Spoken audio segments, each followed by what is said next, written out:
Yeah, I mean, look, it certainly doesn't keep the Kumbaya song going. You can't. You got the DJ got to turn that song on. But I still think this team can dance. This team can still dance. Obviously, this is in the midst of positivity over the last few weeks. So yeah, I mean, look, it certainly doesn't keep the Kumbaya song going.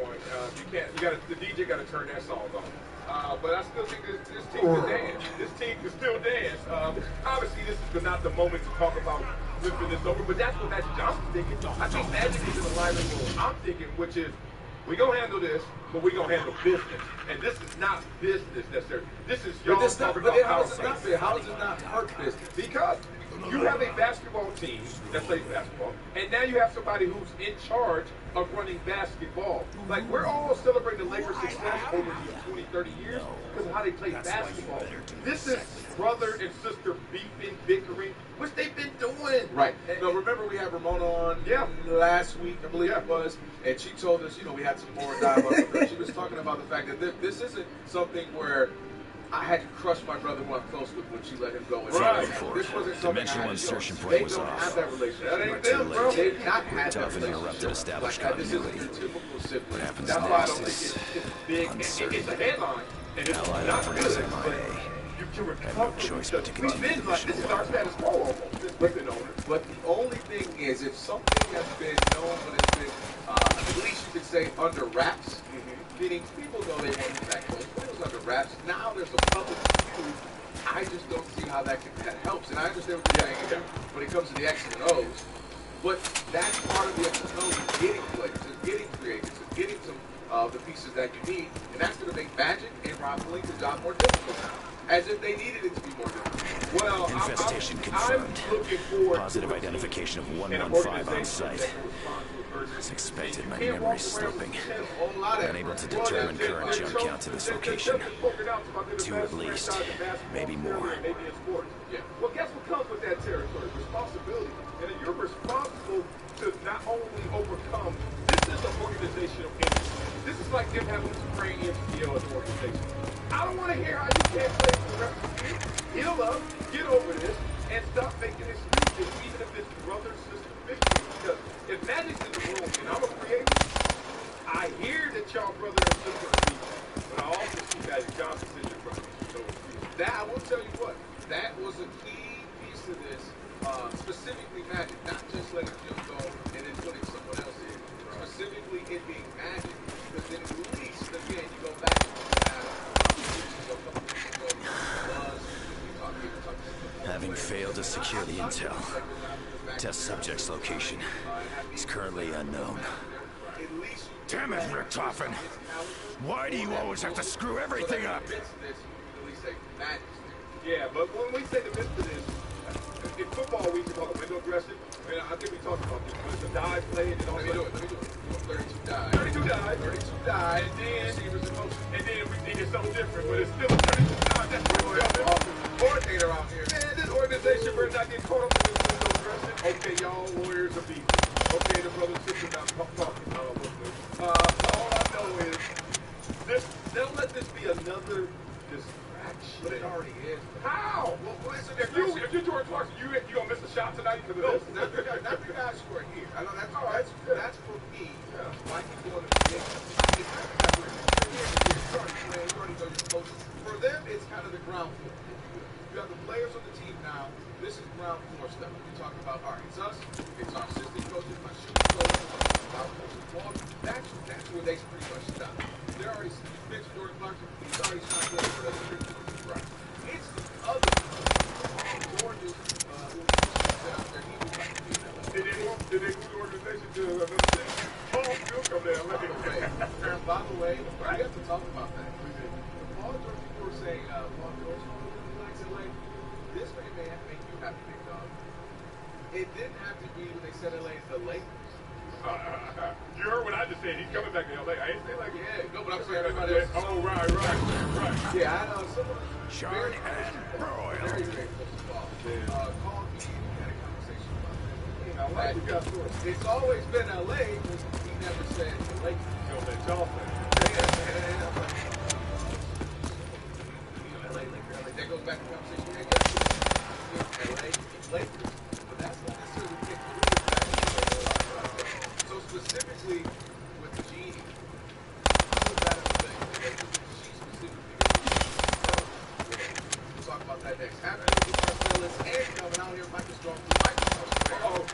first stroke. No, that's already the Bud Light. I'm blaming on the Bud Light. No Bud You Light. had a Bud Light? I feel like I did. How can you blame it We'll on it? discuss that next. If you're coming out to see Celtics Lakers, we want to see you come say hi. After this one, Celtics go.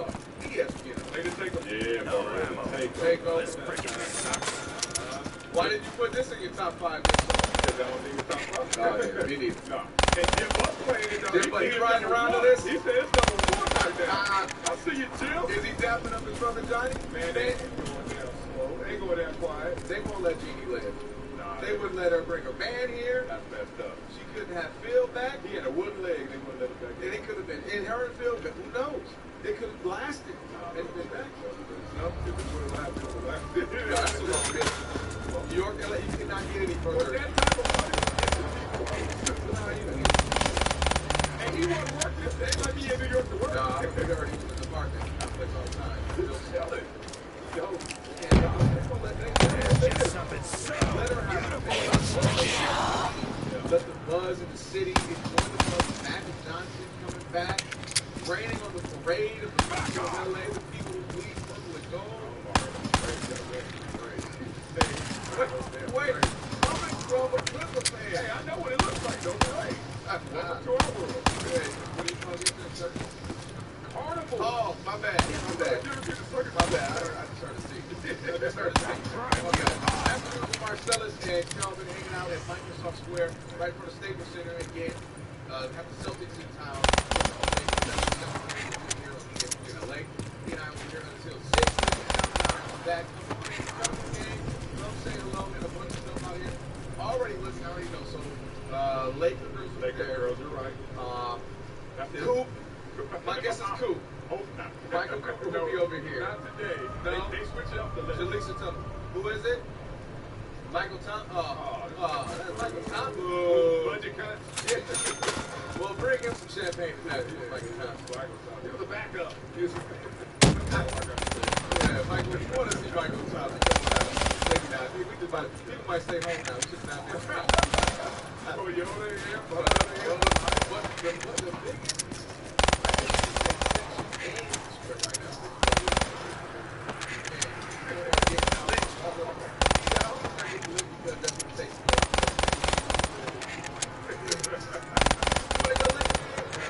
Yeah, we can hang out the Bud Light here. Right, somewhere. You're like, how much does it cost? They're like, Need a few rounds if we're gonna keep the guns rolling. Hey, Oh my. Look at all the zombies. Bring it on, marrow suckers.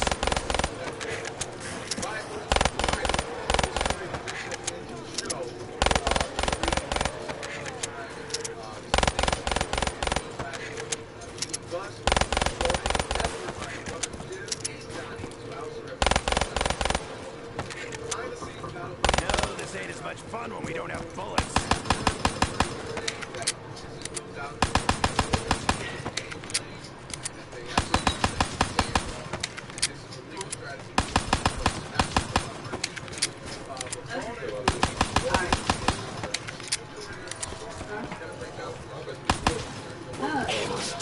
I'm about to go on a killing spree.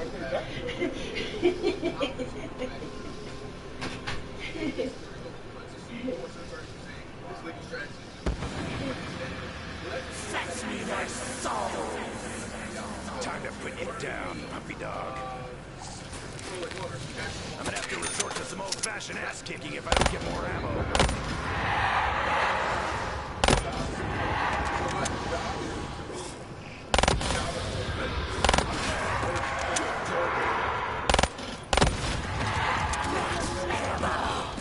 Line up, maggot brains. I'm locked, stocked, and cocked. of that seduction process, all of the Hey, brain maggots. I got a surprise for you. Starts with G and rhymes with fun. Jim plus that charge, or any capacity, whether it's Jim, John, Joe, Bob, What about you, Bud? Can I get this? Julio, any of the Rapid fire legs. That's what I'm talking about.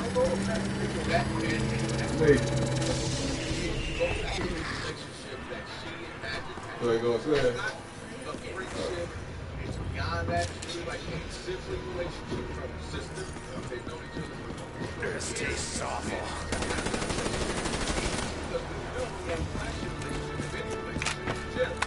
So now, if we get Jim and Johnny are still in, everyone one of them versus the team. Very well. And so you would do that and you really sacrifice the team because again, you'd be taking major steps back. That one actually laid a hand on me.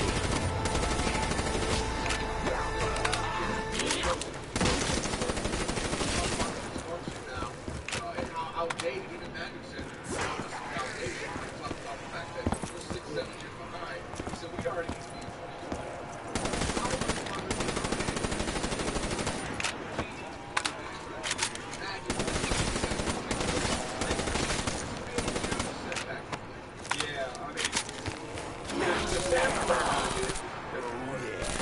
Ammunition on the house. Double points. Light 'em up. We just got bumped up a pay grade. You ever see the market just go way up 500 points, 1,000 points a day? You're like, whoa, and then you look at your term sheet, you're like, whoa, I just made $200,000. Some things get better with age. Revive's not one of them. Right now. But in your mind, it's like equity in your home. One day it's mine. And that's what Magic is. That's what Rob Lincoln is. That's what this new regime looks like. Money in my mind. And if they take that away, right, we don't know what Come at me now, freak bags. Bill Jackson looked pretty at one time.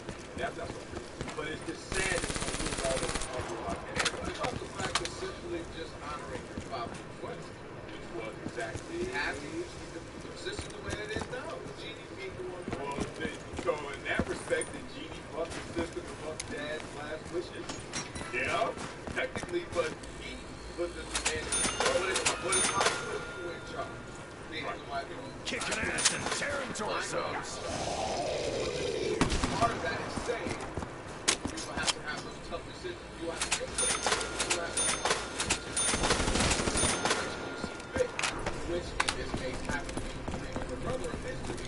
Look what I'm saying, if you have to entrust that person, in this case Genie, with those responsibilities. Is that the way you interpret it, or did he say, Genie, you run business? He runs basketball, but you run it all. I'm gonna open up on him now. This is ultimately a business. But if I put you in charge, that means a large portion of my trust was in you, that you would make the right decision. Or if anyone asked you, with the Astros, though, you're firing your brother, or you're saying everybody's in this post, and everybody stays. That's what I don't know. I interpret it as I want everyone to be in position. This is our family business. You will be in position. So there's Genie. You are the president.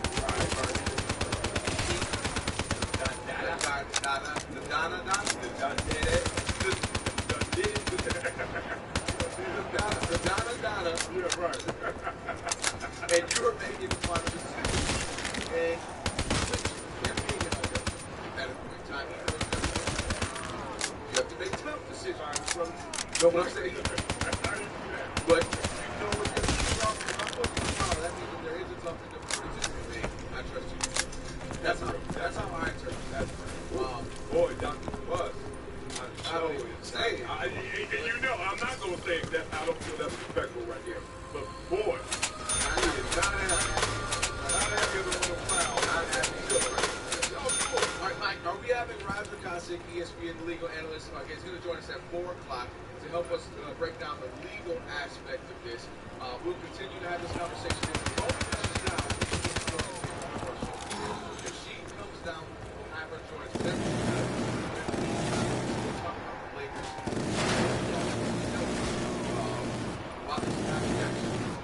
This is, of course, the two biggest franchises in the NBA. You can say two of the top 5 maybe in sports. How would you make a starting 5 from those two guys? Also, yes, it was like, really? Yes, you're making a starting 5. I was thinking about that. I was thinking about the game today. He was doing stuff that's not even very perfect. Oh, God, Lindbergh. Is he good or great? I know the numbers are better, but is he better than Larry Bird? No, he's not better than Larry Bird. He does some crazy stuff. Fucking move, maggot addicts. And then even a guy who plays in front of us at Staples Center, Paul Pierce. No.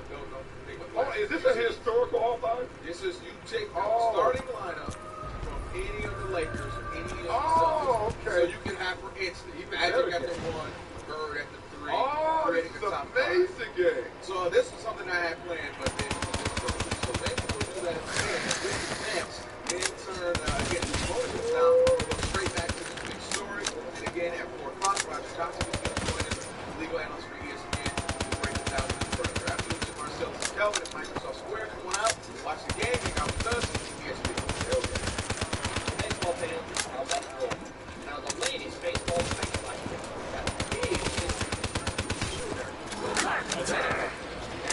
Great. Keep him out. For now.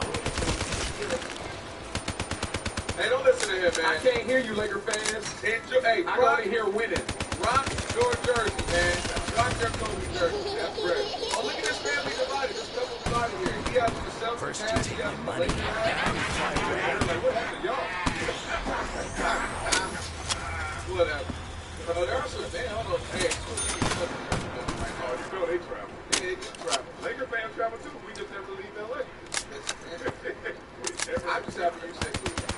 I like it. Lighter than I Oh, like. I'm not trying to do it. Afternoons with Marcellus and Kelvin here at Microsoft Square. Again, Celtics in town taking on the Lakers. You'll hear that here on ESPN LA at 7:30. By the way, if you want to reach us at social media, you can reach us on Twitter and Instagram. You can hit us up, Marcellus Wiley, KW Live for myself. Marcellus, we actually have some tweets that we want to get to. That you can't load because our internet ain't working. I told you. That's green. Oh, no, it is like it's, but it's easy because like the bird is right there, the Twitter bird. The best part about it is technology. We can always go to phones. So we'll get some tweets in just a moment here. We'll also take some phone calls. Talking about siblings. Bring on the Johnny dogs. are trying to out Genie Gus in the position here out of the board of directors. What godfather is this? This would be I ain't seen maybe and that this is a Fredo movie. That's the son. Yeah, this is Need some more ammo. the other one died.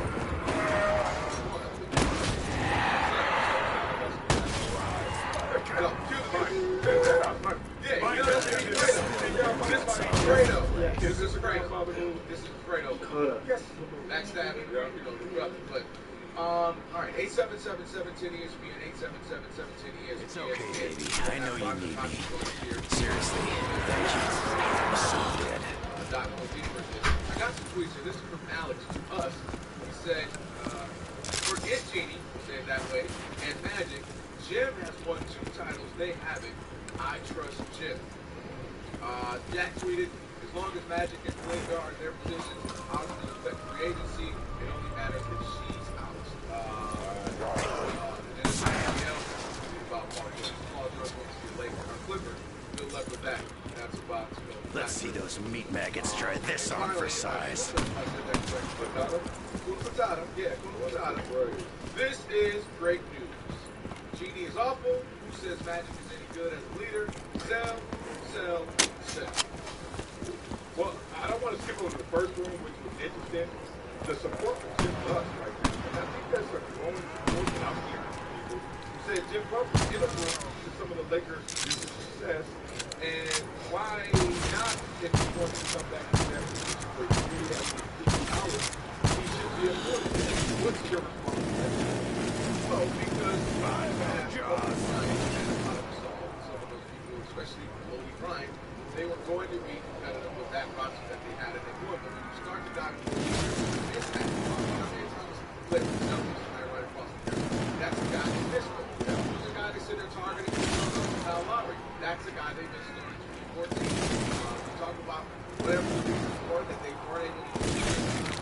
Some people said they started to play their hands too early. Bring it on, freak bags. Talk about some of the mishaps and misses that have happened. We talked about again the whole Phil Jackson situation. Phil Jackson wants to come back. He's going to come back. Oh, wait, the last thing is he's not coming back. We're not going to hire him as a coach. So It's time for a little ass whooping. probably double money in this Now, give me Genie Buster's resume. Let's just play real corporate right here. And you Good just for give me, the bad for high you, and low freak of sacks. this book. Give me the high and low. That's what I think sometimes. Get it, nasty squad.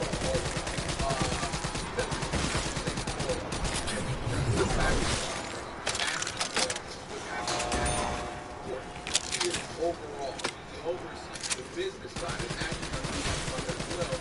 This is the side of the advisor that he would not only know the staff that he would also do the business side. So that's perfect. She is the brand of places, not the basketball side of it, and not the business. You want to add on the fact that he's with a side table. I mean, No. I just asked you about Genie. You already went back in. well, no, I was just saying that's wow. Empty, how empty it sounds, and I think that's what people say. People keep saying Genie Bus has done X, and beyond the love, Would you and say that? smart, Would what you, he does. would you say that the Lakers brand is one of the biggest sports brands in the world? Oh, of course. Would you say that despite having awful seasons, the last 4 or 5 seasons, it still remains a high price ticket? Who drinks this shit? So are the Knicks. So are the Knicks, and we're not giving them any credit upstairs. We're not actually they made them. Just saying. So I think she has positioned to do well with the business side, the business force of the brand. So I mean that's it. That's really I feel like I could run a marathon with a gun. I mean, that does happen. You know, how many bags of popcorn are they selling at the station? You know, so I don't know how, other than the success of the game, you can quantify success. And unless you want to say, okay, here we go. Let's play it this way. What you doing, right? What do we say about I'm playing the game, trying to when guys are gotta step my rank up because I got knocked out the money pool. Oh shit. Yeah, it's on zombies though, so.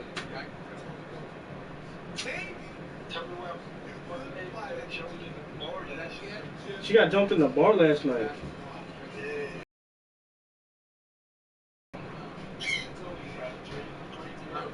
Who was with her?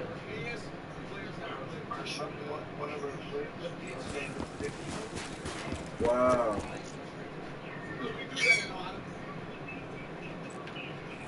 She cool? Where's she at? I'd have been hot too. Pressure on the bullets.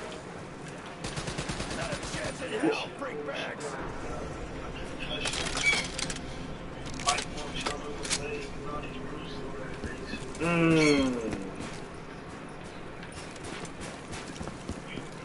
She tell you what happened? Yeah, she was at the bar. She went to the bathroom and she was jumping. For no reason. No, she beat the girlie when Oh, so they got her. Yeah. Wow, that's crazy.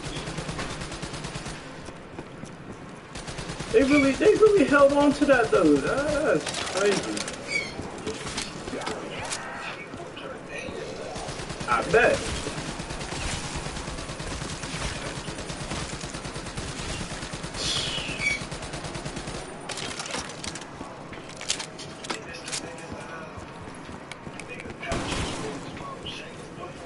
Yeah.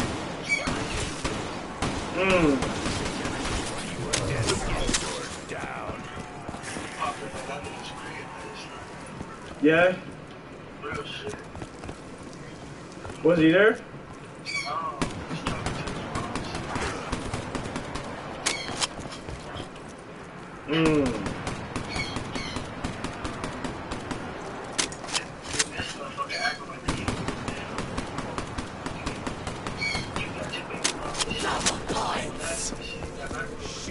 Everything. So he all up in the mix.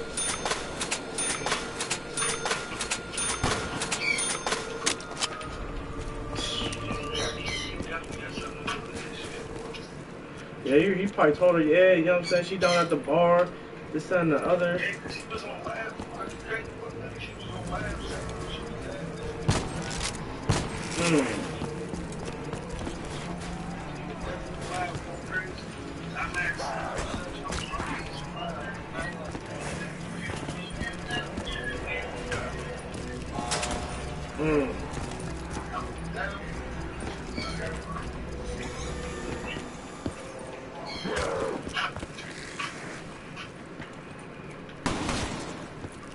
She gonna let it slide, or she gonna come back at her?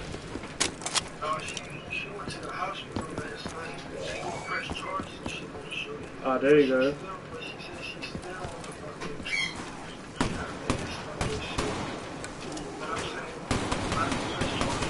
Okay, need to find some ammo.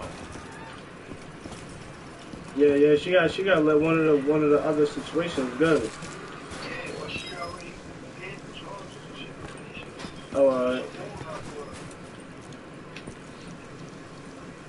They robbed her and everything.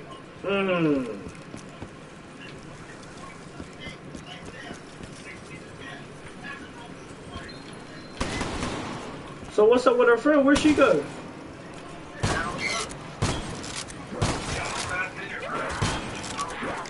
Just so you know, you guys ain't gonna last long without me. Yeah. Yep. So I'm guessing she could tell her friend that she probably just got I wish their mamas were here.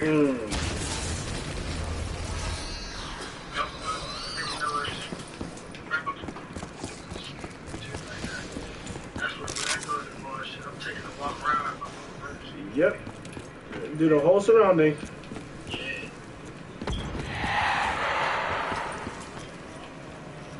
That's what I did. Right? That full take it was correct. Like it was hits and every fucking days. I need to start swinging here. I'll find some ammo. Walk around this motherfucker.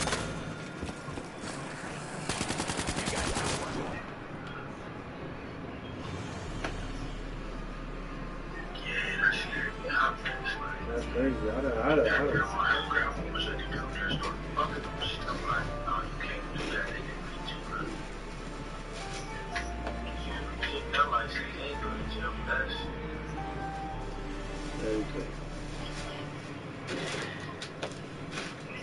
So we only got one plain chips. You see that? Oh, there go one right there.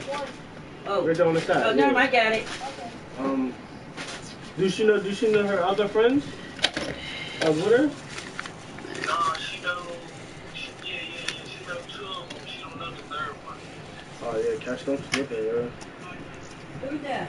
Ty? Oh, Ty. Yeah. What's up, Mom?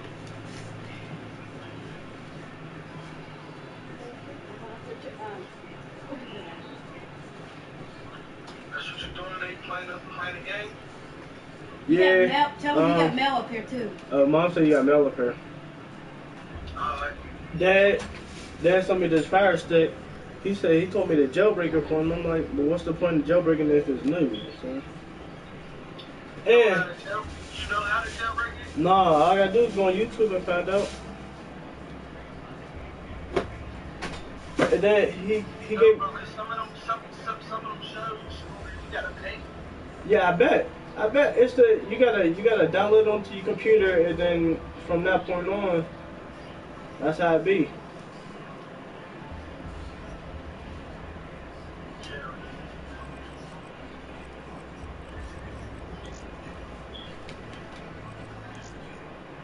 Do you got work today? I don't know. You allowed to be around motherfuckers wrong with your company, right? Long as it's in your person, right? Well, with him, he said that you can't. I remember he was talking about that before. So why this motherfucker always asks me because your hair moves? I don't know. Oh, he probably asked me that just in case you get stopped by the cops or something. I mean, I don't know. I know the license. Yeah. But I don't know. So I don't know either. I should look that shit up.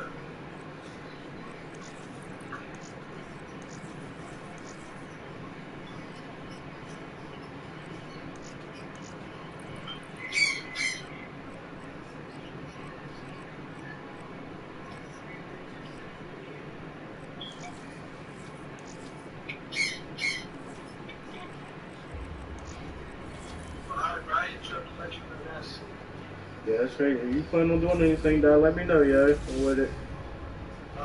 Alright.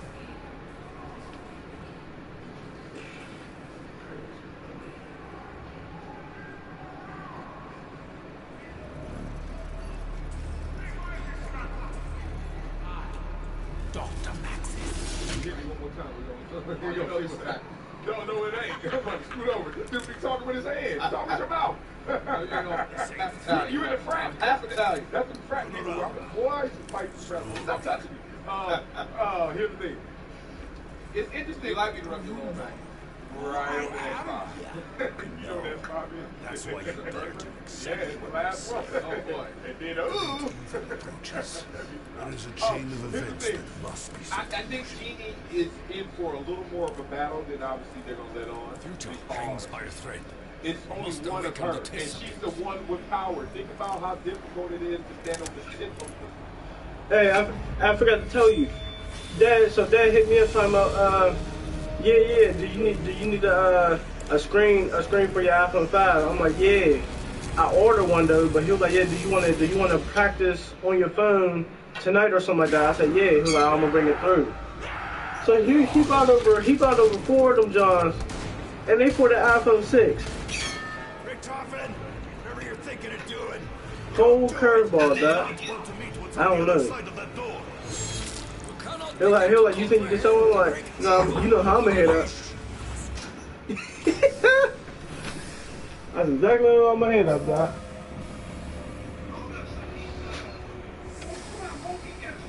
Hey, I'm looking like two. No, I got the 6 plus. Can I get 4? How many more for my grandma? 4 gummy worms? Alright. Hold on, I'll be right back. Get your money ready. You said what? I said he didn't know. Richtofen, I thought we were done with I told him, is there an iPhone 5 over there that's black? Him and Chanel said, yeah. I'm like, alright, that's cool. I'll wait for y'all to bring it over. And he bring it over, it's the 6. White and black. Come on, son. No, the screen. Because I told him that I need to repair my, I want to practice on these 2 iPhone 5s that I got. So, but in that case, no, I'm gonna hit his phaser up and see what's up. There you go. Hold on. You go only get 2 with this.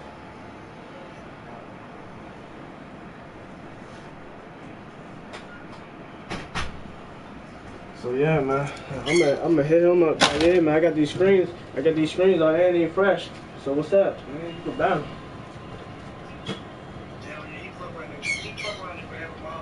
Yeah, he will. He might. Is he still in business? Yeah. Ain't nobody breaking their screens right now. They getting them cases. They getting them cases. I ain't fucking with him. He ain't gonna fuck my phone up. Switch my banner with his. With the blessings of my ancestors, I shall vanquish many demons. Oh man. A most unfortunate turn of events. The death of the German is regrettable. Yeah, what kind of I mail I fear got? the path ahead. I don't know. Hold on, I'm gonna go check.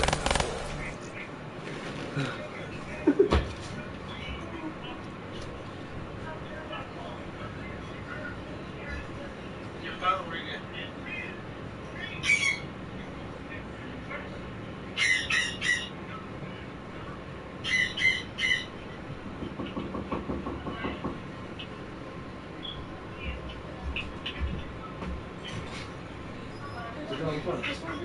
Huh? I said, how much is that sticker again? Greedy. You said, hold on, you said what? We said like a sticker. Alright, cool. Woman.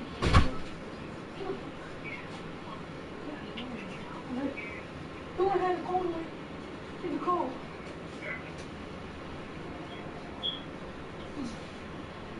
That's Sean. Oh, that's Jay. It's not Sean.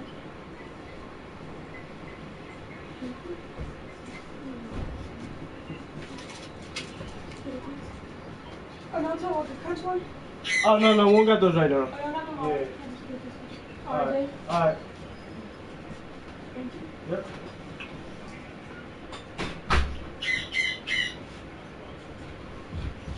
It's from Family division, yeah. You got two of them. Is one thicker than the other? They feel the same. Yeah. I ain't not gonna make that right. All right, Chad, back right. All right.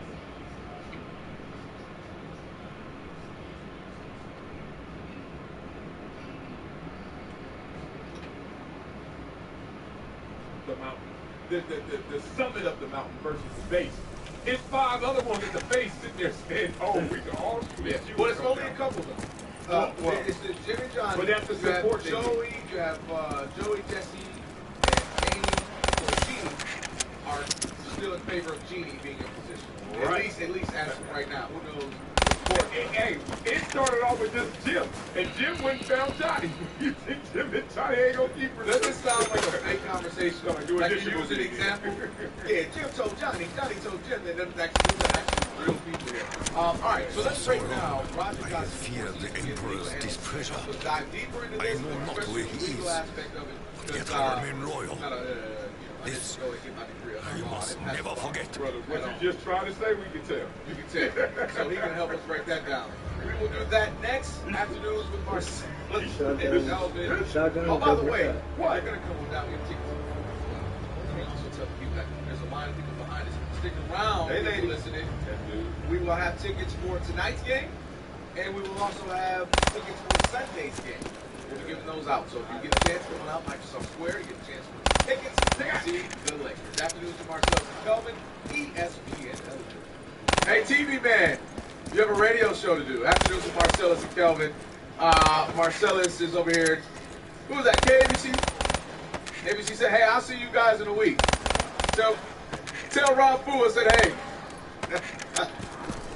My dreams Would you are go? No, haunted you by didn't say. If you spirits. just, take off the I fear they are stunner not shades. those of my Hanging out here at ancestors. Microsoft Square. I'm assuming they wanted to interview about the big story. man. Marcellus, that is going on right now. They were asking me about my bars I spit on Wednesday. They were like, "Damn, we had to come down here." DJ Quick want to sign you. That would be lies that you tell the people. In fact.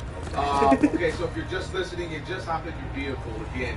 Great. Marcellus, that is going on right now. They were asking me about my bars I spit on Wednesday. They were like, "Damn, we had to come down here." DJ Quick want to sign you. No, those would be lies that you tell the people. In fact. Okay, so if you're just listening, you just hop in your vehicle again. Jeannie Buss is she's put out a restraining order, in fact, against her brother, Jim, and Johnny, as they are trying to take over and kick her out of her position with the Lakers. I wish Tiki would do that. I mean, Tiki would just beat me up. Like, restraining order. You know what's happened between you and brother sister when they don't just whoop your butt. Yeah, and I'm trying to make sense of this. Again, they're trying to house her as Lakers president, controlling owners, behind the scenes. Battle will continue for some time, but now in courtrooms. Let's go straight to Roger Gossett, ESPN legal analyst. Roger, first off, thank you for taking time with us on this Friday. Help us understand this. Pleasure, guys. Thank you. Help us understand this. So, as Marcellus was just joking, but how does Jeannie get a restraining order against her brother? When we typically hear restraining order, we think of a girlfriend who puts it on her boyfriend. How does this apply to brothers and sisters in business? Well, listen, there's nothing that can cause more anger and more, fighting than family. You guys know that. That is true. And let me just tell you this. This isn't the first day that this has been going on. This is the first day that it's in the courtroom, and we know about it. Okay. This, I can tell you, is something that has been building, and the split between these members of the family is something that has been building for a while. What probably happened was that when Jeannie Buss cleaned out and got rid of her guys and put in Magic Johnson, that was finally, the old straw, and the two brothers said, that's it. And remember, everybody here is talking about the corporation. They're not talking about themselves. They're talking about the corporation. So they're coming in and saying, she is looting the corporation. She's destroying the corporation. She's saying, these guys have run this corporation into the ground. I'm taking over, and now there's a split. And like I say, this split didn't just happen today. They didn't just wake up this morning and say, you know what, I can't take it anymore. This fight's been going on for a while, and now it's in the courtroom. Now, Roger, there's basketball played on the schedule. In season, there's off season. obviously the Lakers were excited this offseason because of Magic Johnson now being the basketball team president. They wanted to have a good offseason. Give me a timeline on how you see these situations and this court battle resolving. How long? Well, unless there's some kind of an agreement, and there's, that would make much more sense than litigating this thing. This goes on, and whether it's the L.A. Lakers or whether it's some other corporation, it ends up in dry, old corporate litigation. And what you have here is a family split, obviously, but in terms of taking time, they got to get into court. There was a temporary restraining order that she asked for to stop them. That didn't go on, but things are sort of stopped right now. It seems to me that means they're talking a little bit in terms of what each of their positions would be. If they don't sell it, they keep going on, 6 months a year or whatever. It's a straight old in the courtroom, setting up to the judge's schedule. There's nothing here that would stop anybody from playing basketball just because the guys who run the team can't get along. Robert Kosick is our guest. He is a legal analyst. I want to go to something that Jeanie Buss's lawyer said. He said they don't have a legal leg to stand on. This is a legal strategy doomed for failure. Would you agree with that? Well, if he didn't say that, you ought to get a new lawyer. But I would say this. One of the things that they have to do is, remember, we're talking about the corporation, the Lakers. We're not talking about them as individuals. So they have what's called, all of them have, all directors have what's called the fiduciary duty. And what that means, it's a higher duty, if you will. They have an obligation to represent the best interest of the corporation. So one of the things they have to show, and I think it's going to be awfully difficult to show, is that she is acting in a way that is destroying or hurting the corporation or unreasonable. And see, I'm certainly not a basketball guy, but in terms of running the Lakers in the business, it seems to me that everything she has done can certainly be defended as reasonable for the Lakers. And I think you have a tough time, unless there's something out there that we don't know, and there's always the possibility of that. Wow. Roger, if you look at the Lakers in terms of their net worth, $3 billion as reported by Forbes, second to only the New York Knicks at $3.3 billion. How simple can you make this matter? I put you in charge. I put you as a litigator saying, let's resolve this easily. What is that resolution? Well, I think the first thing, each of them, each of the family is a part of the family trust. And I'm sure they, being the two boys, must feel that the actions that she has taken, and they must be able to have some evidence, is in some way destroying or will destroy the value or the potential value of the Lakers. I mean, look, fellas, this really gets down to dollars. Money's, money. And, they're going to have to come in and say, her activities and her actions, she is acting unreasonable and irrational. Or she is acting in a way that is hurting the corporation by doing something to them. Absolutely, you have to remember, they too are on the board of directors. So, how does it work out? I don't know all the evidence yet, of course, but I can only tell you this. It's going to be hard to walk in there and say, this is a team that doesn't win, and it's worth $1 billion. You can only imagine what would happen if Magic Johnson turns this into a winner, how much more it hurts. So, I just think the brothers have a tough way to go. But again, I'm holding out that there's something going on that I don't know about that hasn't been released yet. I was going to say, wouldn't that work in their favor, Roger, to say, hey, you all were on the actual basketball side of things, the actual on the court, and look at the team. They've had 4 of the worst seasons they've had in history. Wouldn't that work in her favor to be able to pinpoint and say, no, the team has not been great, and that's on you, but the business then has been successful, and so much so I've even put Magic Johnson in place, which shows that the franchise is moving in a more positive direction. It almost seems easily, on the outside in, at least they're cut in her favor. It does presumptively, but again, one of the things that's happening here is this is a family dispute, and like we said at the beginning, there could be no more anger than there is between brothers and sisters. And it almost seems when you read this or you see this, that this is something where these guys themselves marginalized and pushed aside. And they are directors. They do have a right to be directors, and I think in some ways what they're complaining about is that their input has been cut out, and they have rights as directors to have equal input. That's part of the corporate bylaws. I have a feeling this is eventually going to get settled out, but whether or not the rancor and the anger in that family ever gets settled, who knows? Wow. Is it harder, would you say, just from, of course, your expertise and experience, when businesses are handed down to the family, does it seem like there's more issues? You just mentioned how, there can be more anger and distrust than with family. Does it seem like with family businesses this happens more often? I don't know if it happens more often, but it certainly happens. How many times, this is not the first time we've read about, families and brothers and sisters going at it. It's, you go back to the history of major corporations and you see it's happened a lot of times where, the father has made a ton of money and left the family trusts and left the children to run those trusts, and boom, it ends up in, one kid getting pushed out or one kid doing the other, and, it seems like these lawsuits go on forever. It's just one of those things, I guess, and this is no different. Like I said, I really have a sense that what this lawsuit is all about is the two brothers coming in and saying, we've been marginalized, we have a right not to be marginalized, and she has pushed us out and she can't do that. So that's the kind of lawsuit that really cries out for settlement.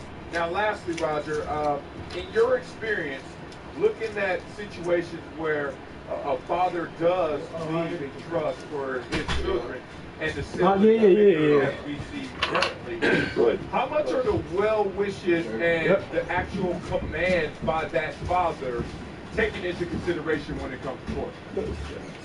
Well, it depends how the trust is set. Well, first of all, to answer your question directly, the well wishes and the wishes of the father should be the paramount issue that should be taken into consideration by the court.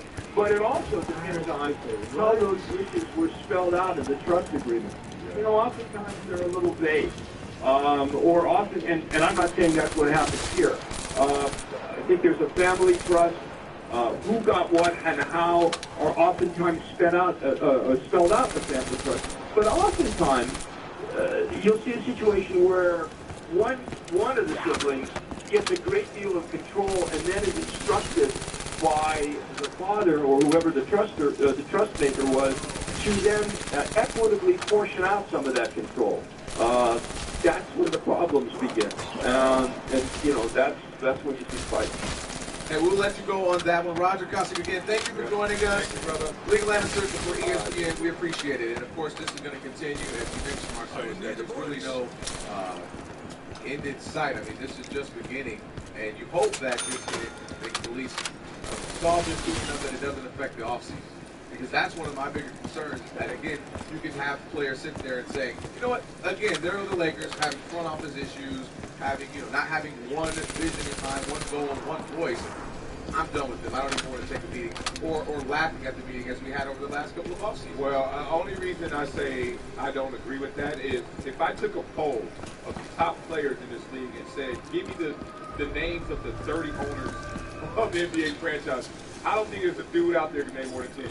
And the point of that is, that's only a part of your business when you don't handle the rest of your business. If they start doing some stuff, nobody's tripping on them checks because they know they're going to cash. Who writes them is a whole different conversation. But that goes back to the conversation that we had, the idea that if she was out, would it matter? That does play a big role.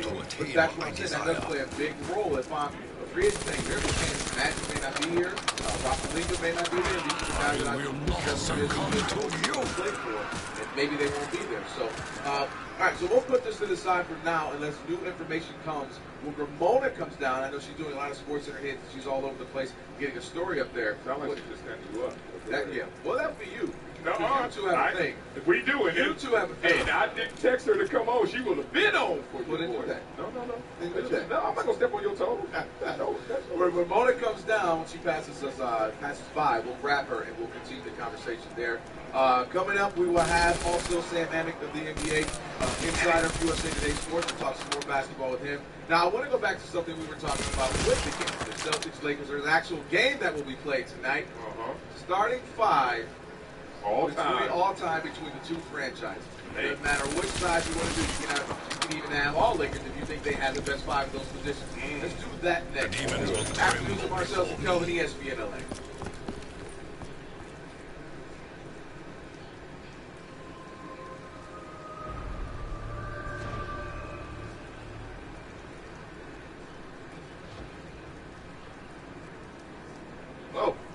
Laker girls just walk in here. They did walk in here. Perfect song, the Laker girls. Hey, Laker ladies. All eyes are on them. However, Malone said they didn't wave initially. Hey. They waved to everyone. They hi, Budweiser. They wave. They're like, hi, promotion people. I think it's 7 of them, so I'm going to say a digit for everyone. I think you see one on the left. I think way on the left. Okay. Yeah, it's enough. There's 6. 6? He didn't finish college. He just went. That's right. Eastern Michigan. Afternoon to Marcellus and Calvin here in Microsoft Square. And you just mentioned that the Lakers are here. We'll get your photo taken. Then, I'll look at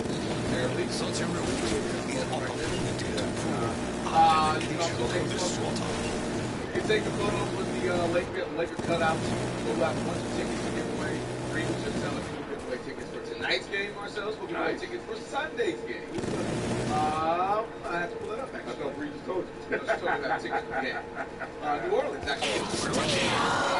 Anthony Davis. That is what Mark says that the great between now and then. Have they won a game together yet? Not yet. Yeah, they won a game when he was maybe Alabama. But the fight is far That's from the worst, over. right? Yeah, we win without You had him sitting there. I don't know where he was, at home or locker room team playing.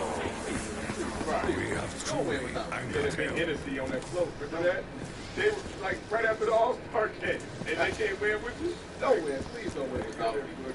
Again, the biggest news of the day is that Jeannie Buss is trying to block an initiative from her brothers, Jim and Let Johnny, that one go. who are trying to outspread the Lakers. So, Jim had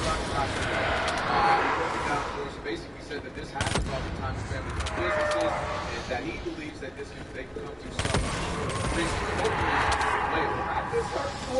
Boy, you asked Roger, does this happen more in family-owned businesses? He says, I can't say that, but it happens.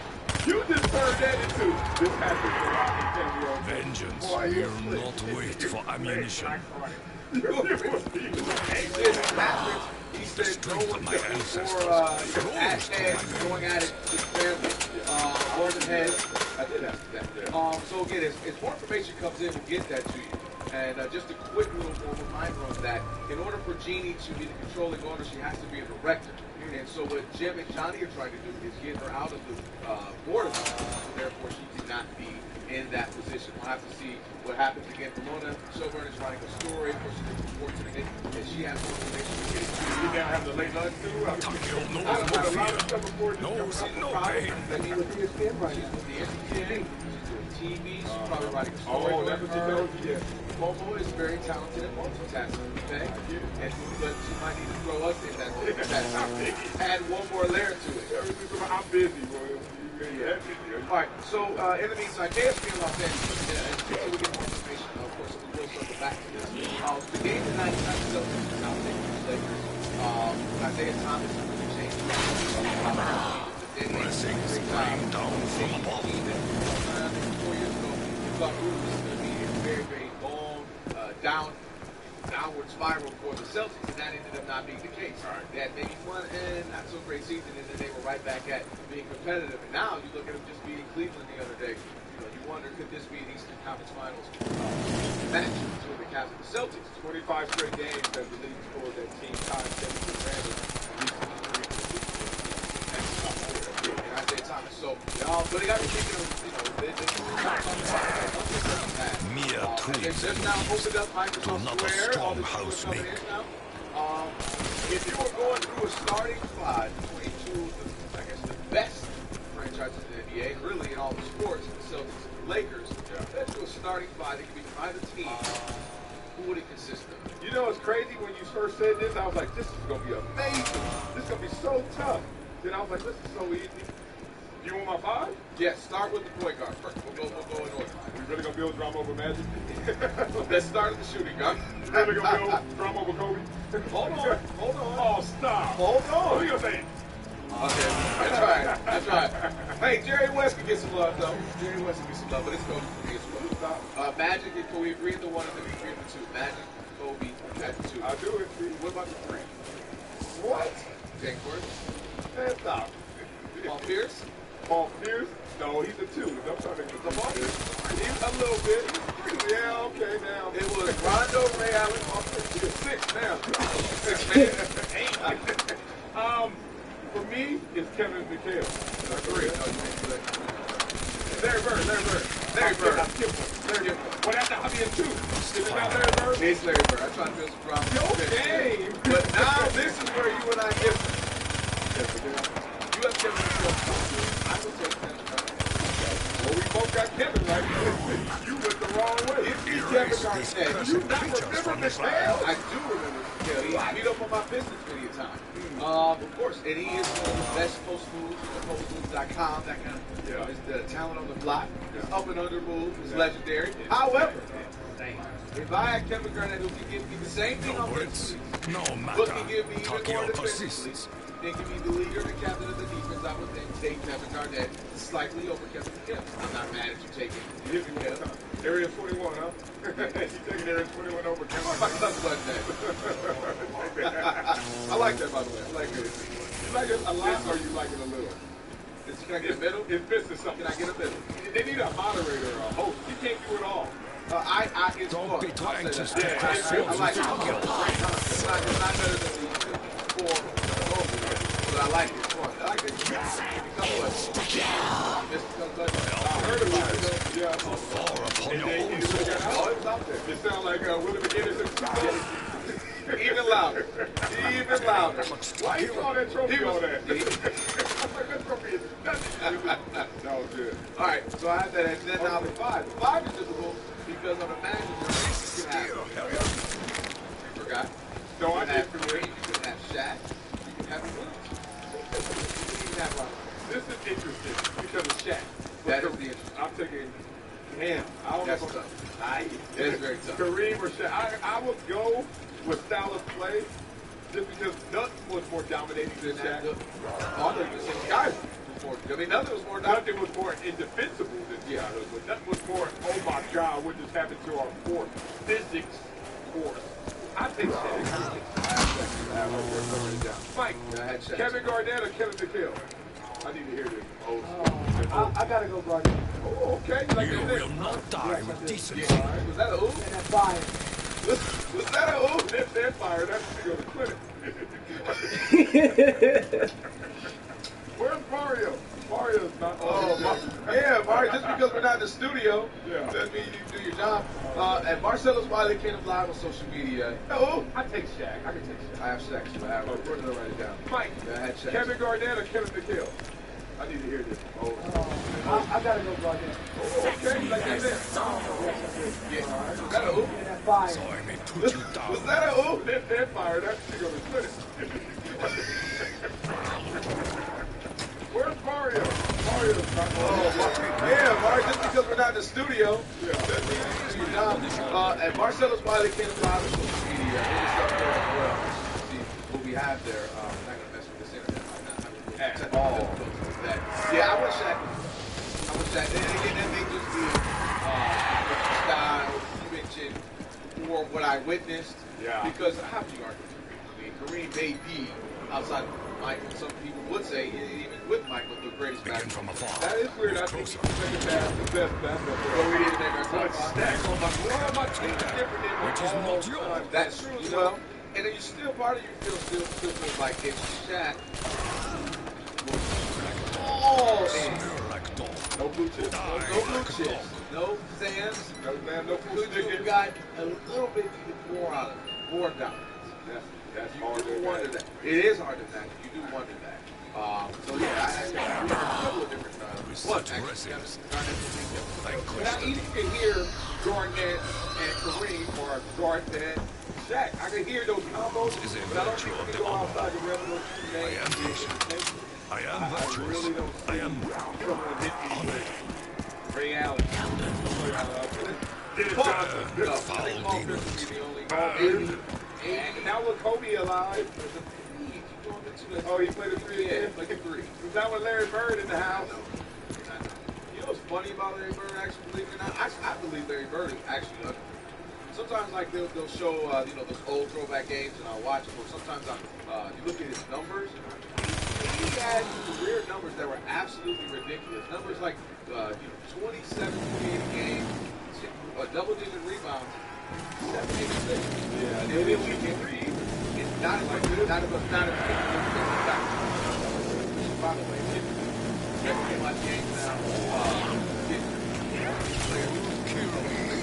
Now, I kill you. 23 in the game. Young fellas, man, we're shooting threes at a good pace. Never seen before. Yeah, Steph Curry has been atrocious. Yeah. And that's one of those shots that when it goes in, it's powerful, it looks great, you enjoy it. When you're broke and you start shooting all those threes, it really becomes hilarious. And it really turns basketball to baseball. Yep. And look, I'm not an old timer that sits there and says, hey, you can't do that. Let you do what you can do, and if you can do it, do it.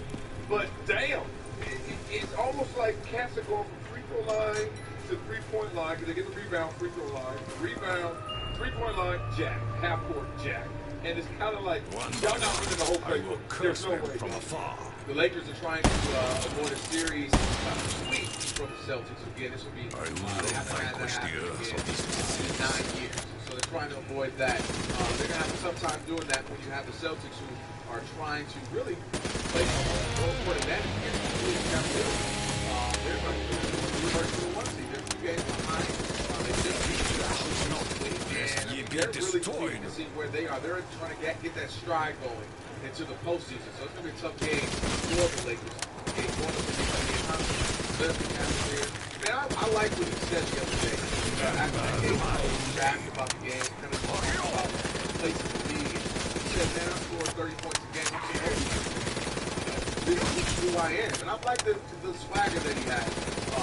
Especially as a guy kind of had to earn it. He came to the league, last pick was grabbed, it's not going to be this, it's going to be that, have to fight. And again, this is somebody we look at there. The Lakers should have possibly had it. Like 1,000 suns, purify your One, I hate souls. that when athletes have to be understated. Like, one, you already won the division. Why got to wait for you to be my prop? Why can't I just say my prop first? And I'm glad he went to that moment. Like, y'all sitting here sleeping on what I just did is like historic, and I'm continuing to do, which is my team is scoring. At 5'9", wink, really 5'8". Exactly. So look, good for him. You can't be that great and somewhere in you that ego is not saying you the man. Why not say that? Because it's funny we're talking about right now legacy. Dr. Buck, even his legacy, they're not really handling it right? But what I was just thinking of 2 days ago. Legacy is an ego play too. You want, when you're gone, everyone to be talking about you, doing for you, doing in honor of you. Nothing wrong with that. How come over here, you can't say or do the same damn things? And I'm loving Isaiah Thomas in that moment. He said, I want mine, and I want y'all to replicate. I've enjoyed this whole season for him. It's really embracing himself as a star. You can even say a superstar. This is a favorite of Takio.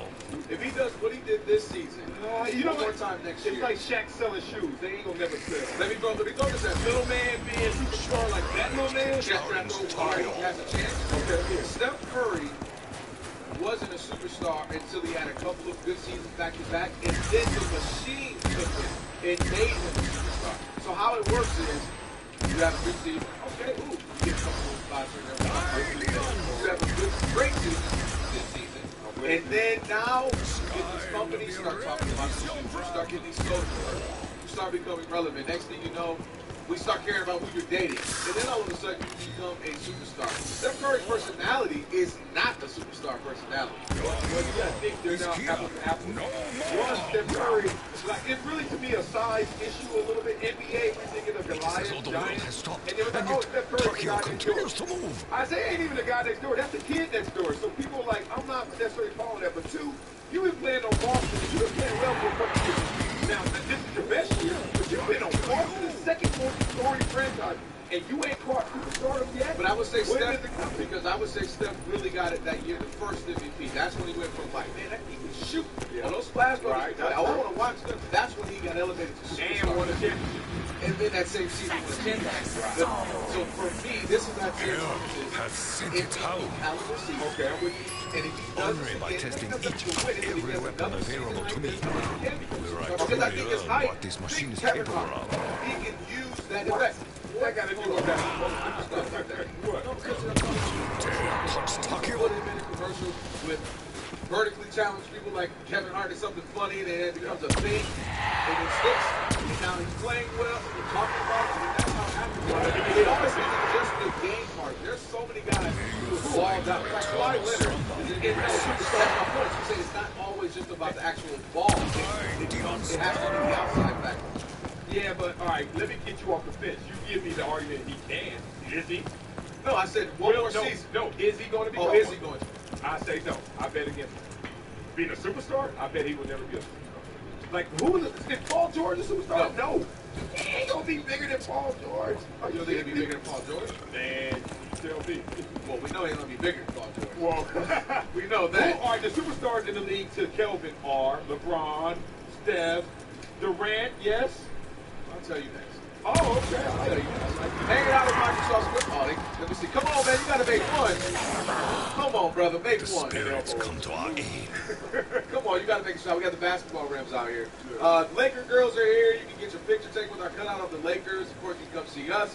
We're hanging out at Microsoft Square, getting ready for the game tonight. Celtics in town taking on the Lakers. 7:30, you'll hear it here on ESPN LA. Afternoons of Marcel's and Kelvin, ESPN LA. And LA is over here celebrating another Laker day. That means warm weather, sunny skies. And some of you guys out here running around in this sunshine, need to dehydrate yourself. That's why I got the look up. A little different version.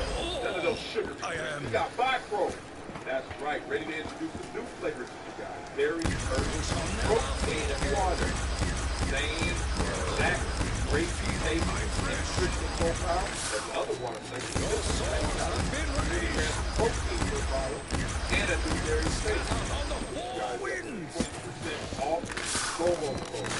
20% off promo code.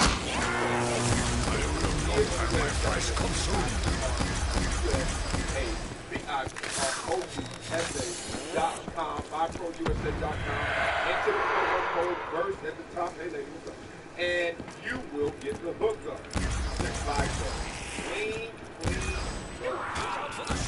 Afternoons with Marcellus and Kelvin on a Friday, hanging out. Microsoft Square. Oh, I see her name. I thought I was waiting for the dab. I thought she was going to dab.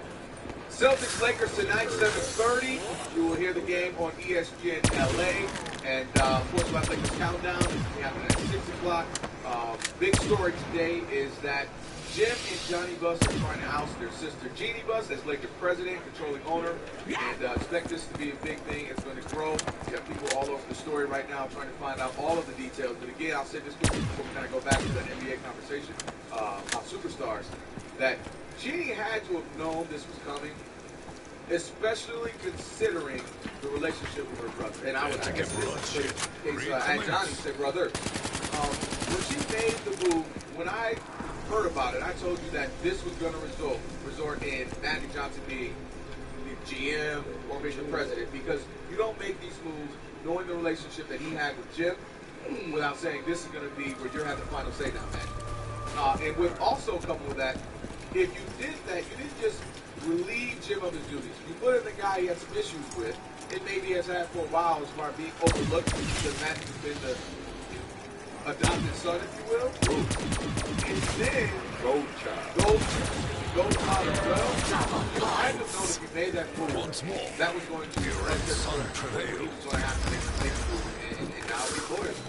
Like you haven't been aware of it. You know certain things in your spring, right, where if I do this, they're going to react to it. I would imagine she has to expect it to do. Well, that just really going through it slowly and keep it real. Like if y'all peace, guess what you're not doing? Communicating well. If you're not communicating well, how you gonna break this off in the proper way? Like think about it. Look how abrupt it has to be. And we've all been there, probably on a much smaller scale, in much smaller states. So let yourself. My issues are working good. Okay. All right, well. I am the master. Keep hitting. No, look, don't judge me for my chain. Don't judge me for my little chain. I'm gonna say this, dog. When y'all not really keeping it thorough, and it's time for me to go left and you go right, woo, that is an abrupt turn on the freeway. And I mean, you talk about skiing out of control, and I knew, like you said, she had to know it was coming.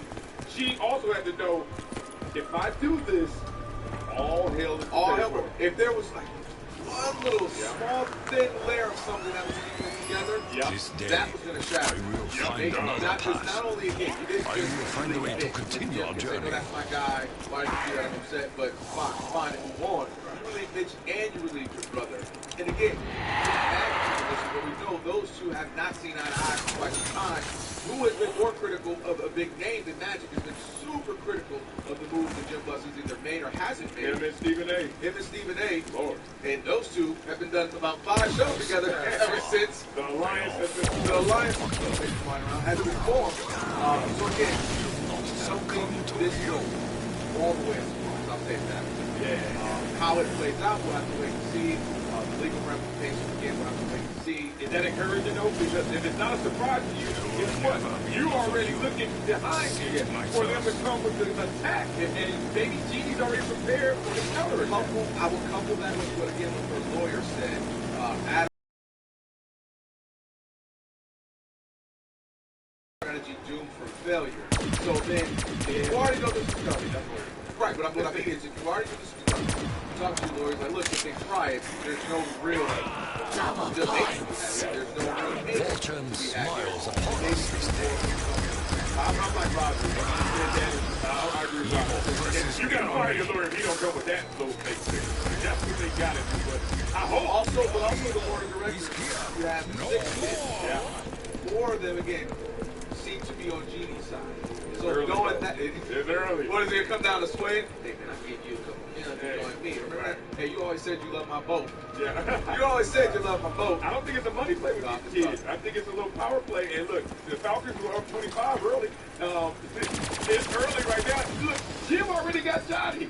Johnny gonna go in there. What if he already had Johnny? You know what I mean? He's had Johnny for 10 years. Even bigger.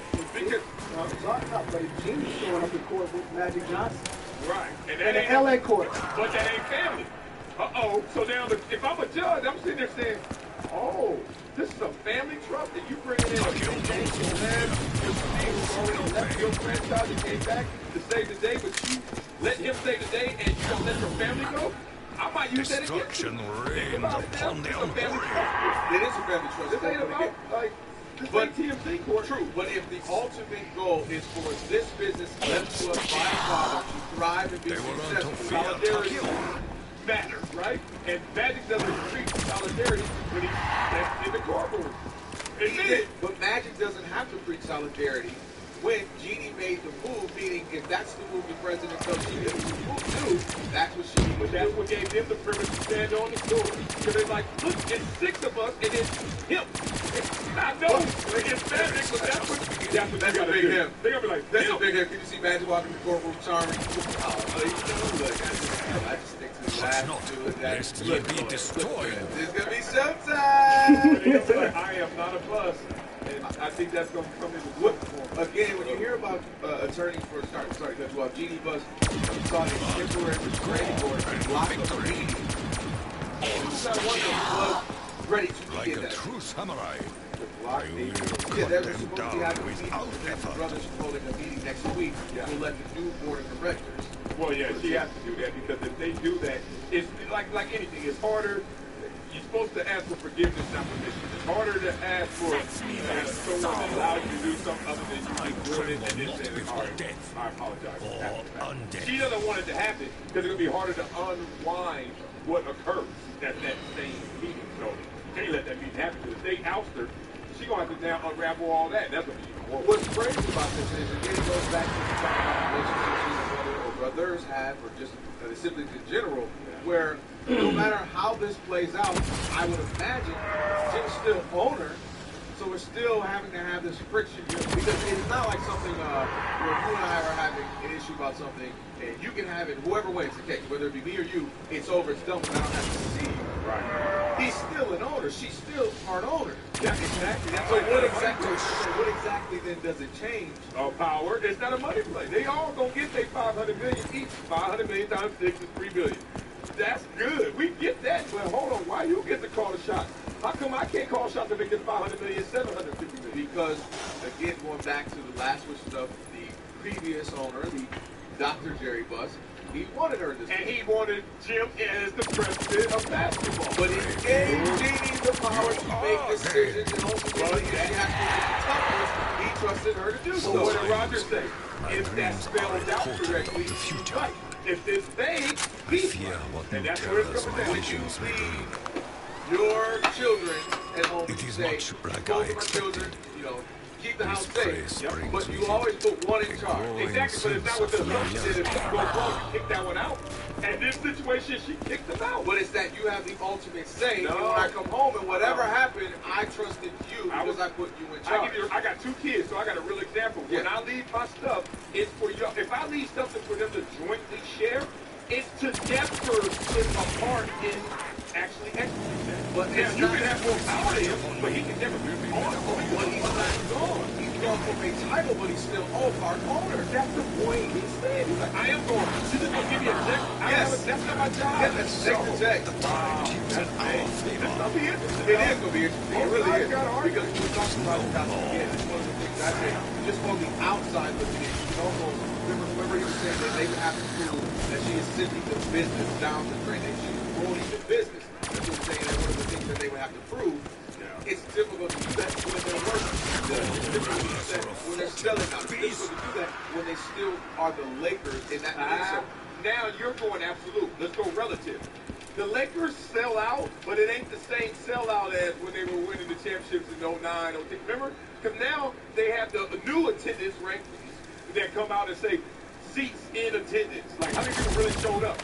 And let's Not be real. just had bought a ticket. Yeah, let's be real. Because we know how we play with the numbers. They don't sell out a lot of games like they used to. So you can say, well, not 4 years ago, we sold out at a 99%. Now we're at 91%. Hey, you do stuff like that. Right, and you can do that, and I would say as a business, that business fluctuates at times. But also, the product was you. No, but the commands came from her to go after the big free agents. Remember that? Jeannie, talking nostalgia, going after Dwight and the big free agents, said, Jim, our orders are to get the big boys. Jim can say, all the basketball moves I made were under the power of my boss, Jeannie. If you are the president of basketball operations, if you are the general manager, you are the ones that are making coaches, you are the ones that are choosing the players. And the product that we have now on the court has had 3 of the worst losing seasons in Lakers history. Why are we acting like we're on Law and Order right now? And Jim is on record by saying that he can step down. Right. Can they use that? And that's another thing. I'm only doing what you asked for. If I'm Jeannie, I said I'm doing what you said. Instead of Jeannie, you asked for. I'm giving you your wish. If I'm his lawyer, I say one thing. Where does the buck begin with this organization? And no one is going to get pointed at but one person. Her. So when we say if she tries to paint something's wrong with this organization, all you do is point right back and say, well, it starts with you. That's the one thing when we talked about this earlier. I mentioned that oftentimes you take it on the ground floor and say, and I use the example with college coaches and say, no matter what's going on with the team, he's doing this, he's supposed to be, he got someone stealing it. Sexual assault case. As a person, you would say that's on the player. He's a man. He did that. Yeah, I ain't in his dorm. I'm not in his dorm. But ultimately, that responsibility often comes. Oh! And in this case, I will agree. I said it earlier. That's the one thing you could point to Jeannie and say, even if I made bad decisions myself, where he did, she did, well, you were running the shit. Right. Look at ESPN. If ESPN is going through all kind of hell and the shows ain't rating and all that, sooner or later, what are you going to do? They going to fire every single analyst and personality in every show? No. What they going to end up doing is we need to change at the top. And we had to change at the top of our number 2 position. Yeah, because like Sports Nation and this show. Yeah. That's what the Lakers network. I'll be on the Lakers. What we do? You know I officially hit bottom. You know where I'll be going back to. All the Wayne Brady like. I'll go to Vegas. All right, halftime is next. All of you looking at us right now, if you stick around soon enough, you'll have a chance to win Laker tickets if you don't already have them. Again, Celtics in town taking on the Lakers 7:30. You'll hear it here on ESPN LA. We got tickets for tonight. We have tickets for the New Orleans game on Sunday. So stick around for that. And if you're on your way now, hurry up so you can have a chance to win those. Afternoons with Marcellus and Kelvin. Halftime is next. ESPN. One day, I will again taste sake upon my lips. Until that day, I will not die of thirst. Already. Mariners general manager Jerry Foley stopped by to talk about the new and improved team Felix. Get it, little man. It ain't his fault, he said. It ain't his fault. Get it, little man. He said, it's not my fault. I'm a Laker fan. That you enjoy being a Blame my Laker daddy. fan. Blame my daddy. It's not my fault. Listen, okay? We're not going to let your Clipperdom rain on the parade today. You're right, okay? dumb. You're right, dumb. My team You are. right now. Man, every time they have a big game and this is a statement moment, they're consistently bad. Okay, that counts too. They are consistently bad Another way to in say those it. moments, man. Afternoons with Marcel and Kelvin Hay out Microsoft Square. Again, get ready for Celtics to Lakers tonight. There's a ring to it. If the Lakers can just do their part and get better, catch up to the Celtics, so we can have a rivalry game where it actually feels like it matters. Last time this game mattered for real. Don't lie to yourself. 2010? 2010? Was that the last time? Probably, yeah. If both teams were good. Tonight it matters. Okay, I take that. I mean, there's a lot of Celtics fans Boy, there. They're that not going to company let man up. came out, Mike. That company I'm man. just saying, look, you see how many Celtics fans are out here? Oh, we're even now. Because you're too strong. You can blow myself. No, but there are a lot of Celtics fans out here. If they don't let it go, they don't let the rivalry go. They're always going to hate the Lakers. And it's the time when you stomp on someone's grave if you skip down on the dead like this right now. You stomp them. Yeah, and You don't let the 'em Lakers are trying to avoid a series sweep with the Celtics again. First time in 9 years. But let's get to halftime. I never wanted the Bud Light more in my life. Wow. I mean, insane. And halftime is brought to you by ShopMisfit.com. Hey, Tony! Tony got the hookup on the yoga pants and the yoga mats and the yoga accessories. Anything for you ladies. Go to ShopMisfit.com or you can go to Marcel'sQualityShop.com. You think I'm ugly? Wait till you see me on a t-shirt. Smile. Let's do it. Is it the half t-shirt of you?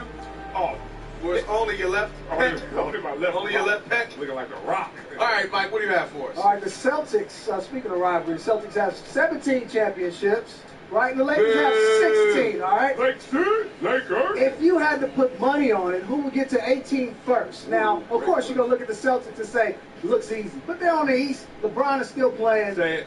So who gets to 18 first? Not even close. Lakers. It's Lakers. Woo. Lakers gonna go from 0 to 60, where the Celtics gonna hover around 45. Yeah, they'll just hover around, maybe even 52. Mm-hmm. Then maybe they'll get to 52. 52 will be that they took the Cavaliers in the Eastern Conference Finals to game 6. I like that. The 6. You're like, Right. oh, Yeah, but yeah.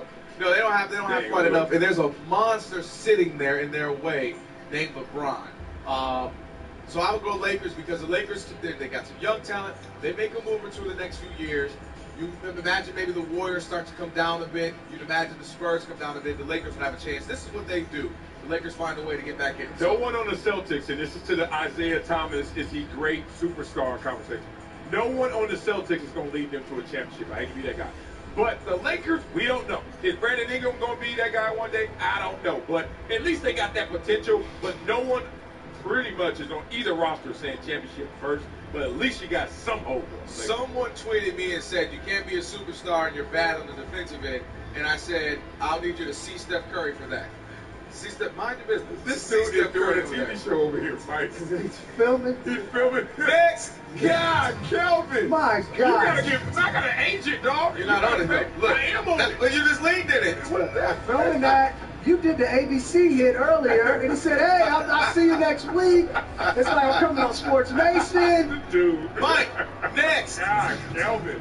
Mind your business. Knowing what you know right now about Le'Veon Bell and Ezekiel Elliott, if you had to draft one of these guys, who you going with? It ain't a close. Le'Veon Bell, stop playing. Why? Too versatile. Go ahead. And on top of that, like he leads the NFL in yards per scrimmage since the last 4 years. Now, this is with suspensions, all kind of issues that they've had, and Ezekiel's tremendous. I don't think he's bad at all. But there's a different skill set out there, and I think Le'Veon is the best. You know how much I rave about Le'Veon. I know my you favorite player. Don't be wrong. But I'm going with Zeke. I'm going with Ezekiel Elliott. That makes no sense. And here's why. Le'Veon Bell is injury prone. Le'Veon Bell is weed prone. And he has gotten in trouble a couple of times for the weeds. He's gotten in trouble times with alcohol or what have you. So I don't know if he's going to be reliable from a health standpoint or from a substance standpoint. The best ballers in NFL history have been on something. But I can't, no. Have done something longer in life. It's not questioning his talent. It's will I be able to use him if he's not The available. choir boys do not make it. I didn't Tom say Brady look, got suspended this year. That's why he won. I didn't say Ezekiel was a choir boy. You saw him in Seattle. Seattle, right? You saw him in Seattle. And the shirt off in Vegas. He Shirt off there. in Vegas. He was just perusing. Who's a better player, though? Get on that. Oh, Le'Veon Bell. He's my favorite player. There you go. But I don't think it's the margin is that big. I think you're going to start to see the Cowboys give Zeke the ball, throw him the ball more. Yeah, they're going to trust that. And I think you're going to start to see him, rise as far as catching all around back. But you can't go wrong with either one. But give me Zeke for that simple fact. But you could go more right with one. More right is Maybe missing those 4 games. Next, little weeds. Look, there's another little weed. It's legal now. Look, Christian McCaffrey bench pressed 225 10 times today. 10 times. That's not a lot for a running back. No. But do we really? Hello? Sure. Yeah. Huh? If it's college, then don't worry about it. You just got to wait till later. No, don't worry about it. I'll find my way over there. Alright. Yeah. Yeah. Alright.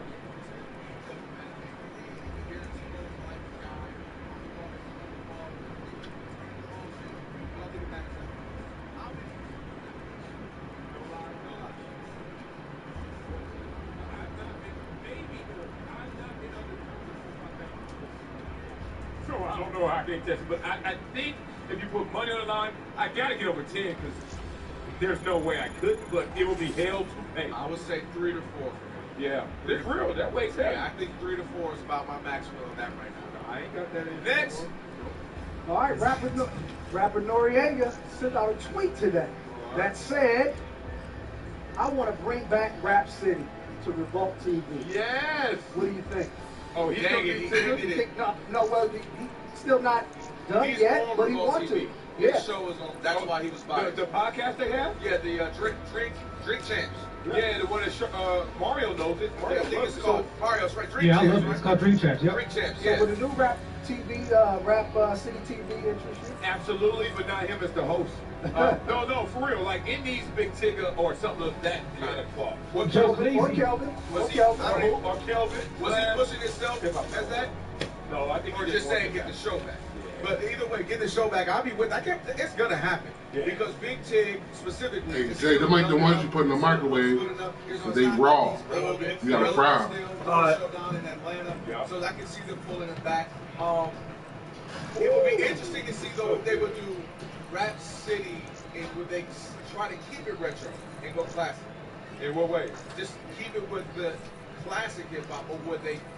Oh, no. I want it I current. wonder how they would do I that. want Future to go in there and have to go in the basement But and that's freestyle. why though. You see, you'll be setting guys up for failure. Like you know, some of these guys can't freestyle. No one could freestyle then back then. And you act like everybody on Rap City was busting great freestyle. Not all Here we of go them. with great again.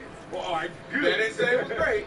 But they Yeah. had some good No, ones. we had some bad ones back in the days, and I want some bad ones now. But that concept, you got to go through the basement. I thought that was one of the best shows, man. Oh, no, you don't have to think it was. Yeah, Absolutely. that Big was Tig so is sing good. on that. Yeah, Big Tig is busy. Already know. No, what? No, No, McKelvin. all right, Your hip hop knowledge is a little something. Not now. Your hip hop knowledge? I think my hip hop knowledge is very good. You're just Of course a you little do. older, so you might remember something 1982. Well, that's gonna hurt you when we up there. We're not hip, habit, hip it, habit. So when Eric B and Raquel come on and you say, yeah, check it from Wikipedia. I know you got I don't soul. think they're gonna make it on. Oh, wow. Now I'm not saying no because you said they wanted to keep how they did it last time was current. You said that. It was current. No, it was So current. when they want to come on, what you gonna do? Study? Yes, exactly. That ain't good enough. That's called being prepared. That's what You gotta know it is. it. You gotta know All right, it. I think we're ready to sit, Mike. Thank you, Mike. Thank you, Mario. Appreciate it. Halftime there. I hate it. Have you heard about what the Rams have done, Marcellus? The Rams are revealing their new uniforms, and if you haven't heard how they're going to be designed, we will break it down next. And again, we'll give you any updates when it comes to the Lakers and the dysfunction of the family and lawsuits. We'll give you more information on that as well. After the news of Marcellus and Kelvin. Famous by the thread. Must awaken the test subjects. This way. You know me. I'm not the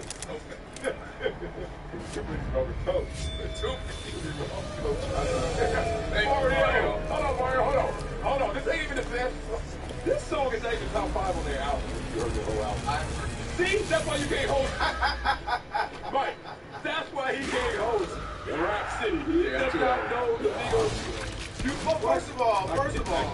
First of all, you should host it because you go to everything. In fact, you broke the age maximum when you went to the Ray Shrimmer concert, and everyone thought you were their security guard, and everybody thought you dropped off your children, and they realized you were in the concert. What gave you that idea? The average age was 22 and a half, and you doubled that. Remember that 9-year-old I said next to? The song was so dope because he had on a cool hat. I was so mad at that kid. I was like, you gonna make me feel old. Hey, they're teammates. They come to concert with Lil Wayne too. House of Blues, Anaheim. Does Lil Wayne make it a little bit better if we go? This is Lil Wayne. Because you can play it off. Okay, oh, shit, see Wayne. Yeah, just Wayne. All right, when is it? That's gonna be fun. Like April. We ain't going Anaheim. Infestation confirmed. Identification of one. And by the way, for those who have been listening, duration of the show, if you haven't, unable to determine current jump count to this location. Check out the podcast. If you download the ESPN app, if you don't have it already. The tally now is about 8-6. For me hitting you 8 times, you hitting me 6 times. I did that on purpose to show you how you've been doing me all show. We are 8-6 right now. Oh, you don't count that? That ain't fair. I did that on. We're 8-6. What life, man? All right. Okay. All right. So the big story. You guys enjoy each other. You know, we hit each other. I'm too different. Man. Oh, you weren't ridiculous. Did you just lose us? I don't know. Where's the move? Don't do it like that. Yeah, it is a ooh. How dare you, Mike? Damn, it was smooth. I didn't feel it. All right. Top story is, of course, that Jim and Johnny Buss are trying to oust their sister Jeannie Buss as the Lakers president and controlling owner. Why do you always have to screw everything up? Control the franchise is about to move into the courtroom. We've had Roger Cossack on, and we've really been getting into a piece of the LA Times that I read with Bill Platsky. This is something that, again, is right in the middle of the kumbaya. Everyone is excited, feeling good about the Lakers. This is when the Lakers seem to be turning the page. You had the perfectly clean purple and gold. We're excited about the fact that Magic Johnson was in a position, Rob Blake was in a position, and we thought maybe things were shifting and turning, and then this is like a dead downer, if you will. We'll see how it affects things later. For me, it's more the creative market. That's where I think we're most concerned, how it affects things. We'll have to wait and see. But that's the story right now, how this all can play out. Well, yeah, it's going to be interesting to see what happens because when you had siblings who were not cordial and distant, and maybe Dr. Buss was the glue that kept us together, you know how it goes. Me and my family member beef, but we always come to Big Mama house and act like we cool. It's very good. Very true. And then Big Mama go, finally Big Mama pass on. Boy, Big Mama pass on. The day she passes, we over there scrapping at the funeral, talking about this mine, that's yours, that's what, let's do this. And it just seems like, unfortunately, that's what's going on right there. And again, I said that I would imagine, maybe not the exact route or exact plan and how this will play out, but you would imagine that Jeannie Buss had an inkling that something around this could happen. Something similar to this could happen. If not exactly this, when she made the decision. I'll say it again. Jim Buss and Magic Johnson did not see eye to eye. Magic Johnson was very critical for years of Jim Buss. He made it public. He had no shame about it. And now what you put in the way that Magic was launching his position in that, oh, if I get the job, if I'm the one voice of the Lakers, I want to be that. And he was supposed to just simply be the advisor. So at that point, we knew Magic was going to get the position that he now has. And that has to be, for me, I see it as the final straw for Jim, where not only am I removed, it's who I was removed for, and how I was removed. I mean, he didn't even have the title yet. He was fucking maggot Remember, he ass. actually taking all those interviews. Oh, Saying, yeah. oh, well, I want to be the one voice. Or if I get the position, and we need to have the position, and it should be me. Yep. And you're not even there. Yeah. And I'm supposed to be your boss if you're Jim Buss. Yeah, he went from fries to running the damn McDowell's for like 5 seconds. And everybody looking like, okay, man, we get it. And I think Jim Buss was like, I don't get it because my daddy told me, and I was there. And like, I really, and I'm not taking sides, but I've been in court before on both sides. I've been the plaintiff, I've been the defendant. I'm like, I can't believe the arguments they came up with, but I got to give credence. He has a very credible argument to say, Daddy said, it just sounds crazy. It said credible, and then it was Daddy. Daddy said, I run basketball, no matter what. And I think he can take that to the grave. You're going to make me go full Austin Rivers. Go, oh, no, don't do that. You're going to make me Dad this. Dad! Daddy! You're going to make me do that. I think so, man. So as more information comes along, we will pass it on to you. I want to switch gears now to the Rams. Kind of a couple of different conversations with the Rams. Les Snead talked about Jared Goff and how if he had to do the move over again. He's a hell no. Oh, no, he didn't say that. No, he thought that. I know, right? He didn't say it. That if he had to do it over again, that he would take Jared Goff and he would move up to get Jared Goff. Not only simply take it, but he would move up again. Wait till Les Snead is gone from the Rams, whatever that is. If it is honest true. answer. Yeah, man, come on, man. What else he gonna say? Why do you even ask that question during the interview? Would you do it again? Well, but for me, and I still will stand on the fact that a couple of things. It's not simply that they moved up to get it. It's how much they gave up to get it. That's what they want. And if we're not coming in starting, that guy, if I'm giving up all that, that guy's starting. I'm giving you all of that to go get Andrew Luck. I'm giving you all that to go get Cam Newton. I'm giving you all that to go get Matt Ryan or Matthew Stafford. Someone I'm saying, that's our guy, and you identify him and you play him. And for me, for them not to play him, for him not to have really a strong showing, again, it wasn't all his fault, you have to have some apprehension. Look, You're not going to express it, but you have some. They gave up all of that and they didn't play him. Do you know how sorry he had to be in practice? Like, think about, I've been in practice before when they like begging to get you in the game. Begging the salary cap guy. Look, I know he only makes $300,000, but we got to pay him. We got to play him. No, we playing the $3 million guy. Why? Because we got to get a return on investment. Well, let's play the $300,000 guy. We can keep the $3 million guy out of town. Okay, that makes sense. You know how sorry you got to be if they give up the whole house and farm and you still can't play? You left out something too. Case Keenum's in front of you. It was not. Everybody, oh, Aaron Rodgers said that. Yeah, Brett Favre, a Hall of Famer, was sitting in front of him. Right. Case Keenum was sitting in front of him. So again, he's not that good. I'm saying he's not that good. So again, if I'm giving up all that, making him the number one pick, I expect him to start, and I expect us to see at least some fireworks. That this guy is good. Yeah. We'll have to wait and see what level he really is and where he really his play is at. But again, I always say, once I saw that they gave him all of that and that he wasn't going to start, I'm worried. I told you. Already. You already changed the jersey. Have you actually seen the picture of the uniforms? No, the new one? There's a new one? The one that they're going to play. So I'll tell you quickly, their jersey has to remain the same for the rules because they don't have until they completely rebrand themselves. The jersey itself has to stay the same, so it's going to have the gold on the shoulder. Okay. But the helmet is going back to the retro blue and white. Ooh, I like those. Yes. Ooh. But with yellow on the shoulders. When I saw, so when I read it, I was like, okay. And then when I saw it, so this is they had the fans vote, and this is what they were thinking again. You have the white stripe, the blue stripe, I'm sorry, down the pants. With the white pants or what? White pants. So the helmet and the pants match, not the jersey. But the league says don't touch the jersey. They can't right now until they rebrand. So I was the same way as you. I saw, I was hurting. Oh, and I saw it, went, That's how I dress. Like, they're going to look like me out there. Oh, man. I better get that right. Yeah, we'll maybe go back to that and maybe put up a picture as well so you can see it if you haven't seen it. But next is Sam Amick, NBA insider for USA Today Sports. Just gonna pretend we'll see if he has some new insight to this Bucks family chaos. We'll have him join us with that and also talk about Lakers and Celtics tonight. We'll do that next afternoon with Marcellus and Kelvin and Michael Square. Come on down if you get a chance. We'll be here another hour. You can come kick with us and have a chance to win tickets for tonight's game as well as the game on Sunday against the Celtics. Lights. Shoot 'em up and rack 'em up. while.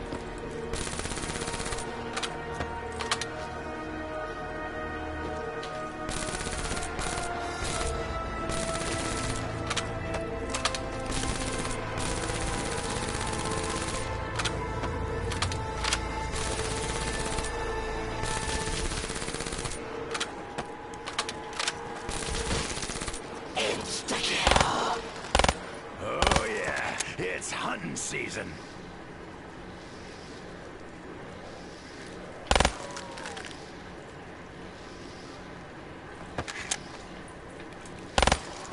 Hey, afternoons with Marcellus and Kelvin on a Friday, hanging out at Microsoft Square. Big hello to everybody that's listening to us here right now, all the Laker fans, even a few Celtics fans hanging out here. What's going on, man? How you doing? That's my dog. That's your dog? Take care of you? Yeah, I just needed a little Coke, Diet Coke. Yep. Dog right Diet here. Coke. Amen. Oh, Lakers Celtics tonight. Mike says it's going to be a good game. Mike will make it. That's what at least we were hoping for, right? It just makes everything else slow Hoping down. it'll be a good game. We got the fans out there. Hey, if you make your way out here, you can get pictures with the Laker girls. Laker girls. You can get a picture with the Laker cutout. And We now, can spin our wheel over there. Los Angeles Laker girl. Ooh, That sounds like a rap. that was really good. All right, I'm not gonna do it again. And you know what I would hit you with? What? Eek, eek, eek. Sam Amick is our guest, NBA insider for USA Today Sports. And man, here in LA, Sam, everybody got excited. Magic Johnson's back. He's going to be running the Lakers, and some great news. The last couple of weeks have been good. And then now the news about Jim and Johnny, the Bus brothers, who are trying to get their sister out of the board of directors. Therefore, she cannot leave the Lakers. Gotta go. What have you heard about this? Guys, I mean, it's obviously fluid right now. I was just, shout out to your colleague and our colleague from Ona Shelburne doing a great job jumping on it. I was looking at her tweets from the boots on the ground court situation. I mean, I get the sense that it's going to be a lot of drama for today, and then when they have the final court date down the line. But it seems pretty clear that Jeannie's going to keep running the team, and I don't think the family holidays are going to get any more comfortable. This thing is off the rails in that degree, but I'd be stunned if we actually have an upheaval here and any of the moves that have been made ultimately got reversed. Now, you have to be able to forecast and keep this in the lane of basketball for us, the resolution of this. So to free agents and their psychology, to agents out there who are talking to their players and their psychology, like, what response do you get when you hear of this type of turmoil with an organization?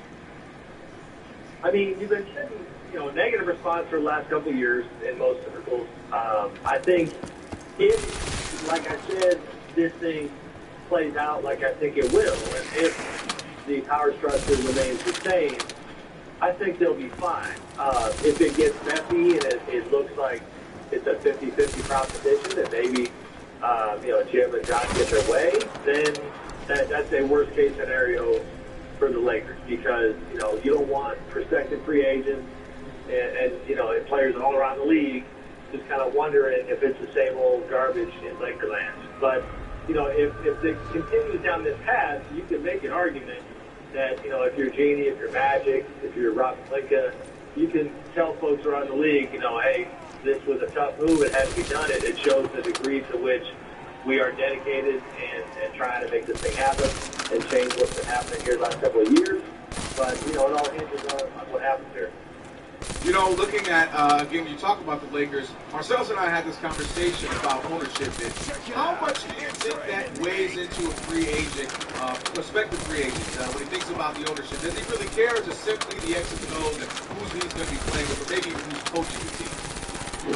I mean, you have an agent for a reason. So that guy's going to be telling you the intel on the owner and try to help you make a smart choice. So I think it's always part of it. I think human nature kicked in where it's probably more a case of players being more acutely aware of the bad owners than it is, really having a, clear understanding of who's the best of the best. I think, certainly the extreme example is if Donald Sterling didn't get pushed out by the NBA, then his name was going to be bud all around the league. I think right now, the situation with James Dolan, I think, players are well aware that they don't like how not only Carmelo has been treated, but they don't like how Charles Oakley got treated, and that anti-player culture, and that's the allegation, I think, right now. So they know who the bad ones are, and you don't want to get on that list if you're an owner, because it's already an uphill battle to try to land some of these guys. You don't need to make life harder on yourself in that regard. But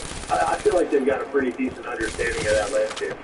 Now, on prospective free agents out there, the short list, what were the odds before and what are the odds now? Who are those guys? Because the Laker fans, they're not thinking about this season right now. I mean, obviously, we know this is not a playoff team. But they're thinking about who they can acquire to actually add to this team. You know, I mean, it's funny. I don't know the whole list like the back of my hand just yet. We got a ways to go till July. But one guy that I was in LA a couple days ago, and I was talking to some folks. And to be clear, I'm not hearing this. It's just an interesting idea. We all know the backdrop with the Clippers and what they have on the line right now with Blake Griffin.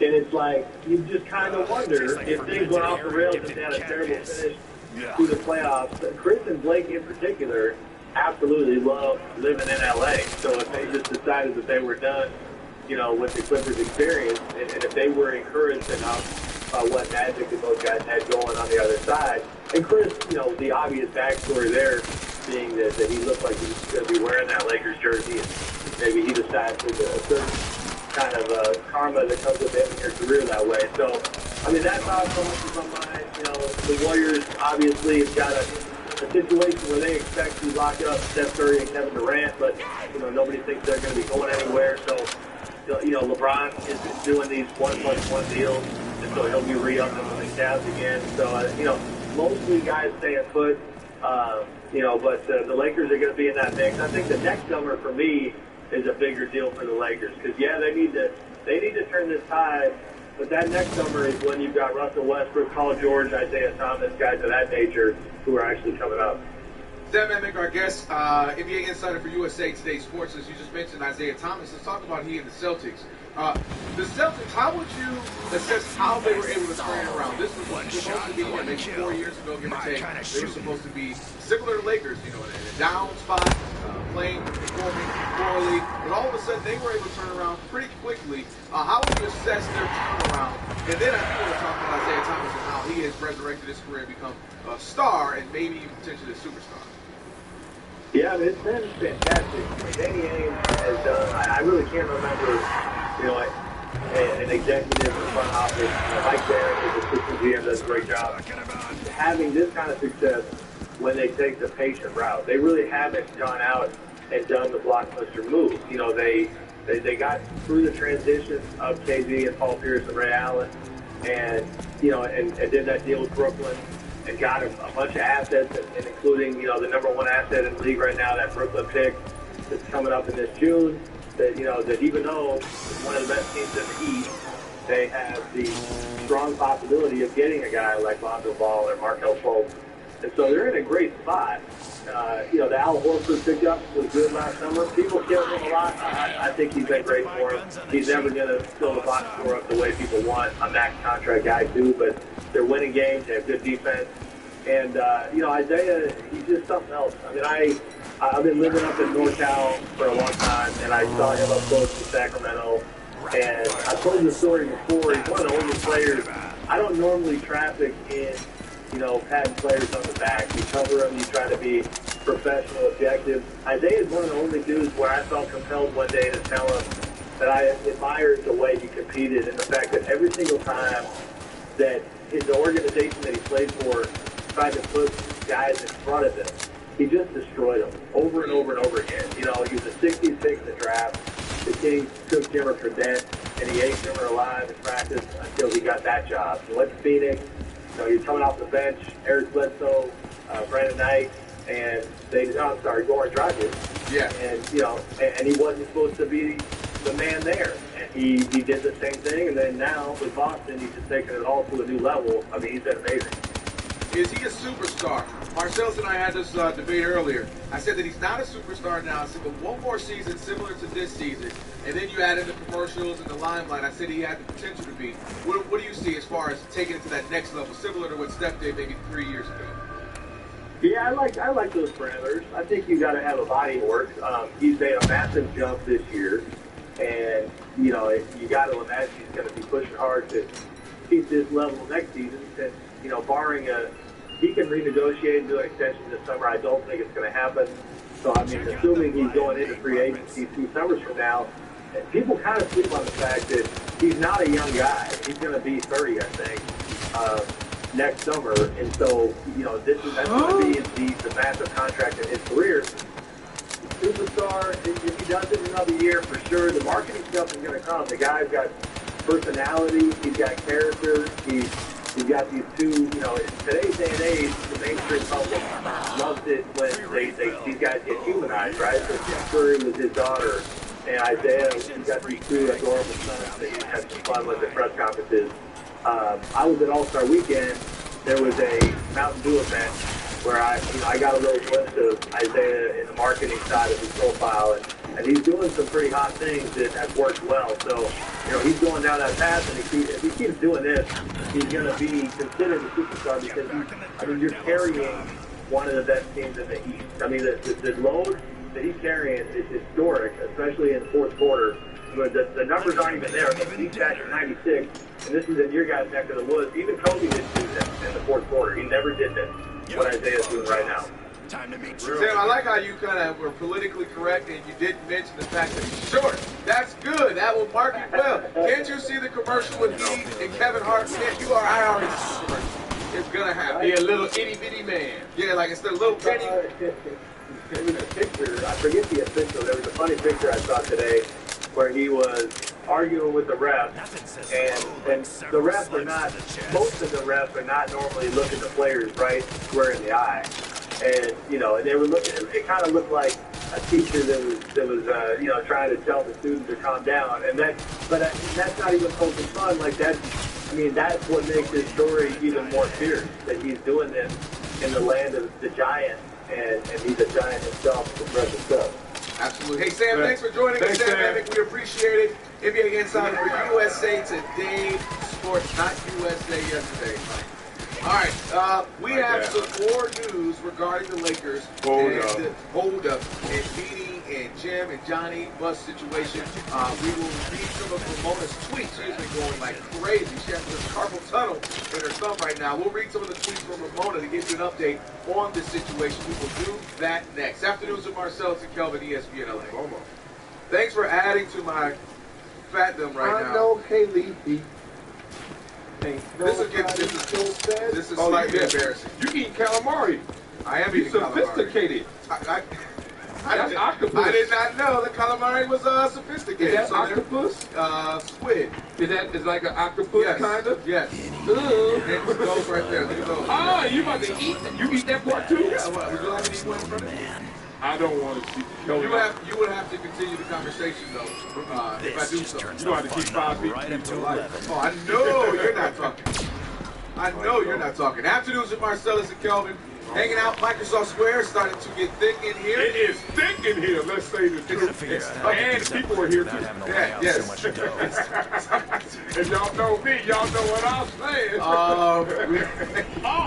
Out here. I'm gonna start being a Laker fan, man. You might be a Laker fan. Yeah, take that, Mike. Take that. That Diet Coke. Go ahead, take that Diet Coke. Hello. All right, so if you're hanging out here, by the way, we'll have tickets for you to have a chance to go into the game tonight and also Sunday night's game against the Pelicans.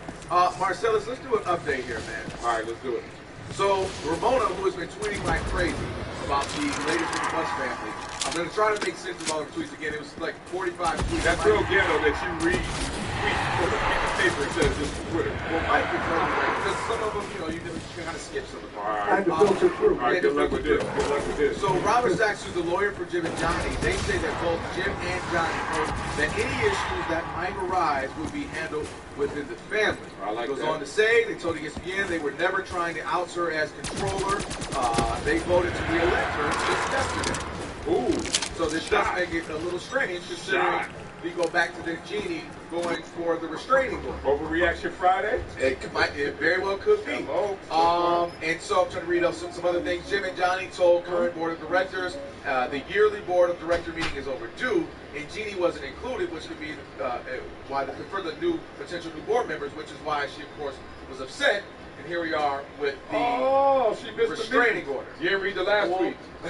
I don't think she missed the meeting. She was not invited to included to the meeting. But there's one more. If you didn't see the last one, on the back page. Yeah. Let me read the back. With Jimmy Johnny wrote West Side. Thug Life. Bow down to you, Doc. So I'm gonna actually open up my Twitter here and see if Ramona has tweeted anything else. So with this new information, Big Dog, what do you read from that? I told you at first when you hear this, good Lord, you first think, man, there's a problem.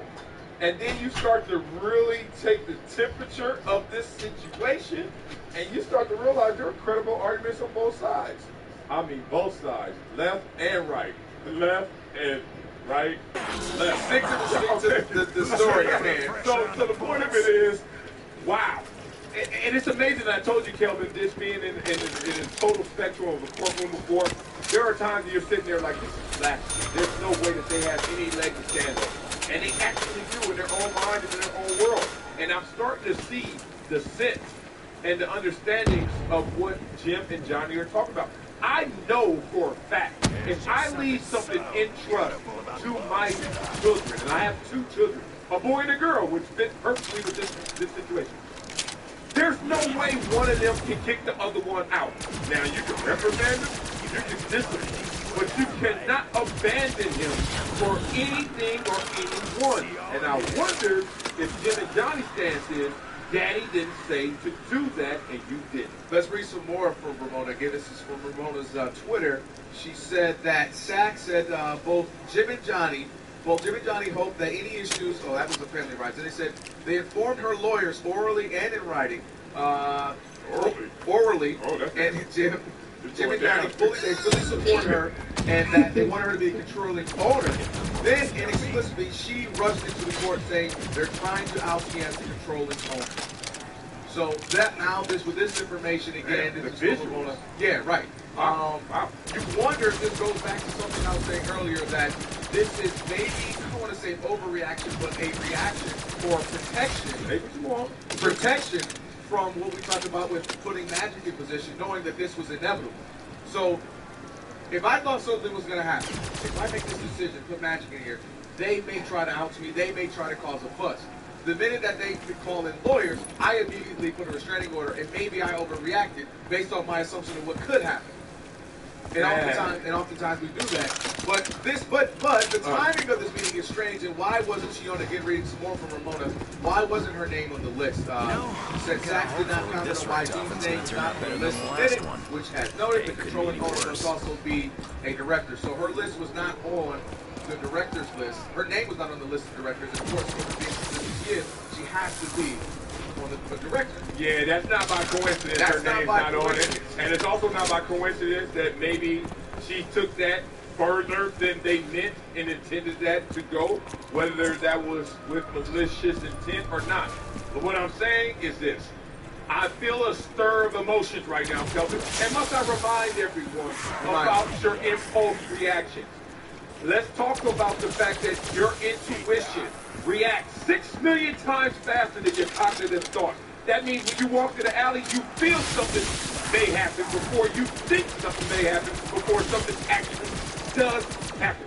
And right now, my intuition is saying, y'all had a little plan to respond to Jeannie putting Magic in your position, and she, because of her overreaction, blew up that plan, so now we're sitting here in rash reactions that are not real thought out. Yeah, from what I'm gathering, I'm with you in that there was something they were trying to do behind the scenes, and that, but it has to be something where she walked in on it.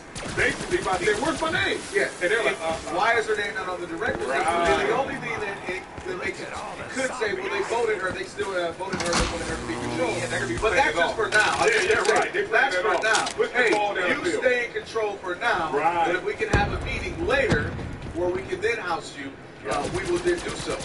This stuff is getting really complicated, and I don't want to, dive into the legality of it. Actually, because we passed the ball. No, stay with the gossip. We'll stay with the gossip. We'll stay with, again, what Ramona has been tweeting. But I do know when we come back, we'll have Roger Cossack on, who is a legal analyst for ESPN, can kind of help us talk this out, talk this through, and make more sense of this. And we will do that. In fact, let's do that next. We'll do that. So Roger Cossack, again, analyst, legal analyst for ESPN, will join us next to help us make more sense of this. If you haven't heard, again, there's some chaos going on with the Bus family, and of course that involves the Lakers, and we'll see how this will all play out. Afternoons with Marcellus and Kelvin, ESPN LA. I'm Andy Katz from ESPN, along with my co-host Rick Klein of ABC News. On the latest edition of Capital Games, we're going to discuss the Joe Mixon situation. His pro day wasn't at the combine, with a reporter who's covered it extensively, and ESPNW's Sarah Spain. I will tell you when we're doing the giveaways. 5:45. Oh, wow, okay. All of you around here, some of you may have just come to Microsoft Square just to go to dinner. Next thing you know, you won Laker tickets. Good for you. You all right? Did you need a jacket? You got a cold? Are you cold? You say she looks sick. Oh, you okay? Okay. She said, no, it's my allergies. That's what it was. All right, hanging out afterwards with Marcellus and Calvin again. We're going to have tickets for you for tonight's game. Lakers, Celtics, we'll have those. And then for Sunday night's game against the Pelicans, you can get those as well. So we have like 4 or 5 pair of tickets that we're going to be giving out, right, Bree? Yeah. Okay. A whole bunch of tickets to give away. Come on out for that. Want to go now to Roger Cossack, who is, of course, the ESPN legal analyst, talking about this bus situation with the family and going into courtrooms and trying to get people out of power.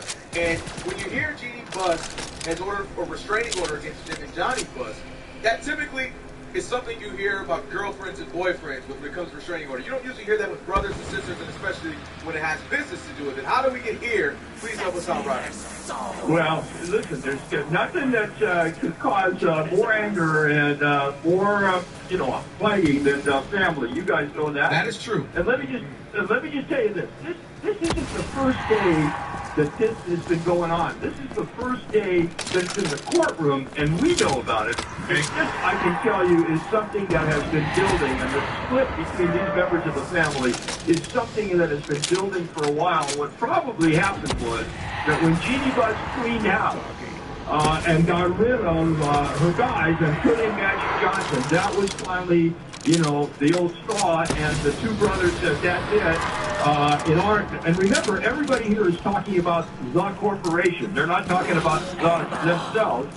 They're talking about the corporation. So they're coming in and saying, she is ruining the corporation. She's destroying the corporation. She's saying, these guys have, run this corporation into the ground. I'm taking over, and now there's a split. And like I said, this split didn't just happen today. They didn't just wake up this morning and say, you know what, I can't take it anymore. This fight's been going on for a while, and now it's in the courtroom. Now, Roger, there's basketball played on the schedule. There's in season, there's off season. Obviously, the Lakers were excited this offseason because of Magic Johnson now being the basketball team president. They wanted to have a good offseason. Give me a timeline on how you see these situations and this court battle resolving. How long? Well, unless there's some kind of an agreement, and there's, that would make much more sense than litigating this thing. This goes on, and whether it's the LA Lakers or whether it's some other corporation, it ends up in dry, old corporate litigation. And what you have here is a family split, obviously. But in terms of taking time, they got to get into court. There was a temporary restraining order that she asked for to stop them. That didn't go on, but things are sort of stopped right now. It seems to me that means they're talking a little bit in terms of what each of their positions could be. If they don't settle it, this thing could go on, 6 months, a year, or whatever. It's a straight old in the courtroom, setting up to the judge's schedule. There's nothing here that would stop anybody from playing basketball just because the guys who run the team can't get along. Roger Cossack is our guest, ESPN legal analyst. I want to go to something that Jeannie Buss's lawyer said. He said they don't have a legal leg to stand on. This is a legal strategy doomed for failure. Would you agree with that? Well, he didn't say that. You got to get a new lawyer. But right. I would say this. One of the things that they have to do is, remember, we're talking about the corporation, the Lakers. We're not talking about them as individuals. So they have what's called, all of them have, all directors have what's called a fiduciary duty. And what that means, It's a higher duty, if you will. They have an obligation to represent the best interest of the corporation. So one of the things they have to show, and I think it's going to be awfully difficult to show, is that she is acting in a way that is destroying or hurting the corporation or unreasonable.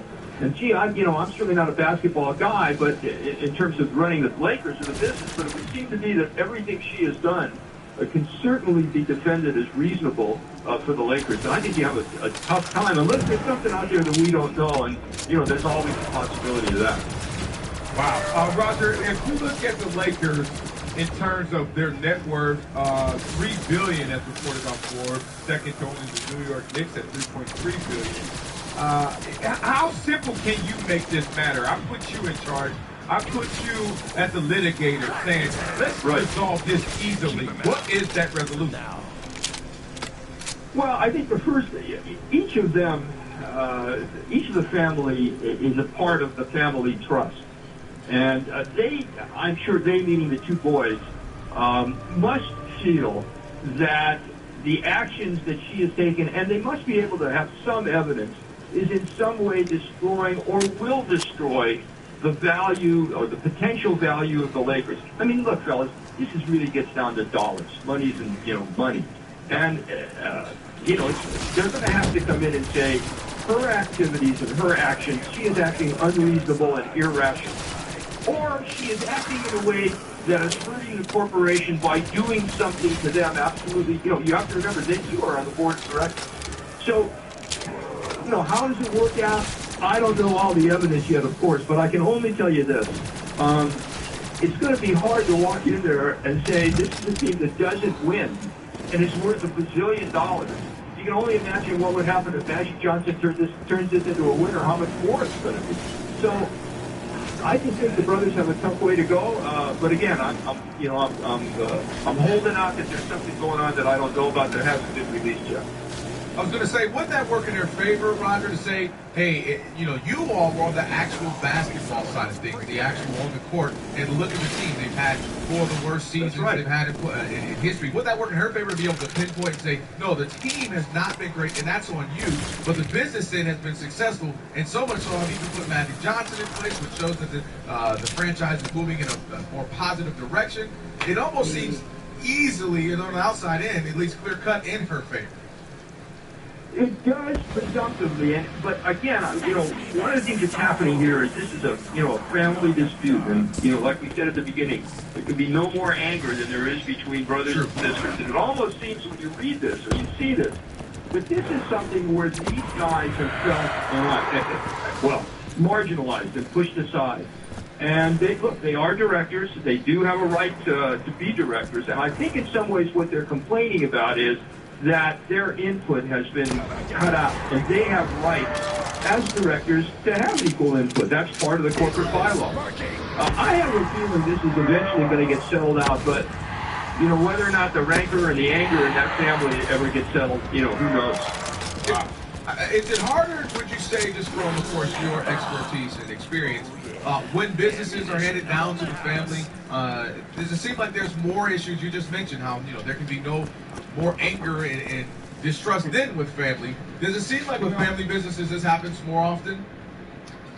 I don't know if it happens more often, but it certainly happens. How many times? This is not the first time we read about families and brothers and sisters going at it.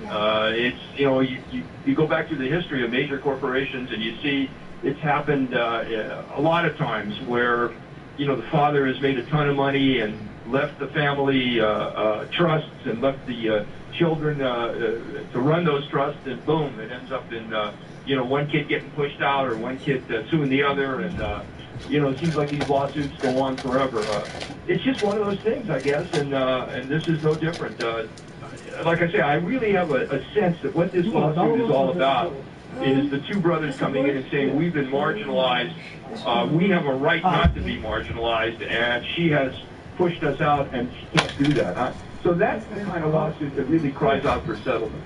Now, lastly, Roger, in your experience, looking at situations where a father does leave a trust for his children and the siblings bicker as we see currently.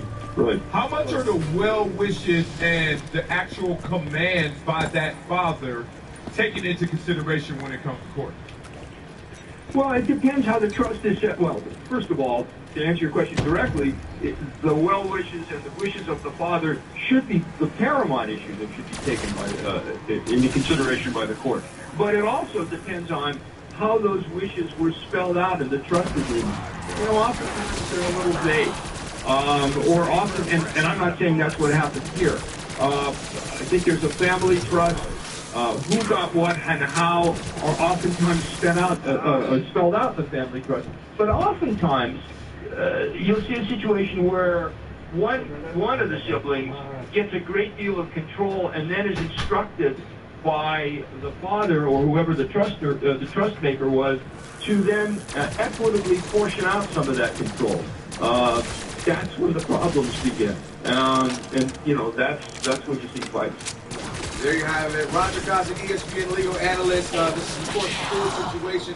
That actually a quick tweet here that I want to read. Spokesperson Mike Bass, who is an NBA spokesman, said Jeanie Buss is the sole governor of the Los Angeles Lakers, and under league rules, she has control of the team.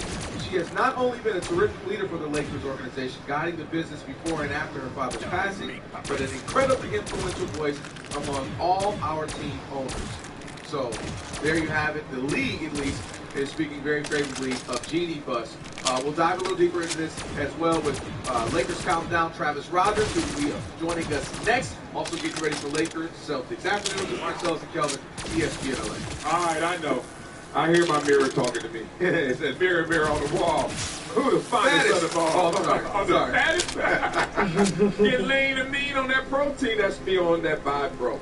And they got a new flavor, so I'm even happier right now. Berry Burst Protein Water. Same great nutritional profile as the other ones that I have. 90 calories, 20 grams of protein per bottle. New berry taste, though. That's what's new. I got the hook up for you guys. Because I know I played in the NFL 10 years. I ain't trying to brag. I'm just trying to let y'all know. You ain't got to play in the NFL 10 years to look great. That's what I want to do. That's what I'm doing. Your turn. Let's go to the website. BIPROUSA.com, BuyProUSA.com. Enter the promo code BURST, B-U-R-S-T, BURST.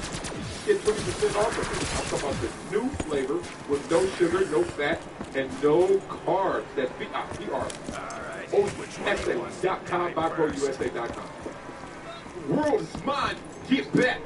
Shout out to Mac 10. I'm having lunch with him next week. Him and my boy Mike Cole. For what? That's interesting. All right, I'm gonna put it out there because you know I read the book The Secret, okay. And you know you gotta put things out to the universe. Mac 10 is from where? Come on, Rap City. Inglewood. And if he's from Inglewood, what's invading Inglewood in 2019? Travis, you there? Oh, I thought you said 2024 when you're talking about the Clippers possibly. No, the Rams, the Chargers. Right. So who needs to be? You're trying to take LT's job. No, back then I need to have sports bar or something. Ambassador, embrace them, King Song, represent LA, Inglewood. Okay. I need Mac 10 to be up in there somehow. Because Mac 10 represent the wood on. Okay. Travis, did you copy any of that? No, what's up?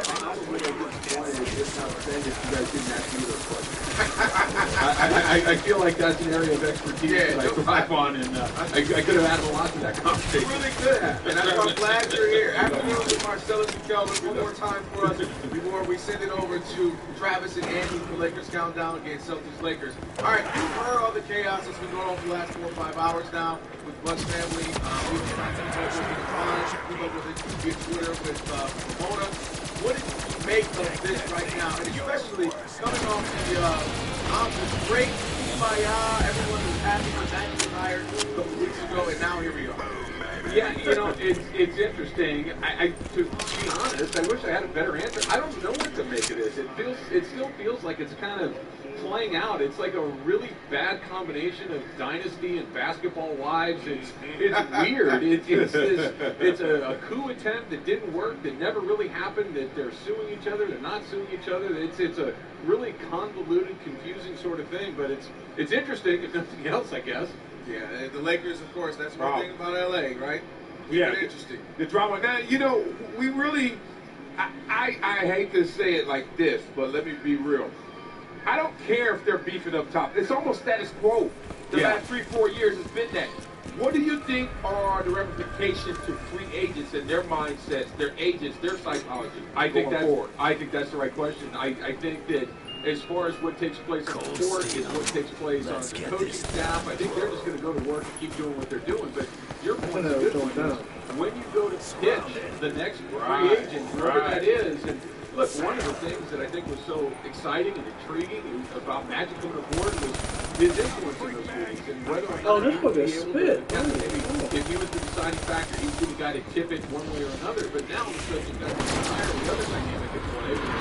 There is beef in the family, and I don't know if that factors into some of the decision making or not. But if it would factor into mine, if I was the guy getting wooed, you would imagine it would. Travis Rogers joined us at this moment. Lakers countdown. He and Andy Kevin. Travis, we were just discussing this right before we came back on. Mike, Marcellus, and myself. Is this the lowest the franchise has been? Because you talk about this play on the court. It's been bad 3 consecutive of the worst seasons back to back to back. And then now you add where there's this situation where Jeannie could be out, maybe she's not. And now what we have known for years that they have not had the best relationship. Now it's on full public display. It even has to go into the courtroom. So is last year with the 17 wins the lowest, or is this moment where we are now? Well, 17 wins is not much worse than 19 wins, which is where they are right now. Hello. And then you add in what's going on today and what's going on this season. Yeah, I think you're probably right, Kelvin. I can't think of anything that feels like a worse time. I mean, at least from a basketball perspective. This is a team, you look at the schedule, they got 21 games left, including tonight. And I mean, they're sitting at 24, and I see that. Put this on top of it. Yeah, I think you're right. I can't imagine it being worse than it is right now, just from an overall perspective from the top of the. Did I get bit? Well, let's not let all of this turmoil distract us from the championship victory after the night between the Lakers at 19 wins and a team that actually think they could do something in a playoff. Just beat the Cleveland Cavaliers and Boston Celtics. Let's talk real basketball. What do you see tonight? Isaiah Thomas just walked out the floor. Is he really that itty bitty? It's shocking. I'm not tall and I'm not short, but I'm no, you're tall. You're not little. I'm not little, but I'm rarely a lot bigger than an NBA player. That's a pretty rare thing. And I was standing 5 feet away from the guy, and I've got 6 inches on the guy. I mean, it's amazing how little he is. Here's the real question. Yeah. You've been around plenty of times at 5'10". They say he's 5'9". I think he's shorter than 5'9". What did you see? Well, I can tell you this: he's smaller than you. Yeah, I mean, he's shorter about 50 pounds lighter than you too. Yeah, that's a much easier. Laugh too hard, Travis. That's a much easier part to clear. Yeah, I'm excited to see him tonight, though. I mean, I've seen him on TV many times. So that's your way of saying the Lakers gonna get killed? Because I didn't hear you say. They won 19 games this year. They won 19 games. That's a good way of doing it. Just won 39. So yes, that's the long way of saying I think they're gonna get killed. Well, let's stick with the Celtics, actually. A team, Marcel, you brought this up, a team that is trying really to still get home court advantage against in the Eastern Conference, get the #1 seed against the Cavaliers.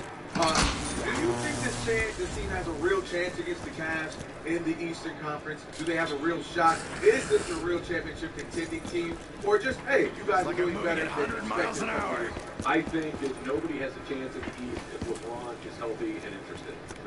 I think that's the bottom line. Andy just sat down here as well, and we talked about this a lot during the season, that if LeBron is healthy and Where's the medicine always gotta taste like shit?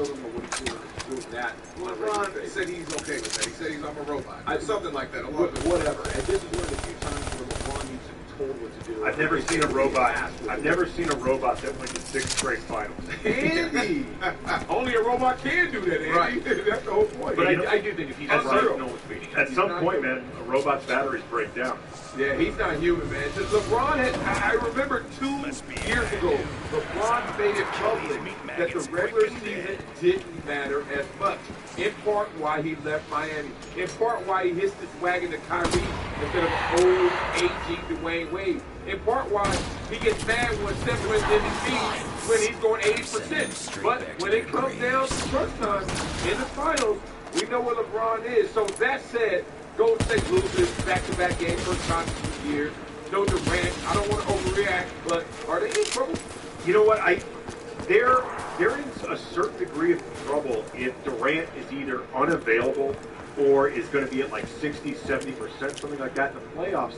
Because even though they've got 3 other stars, Steph and Clay and Draymond, Durant is having the best season of all 4 of them, and it's not even close. Like, you look at his numbers, they are ridiculous. He has defensively been a force. He's been, the rim protector that they thought that they'd be giving up when Andrew Bogut left. And also, too, like with Matt Barnes now playing, presumably, they're starting small forward. He's not just a drop-off, in my opinion, obviously, from Kevin Durant this year. I think he's a drop-off from Harrison Barnes last year. Well, all he has to do is all he has to do is make one shot, and he's not a drop-off. Well, that's the postseason Harrison Barnes. Oh, my bad. I'm sorry. That's what you were talking about. He makes 2 shots, he's better than Harrison Barnes. That's real. That's all he has to do. Again, Lakers Countdown crew is hanging out with us, Travis Rogers and ESPN Sports here. We've been kind of throwing this question around. We're going back to Isaiah Thomas. He is a star of this league. He was an all-star. Do you guys think that he can become a superstar? Because really you have Kevin Durant. I would put Russell Westbrook there. Yep. LeBron James, Steph Curry.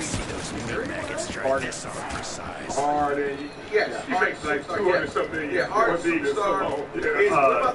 Is the Brow there yet? No. If he wanted to be, Kawhi Leonard.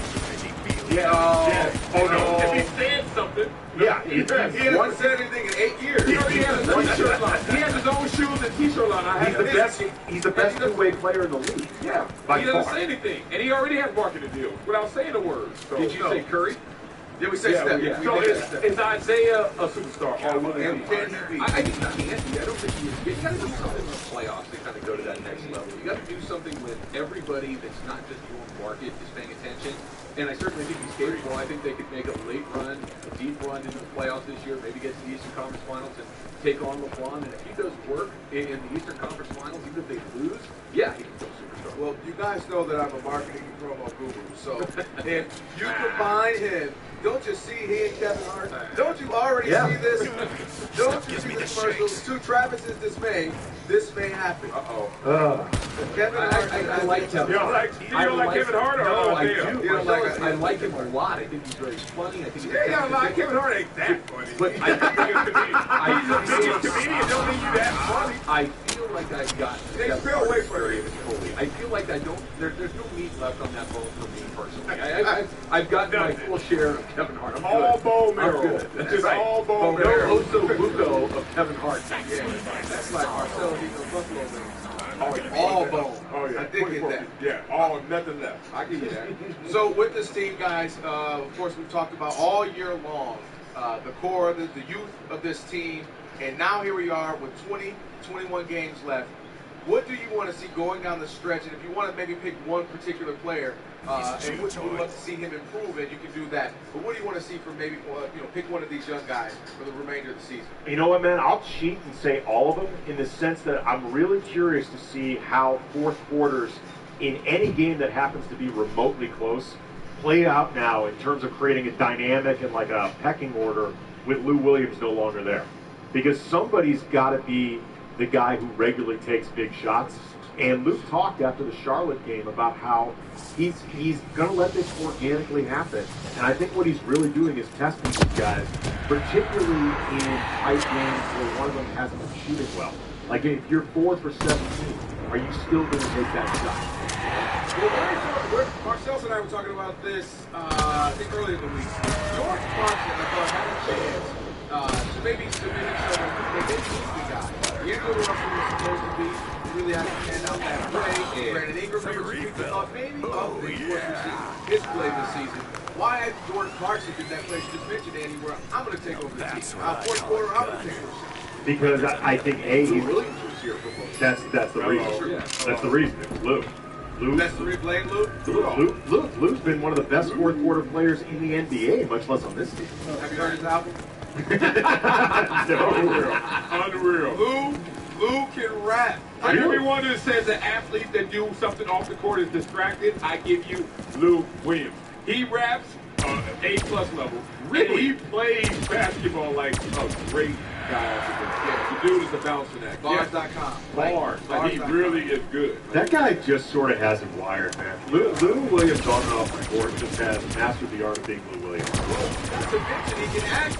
You saw him in Stop it. I know. Look, you've already ruined it for me. What was that? And I'm telling you, stop. What is the captain? I am the captain now. Captain Phillips. Captain Phillips. Captain Phillips. No, like they ain't that. He got nominated. Lou Williams was nominated. His teeth never look like Captain that.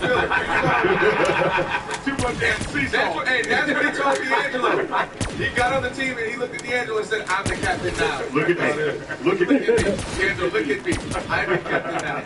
Lakers countdown next. Travis and Andy, we're out of here. Enjoy the weekend. ESPN 11. Gotta go.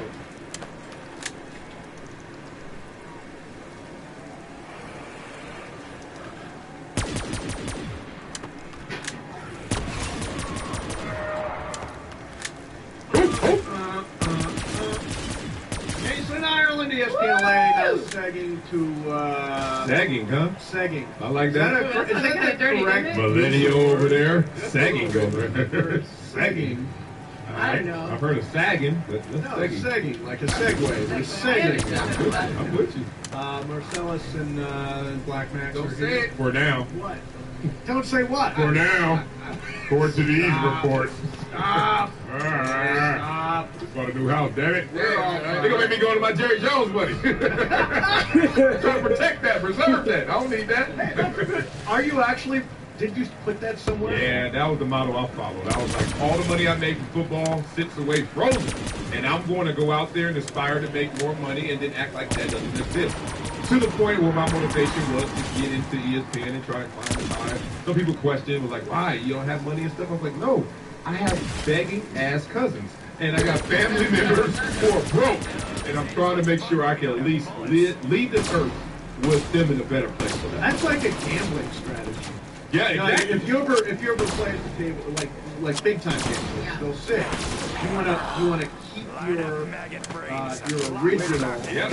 your original and only bet with your winnings. Take your original back up to the room, come back down and play with the winners. Start playing with the winners. Exactly. That's room though. That's the issue. Hey! So high roller. Well, I haven't talked to you guys since the whole bus.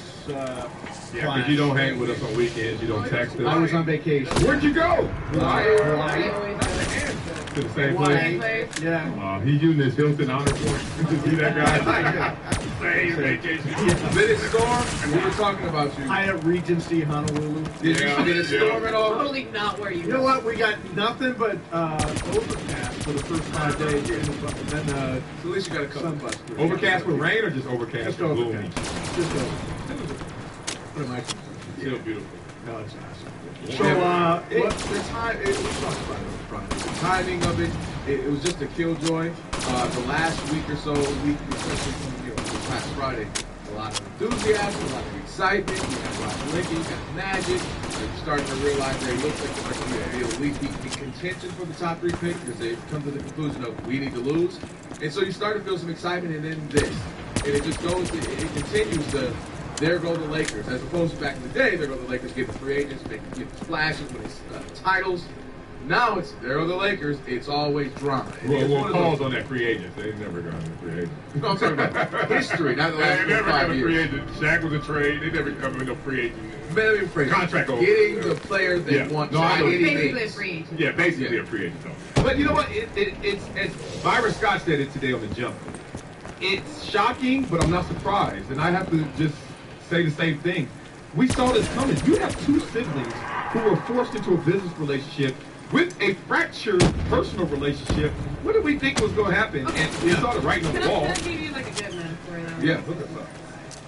So let's say you're having like a potluck. So like, what are you gonna bring? Oh, that sounds good. Like, what would you bring? I would meatloaf. Okay, you got meatloaf. Yeah, I would bring some some type of barbecue, something I agree. Something I agree. Black man had to bring brother. It'll be fish typical. I'd bring the weed. Hey! Max supposed to be on that list. Max going to be on that list. I totally have a prescription. I'll bring. No, I'm gonna bring it to Tell you them. what, I think I brought the best stuff. Corn pudding. I was hoping you would know. So What is corn pudding? Corn pudding is disgusting. Yeah, corn. You didn't get invited. Cornbread I like. Cornbread. Corn You ever go to El itself. Dorito with that little thing? Oh, that is good. Yeah. Oh, that. But wait. Why is that it is pudding? good. Do we not bake it though? It's probably not. It It's is better than just it call it sounds. cornbread. Okay, cornbread. Just call it Like- Momo's cornbread. Like I'm really getting the wrong address. Yeah. Momo's getting the wrong address. Max doesn't fit You out. can't come over, Momo, with the pudding.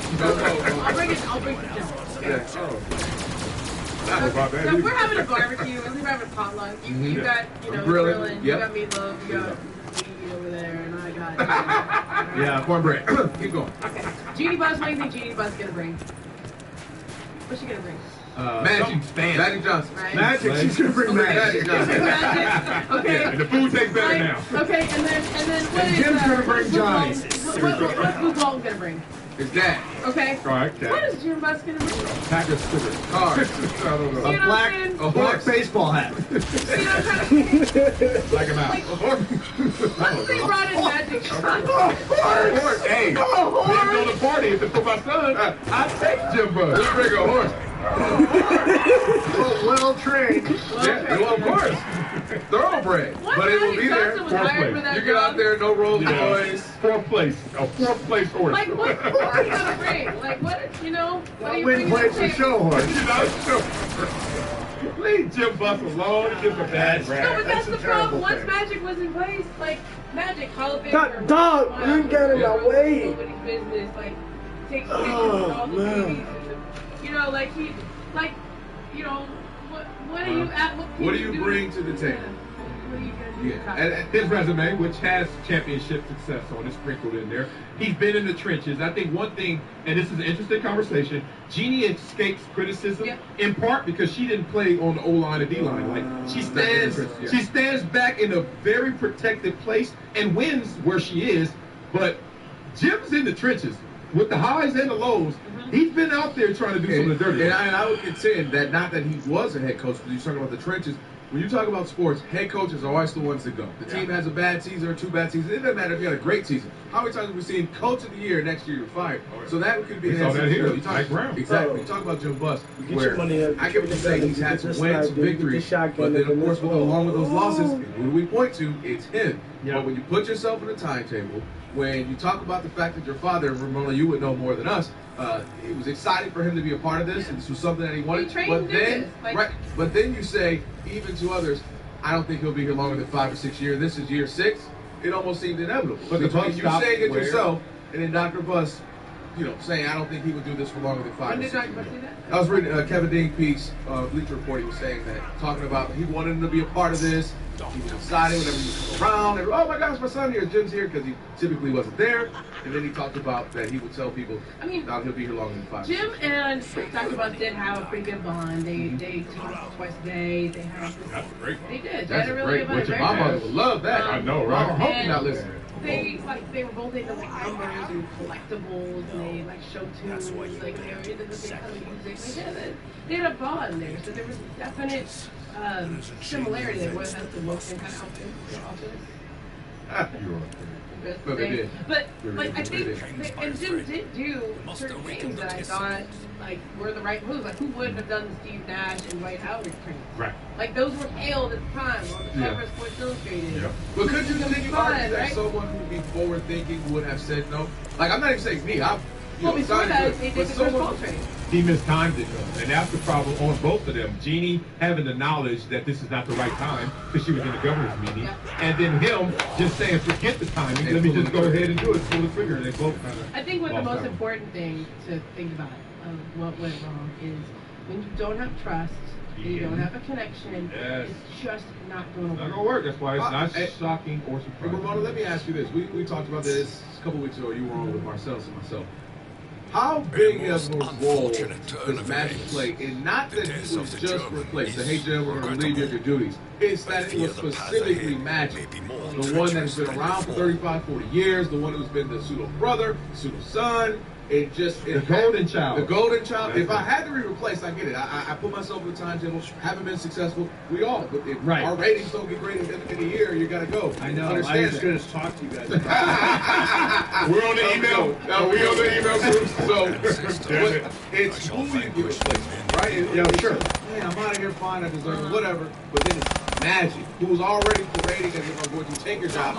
Well, but the other thing is, if you're Genie and you know you've got to do this, what better person to have on your side? What better person you have to replace your brother than with Magic Johnson? If you're going to go from sort of Mount Rushmore, you're not going to go Bob Myers,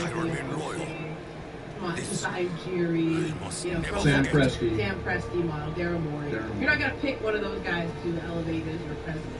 From the outside, from the current GM. If you're going to go Mount Rushmore, there's probably 4, maybe 5. Okay, so let's say number 1, number 2, Phil Jackson, number 3, okay, number 4, Jerry West, right, number 5, Kobe Bryant. Those are the 5 guys. 4 and then the drop off. But I hear what you're saying. Kobe met with Jeannie about a week and a half before she made the move. Yeah. Okay, Kobe either just go on her Facebook page or Twitter page, there's a picture of it. I think that meeting told her a lot. This is one time I agree with you. I agree with you. So Kobe's off doing Kobe. Look, Kobe's off doing Kobe. Yeah, exactly. He's just Brian Stywell, $100 million. I don't think he really wants to go right back into this end of the okay, I'm doing his own thing. Yeah. And I just can't believe that you did not seize upon the opportunity to make fun of him. Yeah, Mason's not here. Not even no, he has a potluck with what he brought. Yeah.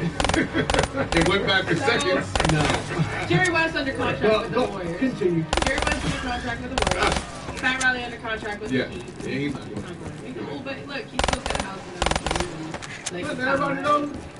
Listen, everybody have a house in LA. And once you get past $25 million, I feel like it's part of your contract. Hey, when you pay the $25 when you're million, wealthy, you have to buy a house and don't have a day job. Yeah.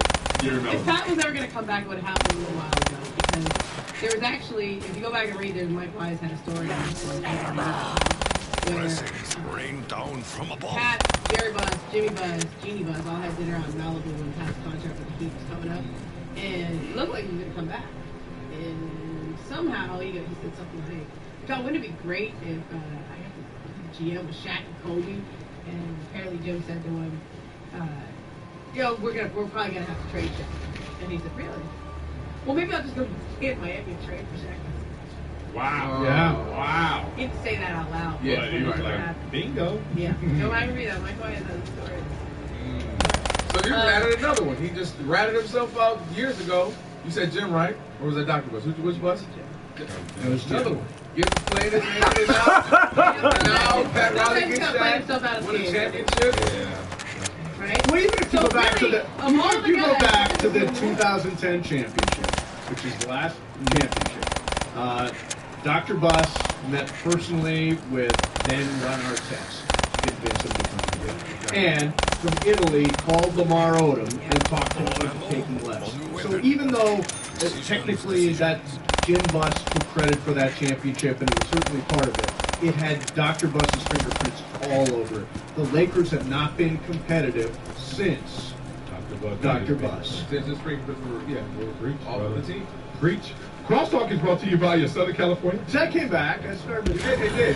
Or SoCal BMW. I went down. Yeah, by the way, Momo redeems herself in lie. swimming pools. Did you know that? Oh, I do the same thing. Yeah, right? Where am I going? And you knew that chlorine has friends. You knew he would. And it's coming from me. Log on to SoCal. I'm so upset with that side of the room right now. Oh, it's like y'all have never done that. Never.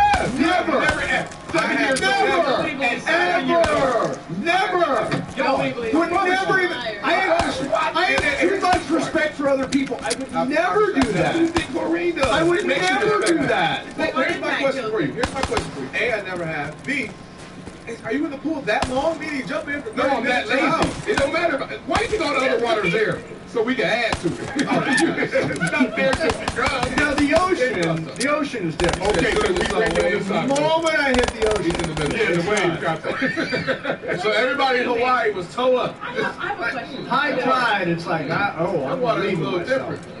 Okay, so I got a question. Don't you think ocean makes it better? Like, I think it's the water on the outside and the water on the inside that just kind of like, there's some kind of... Momo, apparently you'll go anywhere. I mean, I don't know, whatever it is. I'm just Above ground pool. I mean... Above ground pool from Target. Jacuzzi. Jacuzzi! Oh. I've done it in a jacuzzi. Oh. And there's been other couples there, and I've been looking at them like, Oh. take that. I'm not Does, that. does the new house have a pool? Yeah, and jacuzzi. Tony and I never coming over. Hey, pool party. Who's swimming at your house, man? Nah. I love me. It's on y'all. Y'all go to SoCalBMW.com. You ready to function? Try this. Oh. No, I cannot wait, Mario and Mike. To go swimming with Yes, for us to get the Wiley invite to the new home, and it'll say food provided, hydration, and then it'll say, and we'll all take a dip in the pool. Hold up. You ain't getting in? Hold up. And I can see Tony hadn't been out some time, wants to be free, wants to show her post-baby body. And say, Okay. and I'll say, baby, hold up. Wait, I can see her, look, leaning in, about to do a dive, about to dive into the pool. I'm going to say, hold up. Why? Please tell me you're not a person that's Because out you of sight, just out of mind. mellow yellowed the pool. Every pool you get into that is not yours has mellow And yellow. you're in it. right. So But why you- does it matter if it's mine? Because to At know, least you know my yellow. To- Hello. No, me. you know, at least warm me up to yellow. Show me the number one jar. Ain't nothing but yellow Don Julio. I'm letting you know right now what's going through me. Don Julio. Mario, do you Yes. in the pool? I don't like to do that, but I've been to so many Vegas pool parties. Yeah. that Thank you. That's just what happens. You just gotta live Have you with ever it. seen the Vegas water? Like if you get there after like 1:30, like because they there from 11. 1:30, that thing is yellow or brownie. And like you just gotta take it, dog. It is what it is. I'll be the next one. You right, man. I'm gonna be over to Josh. The next time And those Vegas pools are so crowded, and there's nobody in the restroom. Ever notice that? Yeah. There's no line at the Mike, restroom. you, Mike, don't lie. Oh, I'm going in. Wait, you're as I'm a relieving the stress. Yes. So if you Charles, So if you go to St. LA Fitness and me, get away. Charles, do you? Am I the only one? Am I the weird one? I don't believe Charles. You think Charles is like, all right, you know what? Right now, this is feeling great, comfortable. But Maybe I'm I'll gamble. $5,000 The fight is far from Charles over. is lying, and I don't believe you in your life. You have Okay, not. so no, maybe when I was 5 or 6. Oh, I'm saying, maybe I was already. as an adult, as somebody cognizant as an adult, no. I'm saying I don't know if I was 4 or 5. You're about 14. You want to? Oh, no, you blew. Oh, so I'm saying from 8 on. You were an adult at Absolutely 8. no.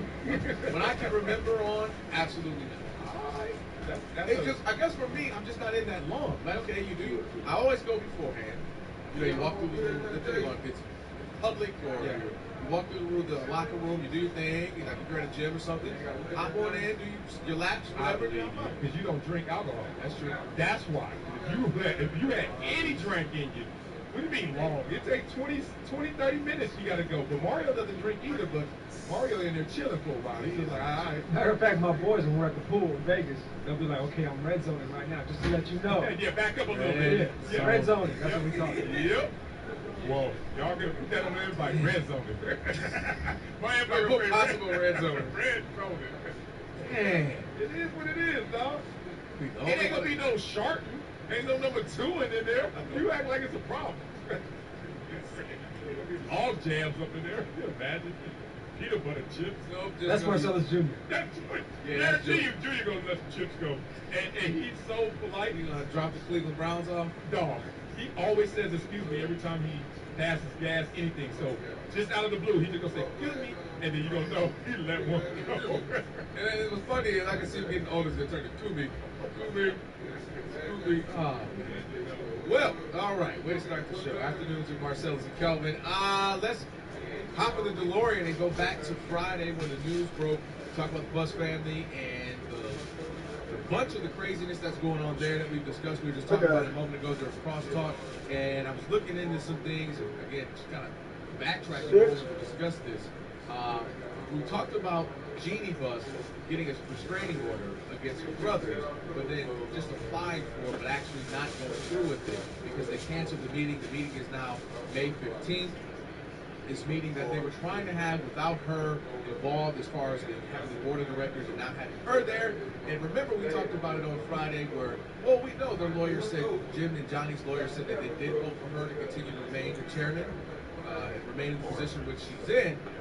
We both discussed it and said, it kind of seems like a move where if you do it that way, you can then turn around and still have that board of directors meeting. So if we still vote you to remain in your role now, if in a couple of weeks or in a week we have this meeting, we can oust you then. So that if it ever gets out, we can say, no, that's not true, because look, we voted her in. So you can always have that in your back pocket and say, how can we vote her out when we voted her in? Yeah, we went through the timeline. They basically got they got cross-slipping. They tried to oust her. They started to coup a little too early, prematurely. Jeannie noticed her name wasn't on the invitee list as Norm, and then she was like, what the hell is going on? And then once they got figured out and found out, they tried to tax that on and said, oh, well, we're sorry, we don't know what happened.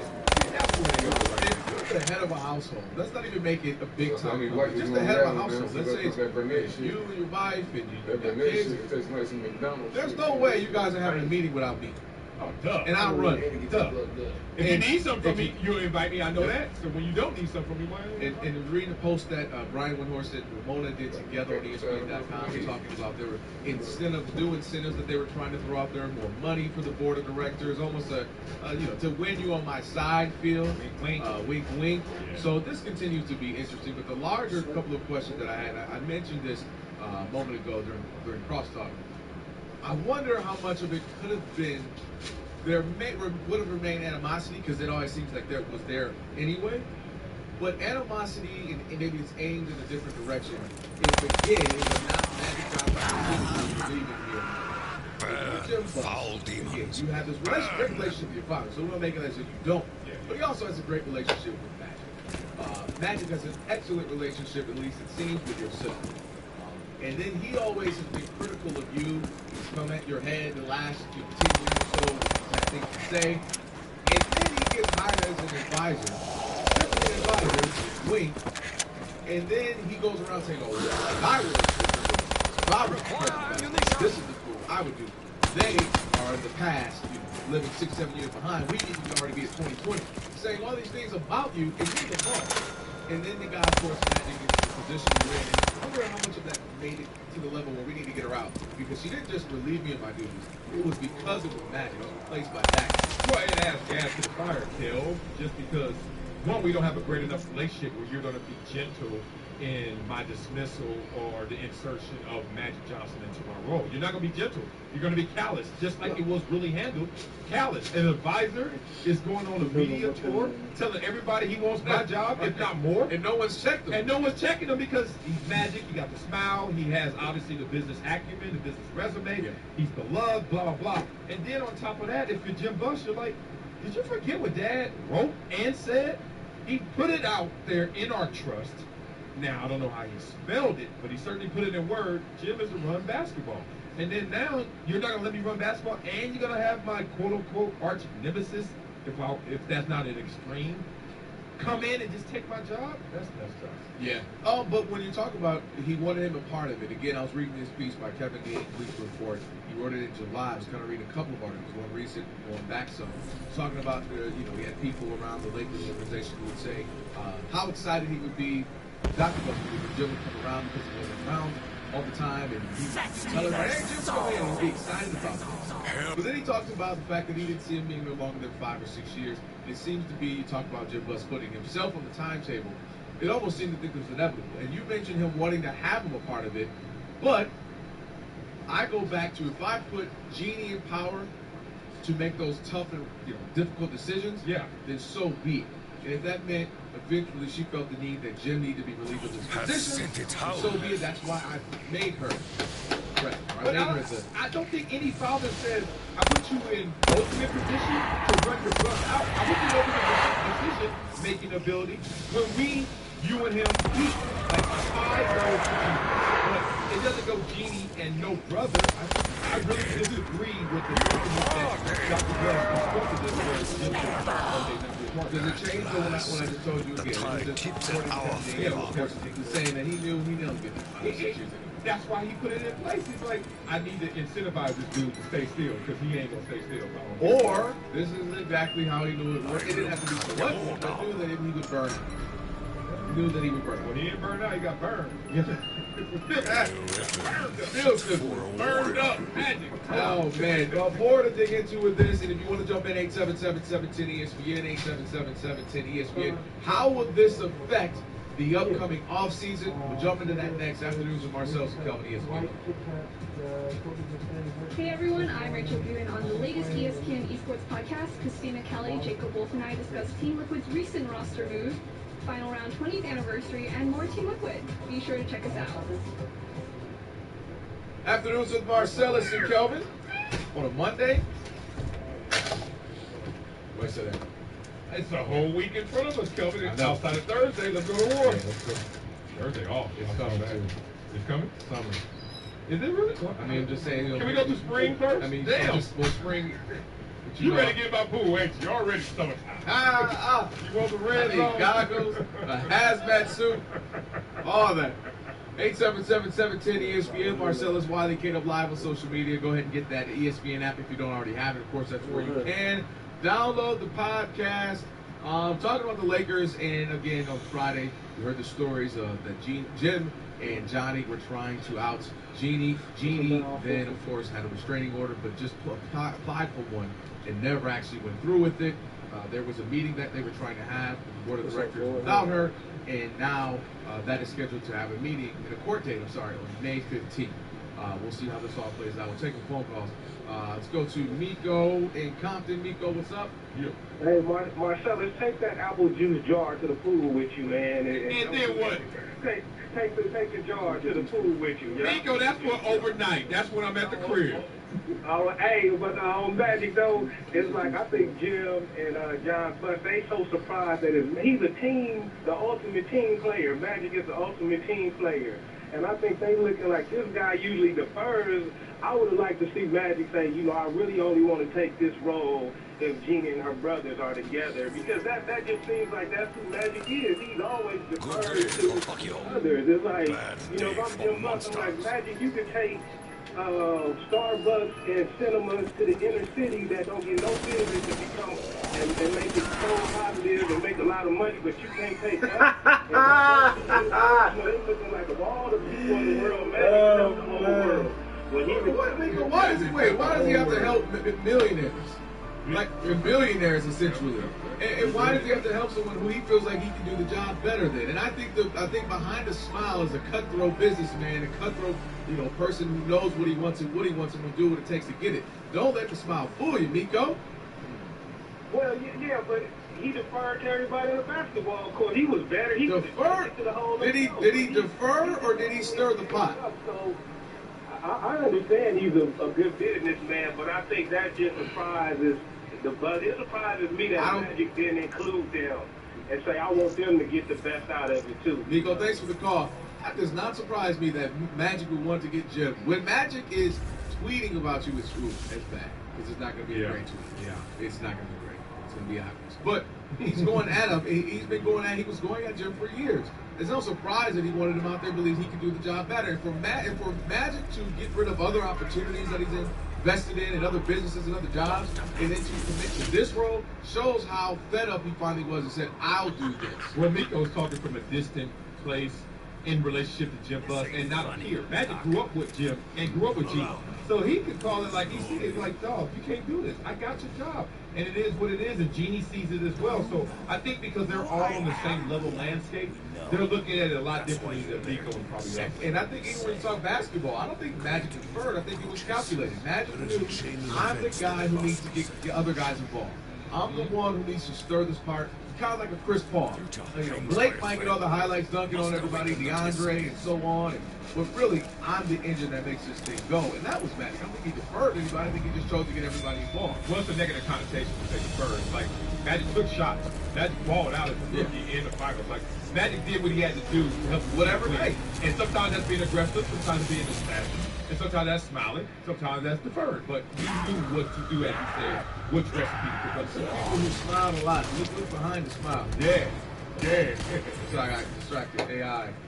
Yeah, either the money is getting a little tight because the necklace, the chains are getting tighter. Oh, I know you are not joking on anybody's chain, and one that's 4 diamond looped up chains. I hope they're real. They're real. An ordinary weapon Sale value of for an exceptional warrior. $900 million. Is that what you A need? most unfortunate turn of Heard the stories events. about him going The broke. death of the Absolutely. German is The insecurity regrettable. speech. Oh, y'all thought I'm broke? Here we I go. fear the path ahead Why do you think may be anybody, more when they make treacherous money, than before. shows their money like that? Because they want everyone to know I still got it, or I got it more than you think. You must be a billionaire. What? I ain't Not so. You must be. I got past that phase, but I was ignorant like You that. must be a billionaire over there. Elias, what's up, man? So earlier you guys were talking about Jerry Buss's blueprint being on the deal with the San Lakers. And 3 or 4 years from now, if the young core is still attached together, isn't that Jim Buss's blueprint? And like, if there's no, like, that's why I just want to get your opinion on that. Like, if you give any credit in 3 years. Yeah, absolutely. I think absolutely, Elias. They absolutely, he and Mitch, or together, they pulled the trigger on getting some of these guys, especially the late round draft picks. I think they did an excellent job in the late rounds getting guys who can contribute. For so long, But I think the overall larger thing for me is I don't believe that was the plan to go Celtics to go bad to make it good. I think they fell into that position. I think they were trying to piece together teams that would be competitive, maybe be a lower seed in the West. We talked about Jeremy Lin, Carlos Bouzers, and some other moves they made. I think eventually they were fortunate enough to keep those picks that they get the top 2 with D'Angelo, they get it again with Brandon Ingram. They were fortunate. This could have been bad. Back-to-back years, if they did not get those picks, this could have been a tragedy because you would not have had anything really to show for it in D'Angelo and Brandon Ingram. I don't think they planned to be bad to get good. I don't think they get proper credit because the plan is not congruent to what their actual thoughts were in the moment. They just, as you and Matt, My dreams Mr. are haunted by spirits. They backpedaled into, I look what we fear got. they are not And those of my mediocrity or ancestors. worse, they actually have positive assets, but those are unintended consequences. Yeah. They didn't design for this to happen. It just happened. Yeah, they weren't trying to go down and be bad. No. The Celtics said, we'll get rid of the guys. And that goes to something we talked about earlier. When you take a Steve Nash or Dwight Howard, and I was one of them. It was good on paper. It obviously didn't work out. You know, Nash was just going to Die die on the board, right? But I would give credit to a Danny Ainge who was willing to say, this regime is no longer working. So much so, Marcellus, that he even traded Doc Rivers, the coach. That's how wise he was to say, not ain't gonna work. He's coaching Doc Rivers, a good coach. We all know. But to say, you know what, this whole thing isn't working. It's time to move forward. Traded Paul Pierce, traded Kevin Garnett, and I even traded Doc Rivers. And then you end up getting the taking over your future, getting the assets, trade $96 billion draft picks. My point is that was a situation that said, well, we'll blow it up and we'll go bad to get good, where you can see, oh, it works and you know it's design. Obviously, it was Philly. Really, really, really bad, all time, historic bad. But now you start to see some of these pieces flourish. I don't think that was the case with the Lakers. Let's take the calls take some more calls after this. Gotta give you the rest of the show. We'll have I Button offer you the Brooks, chance NFL to Network. fall We're going to upon join your us to break own down the swords. combine is what we saw. I actually want to compare you to somebody out there. Boy, I got him. I already saw the numbers. He ain't got me. I would have asked you about that. His number, Well, your don't number. go all the numbers. Just give me the ones I want. You gonna cherry pick them? Hell yeah. All right, and then Alan Silva is going to join us, host of Lakers Talk. Alan Silva, if you go by our rundown. Then Steve, I thought it was Anderson Silva was coming in. I didn't know what was going on. Long You weekend, been watching Mike. UFC, Mike? Long weekend. I feel you, brother. I get it, brother. And then we need to discuss, too, also, you watching Get Out. Vengeance will not Trying- wait you trying for to- ammunition. Wake and I are in alignment, and we're going to discuss. Did you see it? No, not yet. How the hell we don't talk about it? Don't talk about just for an experience, like we did with Mario, did you see it, Mario? No, I went to the Galaxy game this weekend. No time. You know, you always try to make you feel bad about what you're doing in life. What the hell that got to do with going to the movie? Just say you didn't see it. What, 48-hour game? You got 2 days. I haven't been to the movies since Straight Outta Compton. Oh, there it is. You're right. All right, 877-710-ESPN. I see your calls. We'll get to them next. Afternoons with Marcellus and Kelvin, ESPN. And Mark. Afternoon. Sure it does. Afternoons with Marcellus and Kelvin. 877-710-ESPN. All right, how does Magic change the dynamic specifically now that he's president of basketball operations. When it comes to getting creative, I don't know if you saw Mike D'Antoni, what he had to say about that. He was saying that Magic in this position isn't going to change it. It's going to be the role that that player will have, the money that they're offering that player. It won't just be that Magic's Mike D'Antoni said. If I don't know if bad Lakers backlash, if you go back with all the Magic's cheat tweets, he was not a fan of D'Antoni as well. Yeah. And where's my ancestors flows through my veins. Half his agents seem to be his clients with the Rockets. And maybe he doesn't want the coaching to begin and the adoration for Magic. So he like, let me stop this real quick. Magic ain't enough. Magic ain't enough. I hear you. Ain't enough. Where's James Harden from? L.A. Look at this good Trevor Ariza, where he play his ball? Where he from? That's just a high school. Yep. And where did he win championships? Yep. But I saw that to be funny. But that's a question I do want to have this last segment here before we go to something else that Bucky Brooks asked before. Let's assume everything once more stays the same for now, but they can. We have that May 15th court game. Who knows what's going to happen? While that is happening, how does it affect the creation? Just for between now and May 15th, more stories, more dirt comes out. If you are a free agent, maybe this year, maybe next year, Paul George, Russell Westbrook, guys next season, or even guys who come this season, Kyle Lowry being an example. How does this play into the front office team? Think about it. If you're as a free agent, as I once was, here's the thing. You have your mind kind of wrapped around No. Your agent, your team, I was being greedy. Introduce other scenarios, other situations. If you watch the show Ballers on HBO, that's how it kind of works. Like, you got your own vision, and then they like, nah, you need to think about this level, economics, you need to think about the business, you need to think about off-the-field networking, blah, blah, blah. So then you kind of get into this integration of thought between you and your team, and then you go out there and apply. Now, Magic is obviously a great superlative and a great addition to anyone's mindset about which team to focus on. That said, D'Antoni is right. Like, Magic ain't enough. Like, Magic ain't gonna pay my bills in retirement, so I can't be going to a team and taking all these haircuts and handcuffs if Magic is not gonna deliver on message. Money talks, we know that, and also the fit talks as well. Meaning, you got 4 point guards, and a point guard free agency is not gonna be interesting. You have big men in your role. For instance, when Mike D'Antoni was here, Paul Gasol was not the type of player he needed. So if you're trying to recruit that type of a player, it wouldn't make sense. However, the biggest thing I said with Magic in this position, at least early on, who knows, 2 years, if it's still bad, then it doesn't matter if it is Magic. But I think initially, the next couple of years, with Magic being in this position, it helps because you can at least get the meeting with some of these guys that maybe you wouldn't have gotten, or maybe wouldn't have taken you seriously if it was someone else. That maybe now, because Magic's there, at least you can have a real sit down and they'll pay real attention because he's there.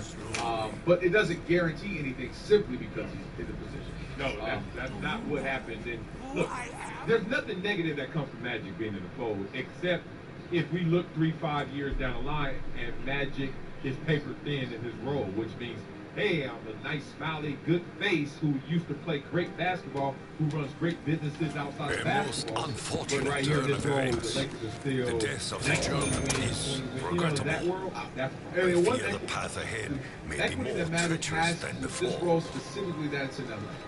Because everybody wants to say, well, Phil Jackson isn't, well, he wasn't a Knick, he hasn't been a Knick since the 70s. Nobody really even remembers that. It wasn't like he was Walt Clyde Frazier, he was off the bench. And also, it's a different role. I think with Magic, Wade will have some leeway and he'll be okay with. Remember, he said 3-5 years now he has great time for the is because he has a lot of equity with the Lakers themselves and the city of them. Phil doesn't have that in New York. So everybody says, well, it doesn't guarantee it's going to work with Magic. Look at Phil. And everybody's going to down on Phil. Well, Phil isn't not Magic in LA. Phil Jackson's name does not resonate quite like Magic does, specifically in LA. This isn't Magic doing this in Cleveland where it's Magic and you're excited, and then after a year you're like, all right, he got to go. Well, measure that. You know how they don't respect former players in transition. True. And Phil's a former coach and player, so he's already kind of got that respect built in. And he won the same amount of championships for LA as Magic Johnson did. And you think about it, like, I know what you're saying. Yeah, Magic wins the Phil Jackson argument in LA, but the distance, I don't think it's as great as you think it is. I think it is because even at the back of your mind, you're going to say, "Shoot, Lakers gonna suck. I'd rather at least suck with Magic." I think. Well, you agree? Remember when Phil almost had the job again? Yeah. You remember how the climate was and the anticipation? Everybody was like, "Oh my God!" I fear they are not No one was those doing of it for my Magic because no one ancestors. really put Magic out there. In We terms didn't of know the this role. was an option. Right, other than the dinner that you called out. But they were on their heels, and then all of a sudden, everyone jumped on their toes when they heard Phil Jackson's name. But that's my point. Phil Jackson has the equity with who? The Lakers. He was here, he was away, he was back, he wins. What I'm saying is, people are comparing, saying, "Well, Magic, how do we know he's going to do well? And if he doesn't, he could get, people could want him out of there quickly, like they did Phil Jackson in New York. Look at Phil; everybody was excited. I'm saying Phil doesn't have that equity in New York like Magic has here. And it's not even just. It's the Lakers from a player, it's the Lakers from the time of being around the team as an ambassador, and it's the city of that. Like he would have to have 5 consecutive seasons of 10 wins, get caught in some scandal, and something else before people would be like, all right, no, Magic. And they start to have a bad taste about Magic. You think 5 more years after 4 feudal years? You think it could be 9 years in totality? It would have to be bad because your mindset might be you think it's going to be bad anyway. Might as well be bad. No, I think you ever get to a situation where you are so excited, but your doubt, your trepidation is swallowed up in your excitement. But as soon as one bad thing happens, you're like, you know what? I kind of knew that from hello. Yeah. I swear, a lot of people, I would say 70% of people who support Magic, hell yeah. As soon as something really went bad, they say, yeah, he wasn't ready for this position. This ain't what he really about. I can see that. It will be interesting to see his effect. Again, we're talking free agent and what they even say publicly. Remember, we had Tracy McGrady on. I know he's not playing now, but if publicly guys are like, just current players, superstars, are big on Magic, talking about Magic, Paul George, that stuff counts, man. And you mentioned Rob Flynn, who has relationships with a lot of these guys from being an agent standpoint, being around all of this. That stuff counts. Let's take a quick phone call. Let's go to Denzo in LA. By the way, 877-710 ESPN is the number. What's up, man? How's it going, guys? First of all, I'm coming from a diehard Lakers fan.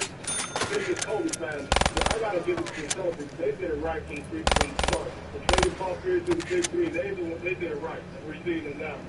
Another thing is with the whole Jimmy Buss and Jim Buss thing, I don't think that's gonna affect the agency at all. Actually, from a player standpoint, we've seen it. From what I heard, there's not much damage going to be going on in the crowd, so it doesn't sound like the Genius can do. But from a player standpoint, at the end of the day, they're still getting paid to do one thing, and that's play basketball. And Magic understands that not only by hiring Rob Pelinka, who's doing CBA. If you guys don't remember, from Melo to all the other free agents that we actually had to come and meeting with, one of the things they said was that they didn't show any analytics. Seeing Rob Pelinka, he understands basketball business side, the whole basketball side. I think Magic and Pelinka, they're going to make a good tag. I offer you the chance. Hey, thanks for the call. When you stop it down, it's starting to wear down. I mean, he's such a fan. He ain't had nothing else but I'm a fan and analytics and Robin Magic. What? He did. He said that Boston did it the right way. Why everyone keep giving them so much damn credit and they have no chance of beating Cleveland and getting out the East ever? I'll give you why.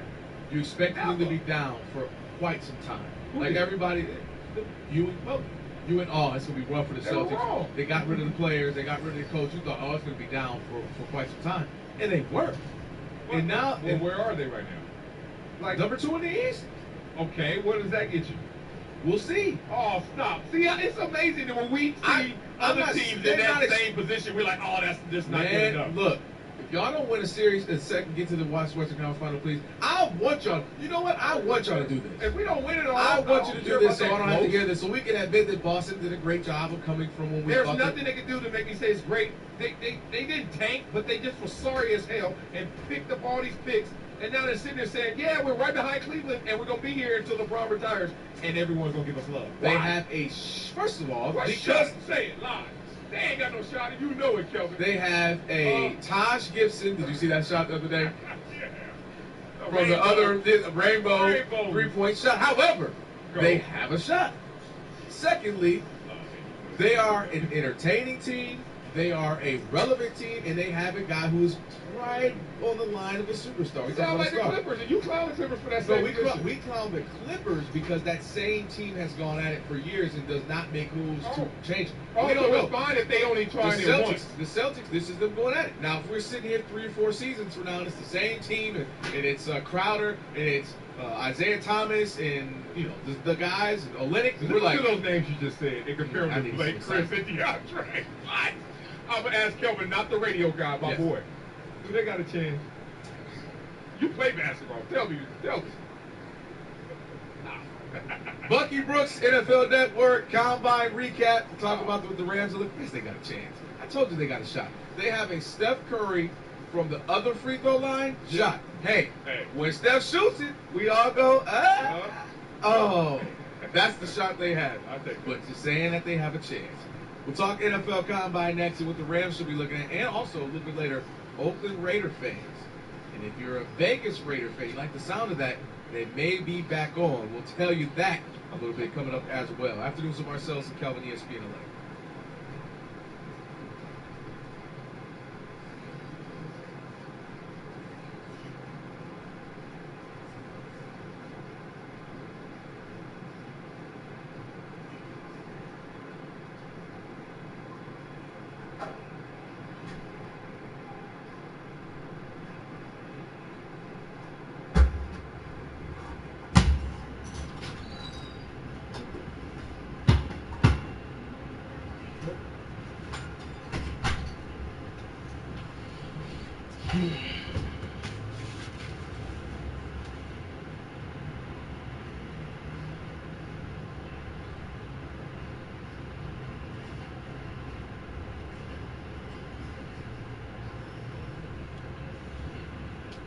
Afternoons with Marcellus and Kelvin. Marcellus Wiley, get up live on social media again. Make sure you get the podcast if you missed anything or another single day that you ever need to know and you ever need to know and you know myself. Hey, just know we got the flow.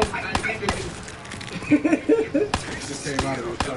That's what it is. You know what? I must say, I feel a lot better today, guys. Why? I don't know. Just, shot you guys a text on the weekend. Man, if you ever shoot me another text and I read it and spend 7 seconds of my life reading about your emotional issues.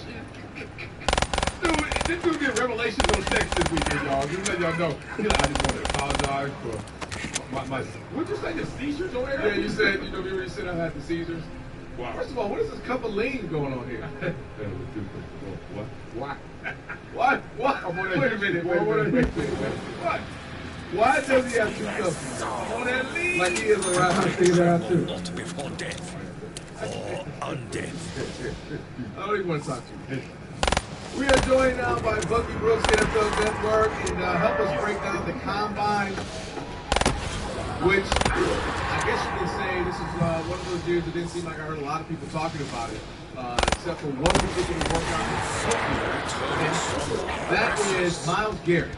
John Ross. He actually will be. He will get to him and his speed in just a moment. But what the heck is Myles Garrett? Is he made out of a machine? He jumped higher than LeBron, and he's supposed to be a defensive lineman. I mean, he's a freak athlete. I think when you look at him, the best comparison that you can make is to Julius Peppers. Like, super athlete, super fluid, not supposed to be 6'6", 270 pounds, and run 4.64 and jump 41 inches and do all the things that he can do. But you get that. I think the big thing when you're the Cleveland Browns or anyone who's at top of the board that's looking at him, how does that translate into the play? Because we've seen a lot of great athletes come into the league, but they can't necessarily deliver the production that match their athleticism. He might be one of the rare guys that can do it, but you have to kind of look back on film and wonder why he didn't necessarily consistently dominate all of the time in Texas A&M. You think he can fall to the second round so the Rams can get a horse? No, it's a wrap. It's a wrap. He's one of the ones, he may not go to the draft, but if he went to the draft, he'd be a 5-minute first. Yeah, we can't waste your time. That's right. You can't waste your time like that. Talking about the Rams right there.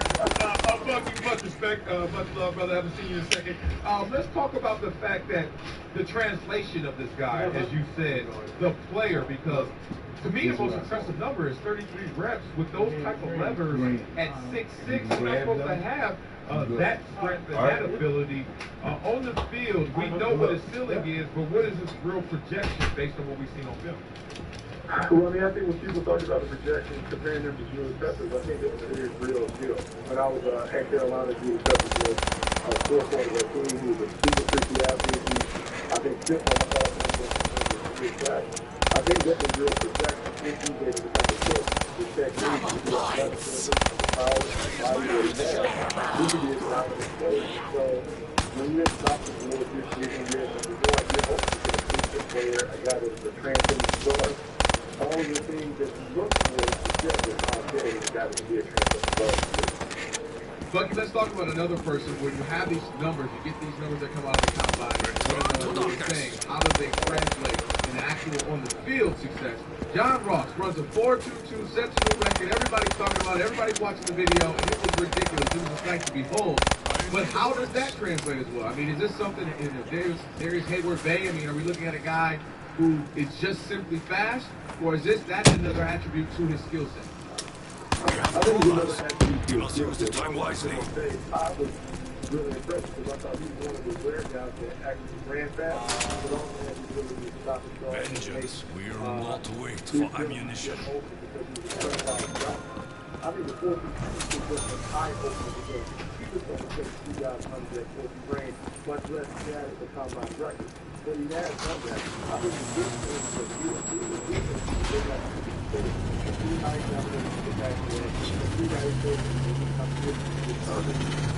got This is a favorite tackle.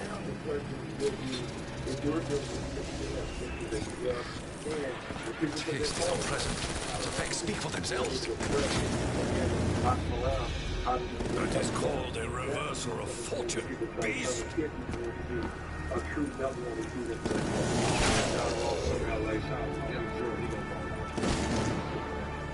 Rams, let's bring it home. Speaking of LA, Bucky, Rams got put in the Dine on red this day.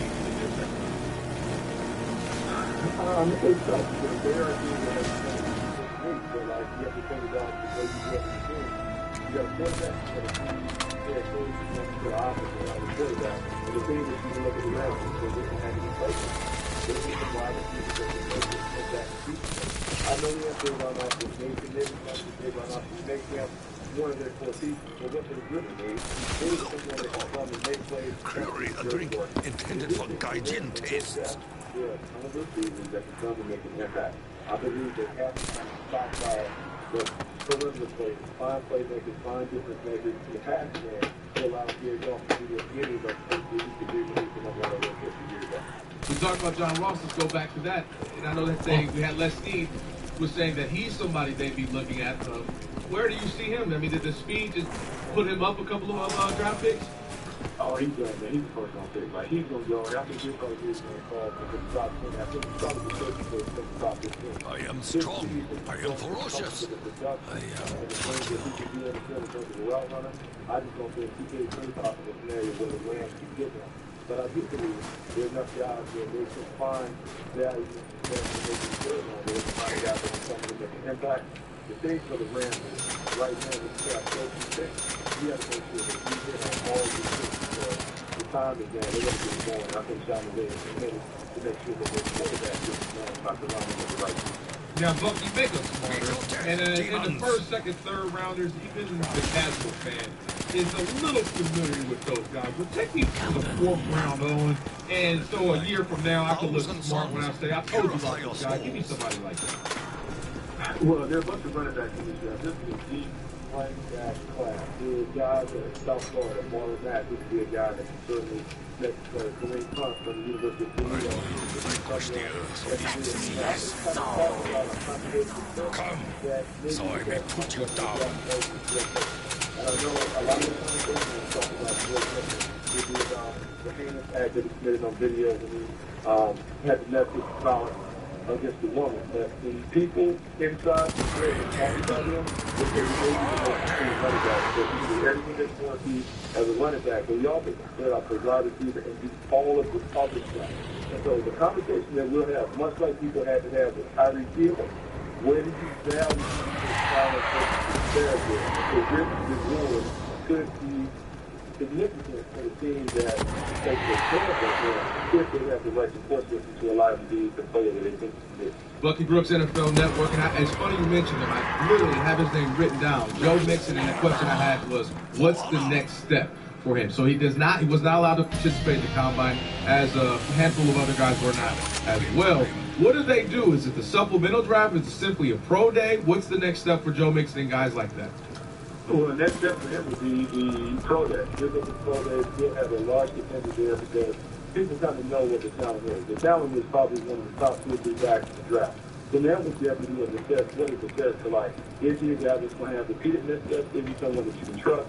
Can you bring him in the building and not worry about the other stuff that may come with it? Because the team that takes him has to be willing to deal with the PR difference, the backlash, and all the other stuff. And so you have to see where does that talent, character ratio laid out. But for him, he has to continue to know things, he has to continue to say the right thing to show, but straight thing to show that he is not the guy that you saw in the video. And so a lot of it will come down to a gut decision between ownership, management, in terms of what he is he trustworthy, can you give him another chance? Okay, we got 2 quarterbacks sitting at the top of the draft board. And obviously, Clemson's quarterback Deshaun Watson. But then a quarterback not a lot of people know about, Mitch Trubisky of North Carolina. Break those 2 down, and who would you take first? Well, you know, Deshaun Watson is the ultimate winner. Like, anyone who's watched Clemson play the last couple of years, 32-3 in the time there, had an excellent performance in the championship game. And even though he may not be the most polished in terms of passing or whatever, the thing that you get from executives is he's a winner. He understands how to get his team to the winner's circle. And there's something about that. Mitch Trubisky is a polished passer. I'll say actually had a terrific season at North Carolina, but he's only played his 13 games. Now, I don't want to close the situation because my alma mater. I love everything about my alma mater. But what I would say is the question mark on him is, can he be a leader of men? He's kind of a quiet personality, doesn't necessarily have that kick factor that pops, but he's a really good player. So what you have to determine is, can you put him in a situation where you have strong personalities on the outside, that he is strong enough to lead those guys and get them going in the right direction? That's the challenge that Mitch Trubisky has faced as they're doing the evaluation. If I had to pick, I would take Deshaun Watson, but I think the difference is I want Deshaun Watson to play a different pickup, but when you check it out the box, some people will really think it's high because he has those quote-unquote Get you out of here on this one, Bucky. Adoree Jackson, someone, of course, SC, local guy for us. What do you expect for him, and maybe what position is he? Cornerback, receiver, returner? What do you see for him?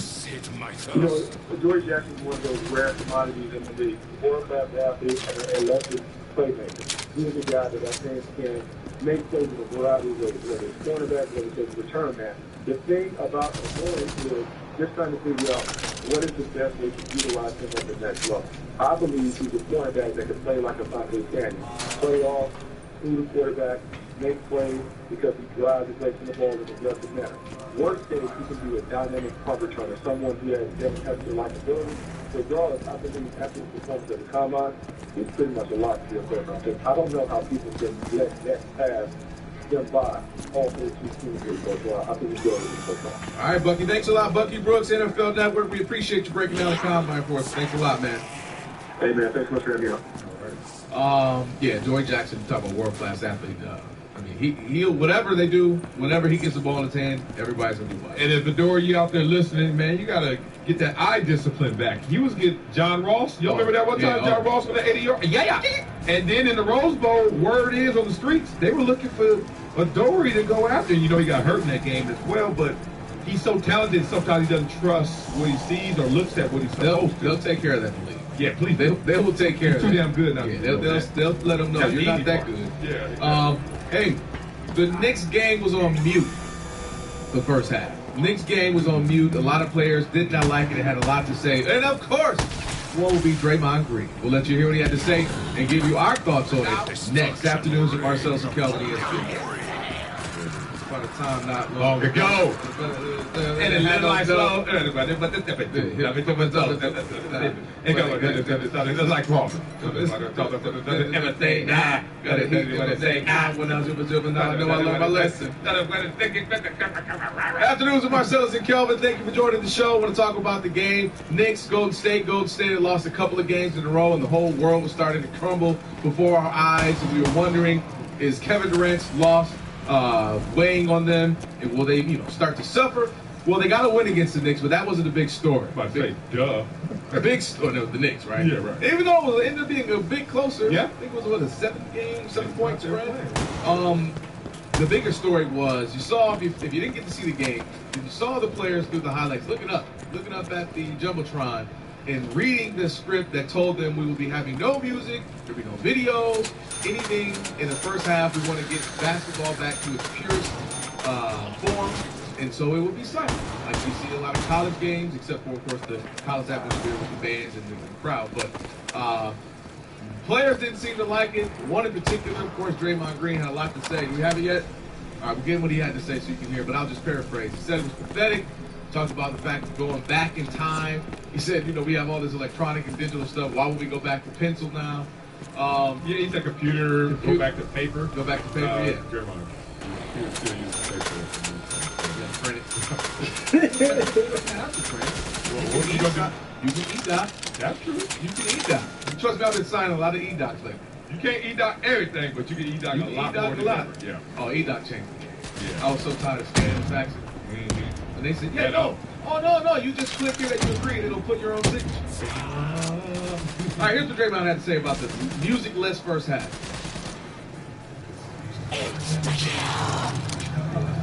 To me, I think it was disrespectful to everyone from Michael Levine, Rick Ross, and all these people who've done it.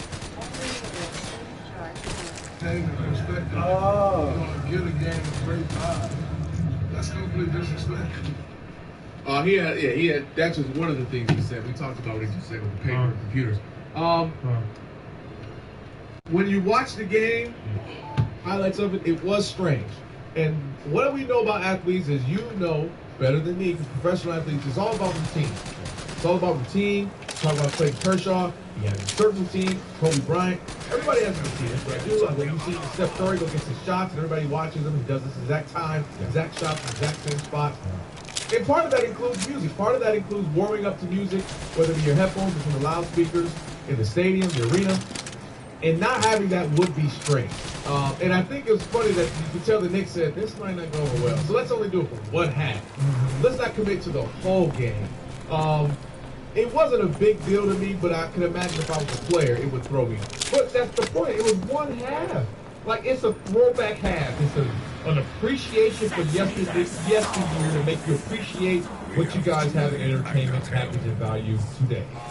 It's in half. Like, you got one half to deal with this, and you got to protest. You don't think it was a test, though? You said to appreciate what you have. You don't think it was more of a test? Like, if this works, if we don't get a lot of backlash, then maybe we should do this. Maybe we're Madison Square Garden, and this is how we'll do it. Is throwback uniforms the test? No, they just go every now and then randomly say, let's just go back to yesterday. Let's do that. It's not like any bigger thing than that. And some people say, throwback uniforms are worse than today's uniforms. I thought the biggest thing was not telling them. They told them. They said, look up. Read that. When you see them sitting there with sweaty, what? When? Tonight? I didn't like that, because at least you give them a heads up, so they can, whatever they need to do, again, warm up for the weekend. Is it the end of the world? No. Is it first world problem? Yes. Yeah. But still, you don't think they got a memo? The players didn't read it. Yeah. They ain't get that memo. Like, tonight there will be no. But yeah, I can see how, again, it would throw you off. Yeah, your rhythm, this is what you get used to, this is what you expect. Especially even if you're the Knicks, you're the home team, you expect, that little chance. They were winning at the halftime. It worked for the Knicks. Yeah, they should have kept it. But maybe that has something to do while the Warriors started playing. I mean, you heard Draymond talk about how they wanted to groove there, a little bit of a funk. It's just one of those things. If you've ever played sport, don't even have to be professional. So you play football, baseball, basketball in your arena, your stadium, whatever the case, with your field. And then you go on the road. You already know. I was talking about basketball. In high school, you go to a different gym. The lighting, some of that yellow light, like really, really yellow. I'm like, you can see what that was your like excuse, wasn't you couldn't make shots on the lighting. The lighting. Here's another one. Depth perception. Yeah, you see guys, you play, and all of a sudden we throw them for the Final Four in Jerry's world. Where's the red? Like, no, it's still 94 feet, but it feels differently. So I could imagine that affecting your game. You're used to it a certain way. And I wasn't a big fan of it, but it seems to be like an age disparity. I'm hearing some of the older people, maybe high 40s and up, and saying, well, it wasn't that bad. It reminds me of how it used to be. It wasn't always music. They're familiar with it, that's why. I just can't get... You're a married man. I'm a married man. All of us on this show, Mario, Mike, married man. You gotta pick your battles, man. Like, I love me some Draymond, and I love that he just don't flex on any and everything he feels. So pick your battle. Like, a half of one of the 82 games, they just decided to show some nostalgia and go back to yesteryear. You gonna let that slide? Like, and then to act like you're fully motivated by the atmosphere and the music, like that, without music you never could play. I grew up, we used to warm up in football. It's so funny. When there were Walkman, remember a Walkman? We didn't take a Walkman on the high school football field. We just walked out and we used to do chants. They don't want none of the big green machine. We had to use our pads to make beats. We used to do chants to get us all amped up. You get to the pros, and all of a sudden now they do have headphones. They weren't wireless, but we would have the cord connected to our little Discman. Don't turn too hard and pop out. But yeah, it's like, damn, dog, why you throw the ball hit the cord? Like that. But now, like, don't forget the stages of this one half. Let's go back. But, like Draymond said, in so many areas of our life, we're not going back. I don't want to go back to MapQuest. I want to hit my ways and say, hey, 47 minutes. I don't want to go back home. Let me print it out. MapQuest. All right, girl, I'm on my way. Said at the left at the gas station. I said, I'll see an old man named Ray Ray. Ask Ray Ray which way to go. No, we want to hit our navigation. So I can see how, and for him and other players, Steph Curry wasn't too thrilled about it as well. It's going backwards, just silent, it's a little awkward. And you talk about even doing it the introductions, doing it then. Verdict, Steph Curry.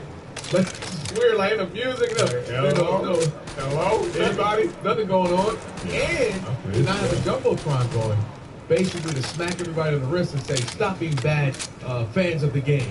Watch the game. How dare you be on your phone? How dare you be tweeting? How dare you be taking pictures of yourself and selfies and Instagram? Watch the game. Change, Kelvin, and this was just a change. It was the briefest change you could ever have, and people just think change today. It would have been gangster if they committed and made the whole game. Just to say, because I mean, what's something weird? Like, you mentioned it being like a promo night, if you will. That's usually a promo night, the whole night. Tonight, we're going to wear these jerseys. We're going to have white out. The crowds, everybody's going to wear white shirts. We're going to do this, we're going to do that. Do it a half is kind of weird. Just to me, either don't do it or go the whole game. And say, hey, make it a big deal to the news, papers, everything. We're going to go, music list on Sunday for the whole game. We're just try it out. We're going to do something. Because if not, it sounds like they don't even trust them. They didn't even believe it. Yeah. Well, we don't want to make them mad. Well, let's just do a half. Yeah, that's good. The whole game enough. Half pregnant, huh? Yeah. Yeah, that's why. You know what the answer to all this is, though, right? What? Third Foster. What do you mean? You know who that is? Third Foster? Third Foster. It better not be that dude fighting the wolves. Nope. Oh, who's no, that's Aaron. No, is he a third now? That's Aaron. Sir Foster is the answer to all of your needs. You know how you and I make fun of ink. We got a Laker game? Yeah, Beethoven? Yeah. Sir Foster is an organist for the Atlanta Hawks and gets down. Oh. Next time you watch one goes in, but he's playing whatever's hot. So Bad and Bougie is going to be on his organ. He's going to add a little drum to it. It's bananas. So for the last 5 years, I'll forget, and I'll watch it at a Hawk game. We'll watch 1 or 2 a year. And then I'll say, who is this? And a couple of my friends who down there will tweet me back. That's Sir Foster. He's the answer to it all. Yeah. That's the answer. If you need a promo night or something, bring him up from Atlanta. Sir Foster's bananas. Whatever's hot right now. Black Beatles. What else is hot song? Black Beatles ain't hot right now. I'm not gonna help you. I want to hear your struggle. All right, what else is hot? I just said Black Beatles. He's like Drake. Well, that was a blanket answer. I can always say Drake. Yeah, Mario. Y'all still listening to music? I never listened to the radio, but man, this weekend I heard all Drake, all on the radio. Oh, it don't stop. All Drake. It don't stop. What you gonna say next? Supersonic? Like you think? Who's next? You don't know music? Wu-Tang and Hot? Man, if you don't tell me who Travis Scott, all right, Travis Scott. There we go. I don't even think you know. Nope. Played it off there. You did. Played it all over me. You always do. All right, we got a phone call. We'll take a phone call about that in just a moment. The Lakers fall again to Boogie Cousins and Anthony Davis. In fact, Lakers are struggling so much. If you hear about all these streaks that, this is the 9th game in a row they beat the Lakers. 13 home game against the Lakers. Now their streak breaking as well. They finally got a win, the Pelicans. Finally got their first win with the 2 Twin Towers against the Lakers. We'll talk about that next and how Luke Walton felt. Something else I heard him say over the weekend during the Celtics game that had me a little bit worried, a little bit disappointed. Ethan Luke, tell you what that is next. Afternoons with Marcellus and Kelvin ESPN. But first, I need to tell you about Pro Flowers. So, you know what? That's Mario. Mario, give me a live. Give me a live earlier, Mario.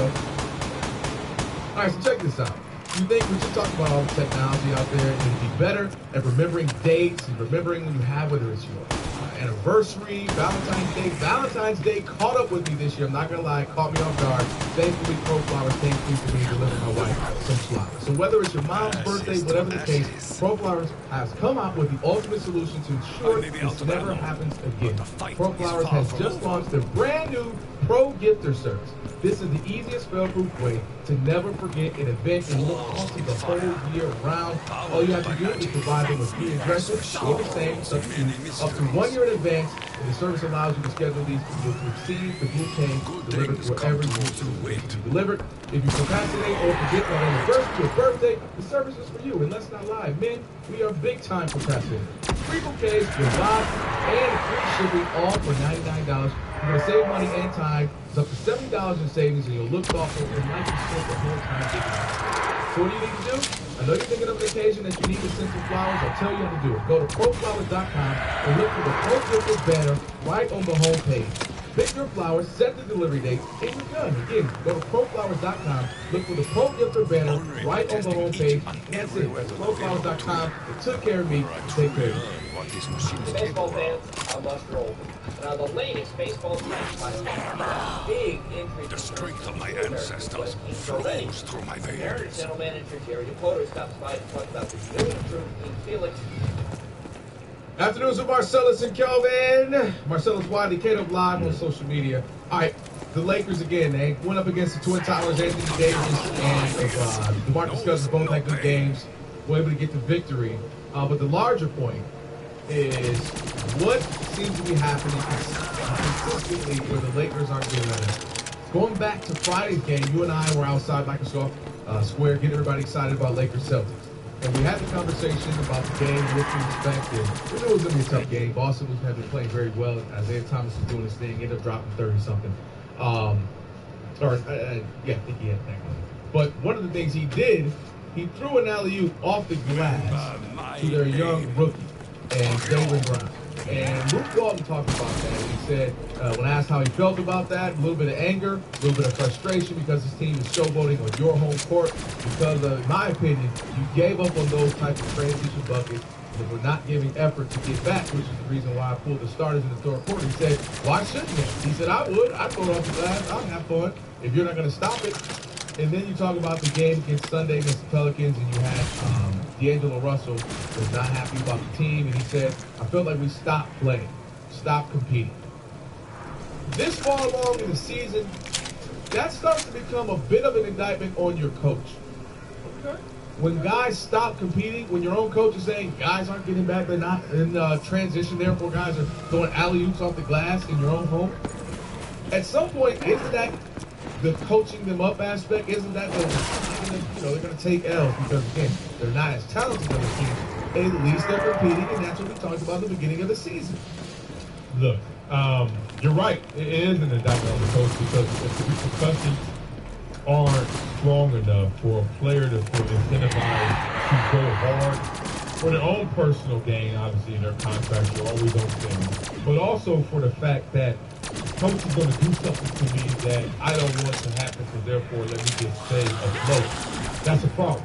Now, the Lakers are in a tough place right now because post All-Star break, things crystallize and you start to realize, wait a minute, like they sit there saying, no, we are 19 and 44. Let's stop playing. Let's stop playing in terms of playoffs. And when that happens, there's an internalization that occurs, and you're like, not as motivated. It's just real. Like, I've been on teams where we were like, let's say we were like 6 and 7, and like 3 more games to go. And then we look up, and we were 6 and 9, and we're like, damn it, 7 and 9 ain't gonna get us in the playoffs. You know what I mean? So guess what? That game is kind of hard to play, and I think that's where Luke is in kind of a figurative way of looking at the season. And it's not easy to be a bad team and just come out every single night and play hard. And I get that. It's not easy to come out there and know that you're the underdog and you're the other team is favored. To know you're going up against some of these teams that are very good and in fact are trying to play the best basketball of the season because we're coming down to the home stretch.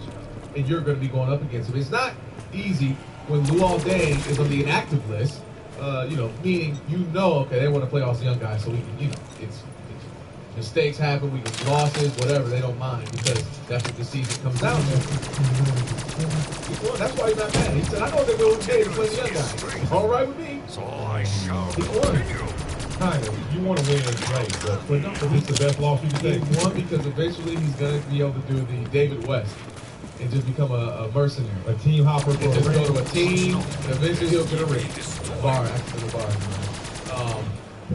But at some point, don't you have to look at the coach and say, I understand everything, all of it. At this point, when I've been saying that from hello, when y'all try to play this guy differently than Byron Scott in terms of the honeymoon, I respected that. But I said, there are some things that are eerily similar to what I'm hearing Byron say, and y'all destroyed Byron, and sooner or later, y'all gonna lift that veil from your eyes and realize, damn it, we in the same spot. Here's the thing. I still think Luke Wall is the right guy for the job. I agree there. I just think there are learning pains equally for the coach.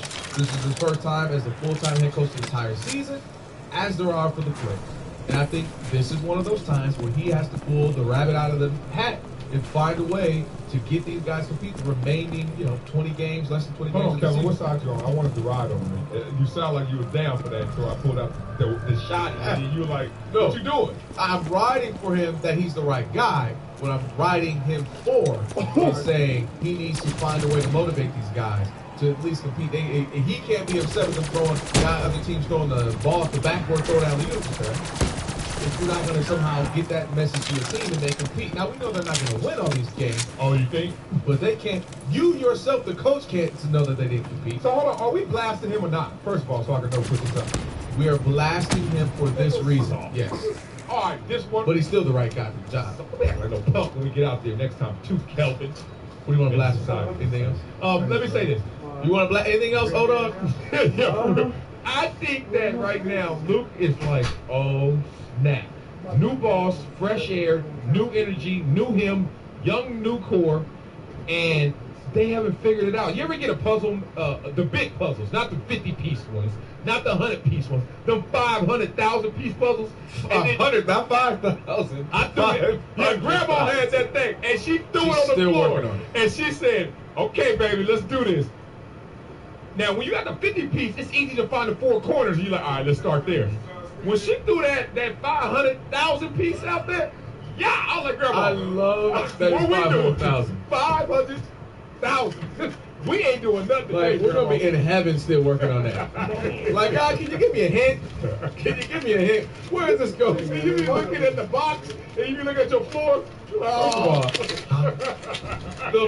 The floor is an entire puzzle. 500,000 is the whole house. Kelvin. 500. Go get the other piece. Go get the other piece where it's in the bathroom upstairs. I said 500,000. That's not 500,000. 500,000. No, don't think I ain't trying to play. I meant that. You meant that. That's what you meant. 500,000. Yeah, that's hell to pay. Man, yo, puzzles in the neighbor's house. They still delivering it. I think the corner's next door. You got another shipment today. The other pieces. I'm like, damn. Puzzle right here yet? When I get put it together? Oh man, Marcus, not Marcellus. Marcus, what's up? Yeah, man. I'm just saying, like, Luke Walton is the perfect fit for this team. He's interested in the fact on, okay, you like, they gave up in the middle of the season or whatever. Like, look at the 76ers. Like, they were sorry for I don't know how long, and they still play. You know, they still kind of compete. Like, when is it not enough, like, you making millions of dollars and you playing in front of fans, when is it not enough? Like, that should be enough for your incentive right here. Why are you Don't be careful. Well, let's have Marcellus answer this, Marcus. Thanks for calling. Yeah, Marcus, you got to understand that we're all energy beings in a relative state. If you want to get biblical, let's not go too far with this.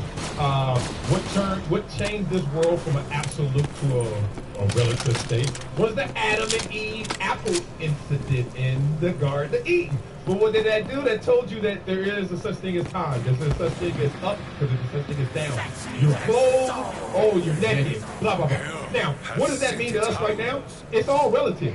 Keeping up with the Joneses. When I make $300,000, but I work at Xerox, damn, I'm balling. When I make $300,000 and I play for Lakers, 10-day contract. I am broke. Like, cats look at you like, dog, we got dinner for you. You only make $300,000. And that's what the Lakers are going through. They're playing NBA at a level where guys are going out there with 40, 50 wins and saying, y'all relative, what y'all think 100% is for a 19-win team. We're doing this on a 40, 50 win. I think the question Marcus is asking, at what point is the pride kick in? At what point do you say, it ain't about the money, it ain't about, you know, it ain't even about the jersey, the name on the jersey. It's about myself, talking about the Lakers in the front. It's about my own, the name on the back. Like I'm not going out there not competing. I'm not going out there and not bringing my own. I think that's Marcus's point. But that's the point. In an incentive-shaped behavior, when you are winning, like think about it, Kelvin, when you got good energy that day, everything you're doing is working out, and you feeling like I'm going all in, you have a different threshold versus, man, I ain't feeling it today.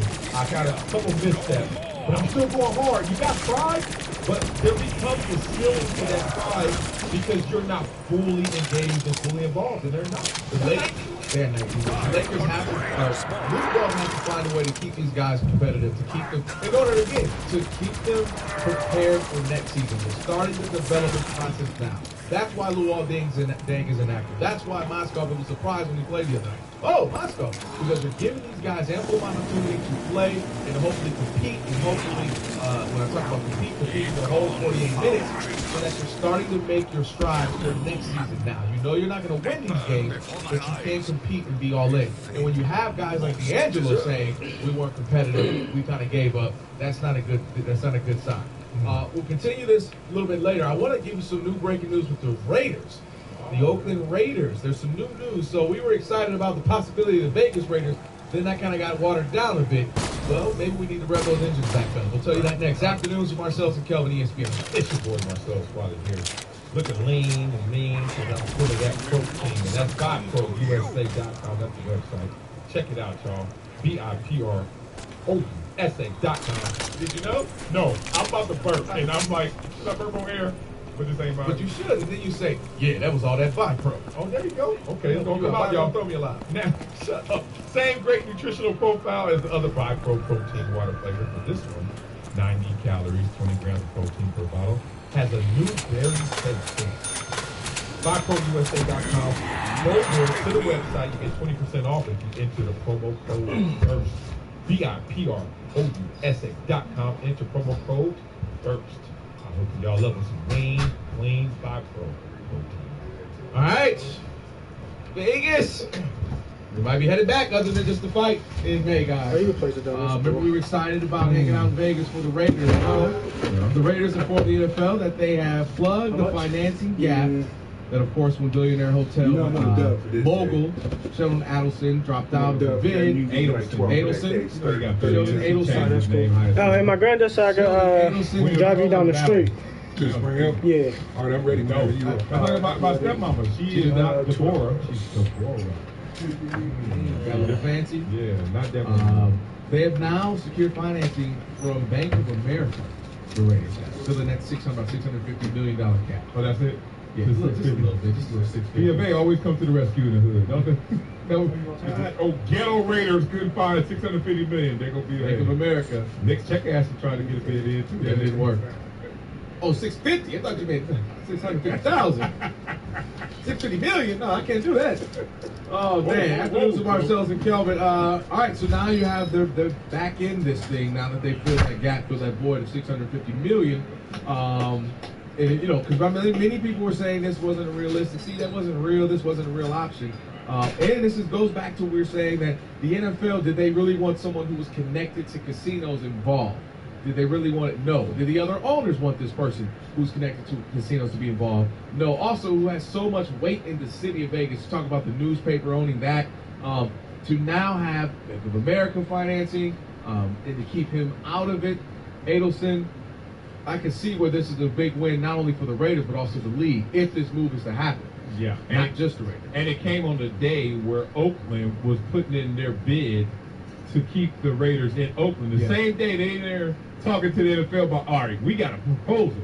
Now, the problem with their proposal was they weren't ready to give up on the Oakland A's in terms of them playing at the Coliseum. So they were like, all right, we're going to figure this out. And then that same day, you got to give love to Mark Davis and the Raiders. They said, yeah, 650 guaranteed from B of A, let's go for it. You can't come back from that. I mean, you talk about that. The city is trying to keep you there, and they go through proposals on how this can happen, and you're like, nah, we out. You pull the trump card with Bank of America. It seems like this is gonna happen, or at least it's definitely they're making a strong push for it to happen. And again, you talk about the NFL owners; they have to have a 2/3 vote for this to happen. I don't know why you wouldn't at this point. I think people are much more open to it. Again, you heard it's not the NFL, but you heard Adam Silver talk about the idea of looking into gambling with the NBA. How can we kind of maybe include this? Or that DraftKings and all that. Yeah. So it doesn't seem as though the gambling portion of it is as big of a problem as it once was. Again, you have them securing the money from the bank. It has nothing to do with Adelson and his money from casinos. I don't quite see what the issue would be at this point. They don't want to be in Oakland. Well, there's one issue. Adelson, just like when Jim Buss got fired back, Adelson hasn't fired back yet. He just said, oh, they try to pickpocket me. They try to just get over on me. They brought me in and kick me out, yeah. Now, when you work $38.7 billion, there's one more strike that's coming, and I don't know how. Is it going to be felt or not? It may be under the radar, but somehow, some way, he's going to put a hurdle up if he's really bent and hell-bent over this team not coming under his direction. We'll wait for that. Other than that, NFL has to respect this new proposal. It looks like it's working. The Las Vegas Review-Journal is what he owns, and you wonder if that can have, just something where the news or media or things that come out aren't always favorable in favor of the Raiders. When you own it, and you were out, if you will, in this case with Adelson, and I own the newspaper, maybe the news that we put out shouldn't be always glowing for the Raiders.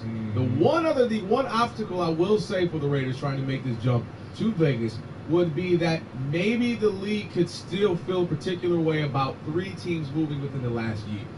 Okay. So you talk about the Rams move, and of course they had their season.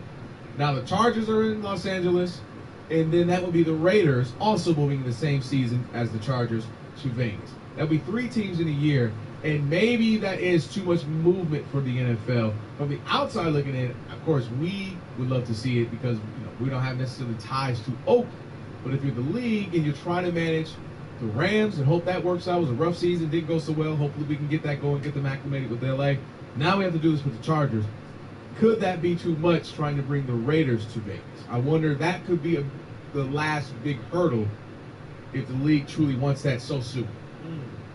They put the Raiders through a lot if they're not going to give the Raiders what their wishes are, and their wishes are to move out. You got to remember, in this private fraternity of ownership, Goodell still works for the owners, and if they could get enough support because the economics add up, which I think they do, you got to let them go. Even though it's a bad time in terms of transition and turmoil from that, sooner than later, the dust will settle and everybody be situated. I wonder if you also look at the last couple of seasons, the NFL, this first couple of years, we started to talk about a downward spiral. Remember we started having conversations, the ratings are going down, the public persona is going down, people are unhappy, Commissioner Goodell isn't favorable, people don't like him. And in the last 2 or 3 years, Deflategate, domestic violence, And I wonder if while you're trying to manage that alone, and people just aren't watching anything as much as they used to. It doesn't matter if it's sports, television, shows. People aren't watching because they have so much to watch, or they have so much to do on their phone, so many other things to do. You have those factors, then you have to try to make it all work with teams in new places. Yeah. I could see if the NFL instead of saying, if we had our way, we would tell you to hold on for a moment. I could still see the NFL doing that. But however, we'll see where the story goes. If the team is going to end up playing in Oakland again another season, they have to renew that lease, or if they're going to head on out to Vegas this upcoming season. We'll have to wait and see. I'm hoping they do, because again, that would be exciting as a person who lives in LA. Yeah, right. But just go to Vegas for a Raider game once. You gotta put your shoulders up and sound like Tony listening. It'd be exciting living in LA to go to a Raider game. You know damn well you ain't even tripping on the game because you can find out the score from the ESPN updates. We going to Vegas. I'm over the game, damn it. What if they got a filter app on like Snapchat or something that makes you look like you're at the game? Right. Ooh. I'm not gonna talk about that. I'm gonna trademark. They already gonna do that. Fellas can just you mean a satellite one? look like you're there. You know how many fellas were sitting at the corner? Right. Hey, just when the call said the game was going. Hey, man, we're here right now. It's great. I can't believe I'm gonna call you back. You do not need to go for a Sunday night game on Friday afternoon, and that's gonna be the problem. Why are you there tailgating that damn long, Kelvin? I'll meet you guys on Saturday. I'll leave Saturday. Because think about it, you and I. Unless we're taking Friday off. You tell me that BET LA story one more time, and I don't know me and you doing Vegas. Hey, doing with you. Whoa, that's the best story I ever heard in my life. Hey, you know what? We do have to prepare him for NBA All-Star Weekend here. Oh, I was here. yes. No, I was here. Okay. 2009 or 10 when he came, when Blake Griffin jumped over the Kia. Could you get in anywhere? Yeah, I was here. No, I know you were in LA. Did you? I mean, you know what? I got in the hottest spot around to watch the game the day of on accident. Just to say the hottest spot, I know you didn't go to the right place. No one ever said I went to the hottest spot. Where are you? I'm telling you, it was lit. Hey, Marcellus, it was lit. I went to the hottest spot, and I tell you, the game was on. The hottest spot to watch the game would be at Staples, right? I mean, well, not the game, the dunk the Saturday stuff. Oh, that. Yeah. We were right here at the Marriott. You want to hear that story too? That's a funny story. If it's funny, you know I'm with it. What's time I got? You ain't got time right now, Kelly. I don't have time right now. Bring it back. You know my 6 story. o'clock hour. Yeah. I'll bring it back then. Yeah, bring it back. It was we lucked out, I'm not gonna lie. It ended up being dope, but we lucked out. I know you. I can't lie. I know you will. Halftime next, after it was Marcellus and Kelvin ESPN.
Yeah.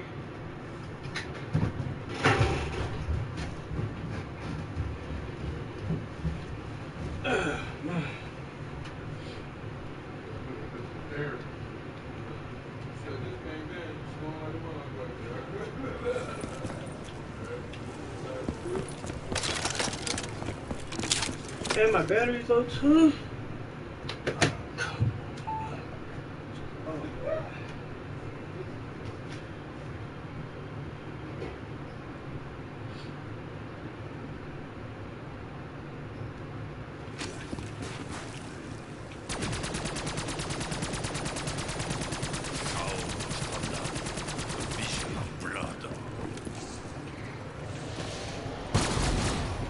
And halftime is brought to you by ShopMisfit.com. Hey, ladies! Look at your yoga, your ladies apparel, anything you want sports related. I don't give a damn what it is. If there's a lady in it, man, Tony got the hookup. And Kelvin does as well. And also, you go to Marcel'sBodyShop.com and get my ugly face on your face, on your shirt, on your life, in your world. How about that? Good portion of the show. We do halftime. Mike, give us some questions we haven't heard Mike say.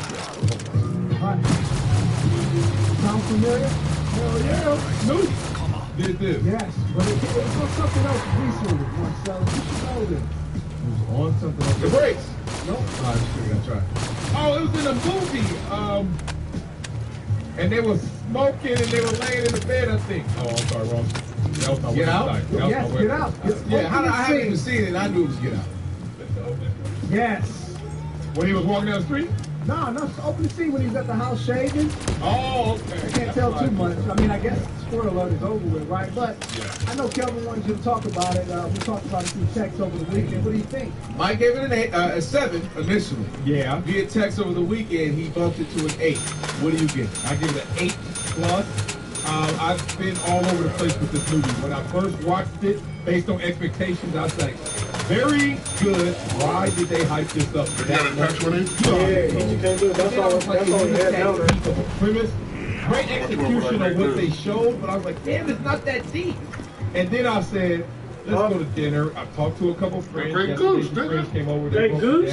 I'm still at an 8 plus, but I get some of the depth of the movie now a lot better. It's a thought-provoking. What do you got in there? So that's what I'm talking about. What do you have in there? At least you're going to walk away talking about it, which is great. Oh, okay. It seems to be, I haven't talked this much about a movie, other than Oscar season. You got to see this and that.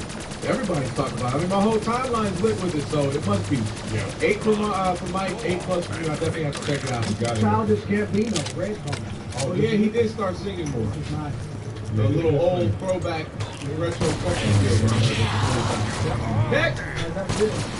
All right, Long Beach's own John Ross, the third. Runs a 4-2. Bill said, run again, buddy. I said, no, I'm cool. I'm cramping up. I'm not going to run on my pro day. I got a shoulder surgery coming up. Right mindset for John Ross. Oh, yes, he has to do this one. He cramped up on this first one. He said he could have ran faster, but at the end had to kind of pull up a little lane, couldn't run the second one. You don't mess with a 4.22. You let that stay. It's the fastest recorded time in combine history. Calm down. I do nothing else. Absolutely not. And you put that time on a plaque and you point it to the wall, and anytime they ask me a question, I point to it. I say, hey, what you say? People say, what you say? And I point to it. Hell yeah. What you need to know? 4.22. Right. Matter of fact, let me go all the way ignorant with it. The first big check I get, I'm getting a 4.22. Oh, what? My medallion is going to be a 4.22. That is just the NFL rookie thing. I did that too. I had a big NFL medallion. Let him make his rookie mistake. Well, just don't make it on the next deal. That's NFL rookie / Detroit style. Right. 4.22 on the chest. Next. That would be my jersey number, 4.2, and then I'll just be like, I need another 2 somehow, some way. I will be all in on that, but don't do the chain. Don't do the chain. Yours should just be like, how many number 2s do you order? 2 number 2s. 2 number 2s? You've never ordered one number. No, last night I had In-N-Out only one number 1. How many extra fries? 2. Okay. And a shake and a soda. Nope, just a shake. I'm getting there. You are getting there. My bro. You the house or something. Like one day you gonna roll in here in a Bi-Pro bottle. Like In the bottle of drink. One day we're going in and out. They were like, no, we got you, Marcel. Go order. I was like, damn. Wait a minute. Can you say Bible after you just talk about eating in and out? You didn't say you had a salad. Two double doubles. Yeah, exactly. Next. All right, Terrell Owens reportedly had his own Hall of Fame jacket with stats on the back. According to New York Daily News, Gary Myers, some Hall of Famers said they seen Owens in Los Angeles carrying a shopping bag. And he said, seriously, this dude made his own jacket. Now, is he getting in his own way like he seems to? That's a great question. I'll say hopefully no, because hopefully, again, the actual content of what he did, the numbers, the stats, what his performance on the field will matter. But if I was a hater, one of the voters, this is exactly why I wouldn't have voted him in, right? You say all the He came up. He came up. See, he's confirming what we thought. Look at this. He's still doing antics even after his playing day. For me, it shouldn't matter, but I could see them still holding that against him. Look, he came on our show 2 days after he got snubbed again and said he was going to order one. He's executed on that plan. If they're going to love you or hate you regardless of what you do, because it seems like that's what it is. Yeah. He's already put the necessary criteria out there to be a Hall of Famer. His production, second or third all time. If y'all getting lost in the sauce of me wearing jackets that I made and me doing sit-ups in the driveway and me calling out teammates, yeah. Well, then, you know what? I can never make y'all happy, so why not do it? And I'm with you on that because, again, the only thing that can come out of this is if he continues to, whether it's a jacket or just making a fuss about it, is that people like myself and Marcellus scream about it and make them look stupid. Like, how do you not put this guy in? And to me, I don't get how is he not first ballot. If Randy Moss is the first ballot, they all need to get their voted rewrote. The voter rights revoked. Because if Randy Moss is not first ballot, come on, if he doesn't get voted in, I'm done. That can't happen. Next. All right, the Suburban, the green Suburban, the big small children up for sale. $1.5 million. I seen it online, it has the bullet holes in it still. It just doesn't seem right. Yeah, I'll pass. People are all about weird things when it comes to memorabilia. A lot of people are collectors. They like to collect strange things. I don't want one necessarily associated with death. I'll pass. One of the only things I've ever wanted, I know you're not too big on sports memorabilia, would have been great to get a pair of Muhammad Ali boxing gloves. I would have loved that. Which, by the way, today, 1964, on today, was the day that he changed his name, or at least it was announced. He changed his name. Cassius Marcellus Clay to Muhammad Ali today, March. I could go to Big Five and get you some gloves, and then I could make a signature and say they Muhammad Ali. Would you think they were any more important than if he signed them? I would love to have them if I knew they were authentic. My point being, I'm not huge on sports memorabilia. I have a Kobe Bryant signed ball because I won it around here, one of our March Madness contests. And I'll choose to collect a couple of things, but I don't need Biggie Smalls Carly died. I don't need that. Yeah, that's a little bit of that Graceland Elvis. They going too far. Yeah, he's dead. Yeah, he's dead, y'all. And they keep saying, no, he's not. And look at this. Biggie gone, man. I don't want no. Is a Blazer? Yeah, it's a Suburban, green Suburban. Zombies. Where do you put that? That's what I mean. Where do you put it? No. That's my. No, we're gonna ride my car, not the one that Biggie died. The wheels are actually all flat. We haven't driven it in 20-something years. Yeah, why don't you just take a picture for free and then keep it. People like to own certain things. Remember that guy paid, I think it was $1 million for that Wu-Tang album that never came out? Yep, he did. $1 million for a Wu-Tang album that never came out. He had to be a focus.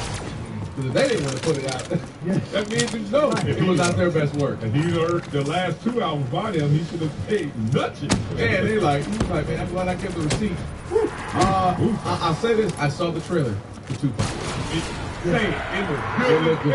It looked good. It looked really good. Right, stop. Shout out to LT Hut. I know somebody's really involved in it. I don't know exactly. He's a music producer. There's a lot of Snoop songs, a lot of West Coast rappers songs. LT, come on, man. I don't know LT Hut by name, but he's in the movie. No, he's produced. He's a producer. Yeah, producer. Looks good. Next.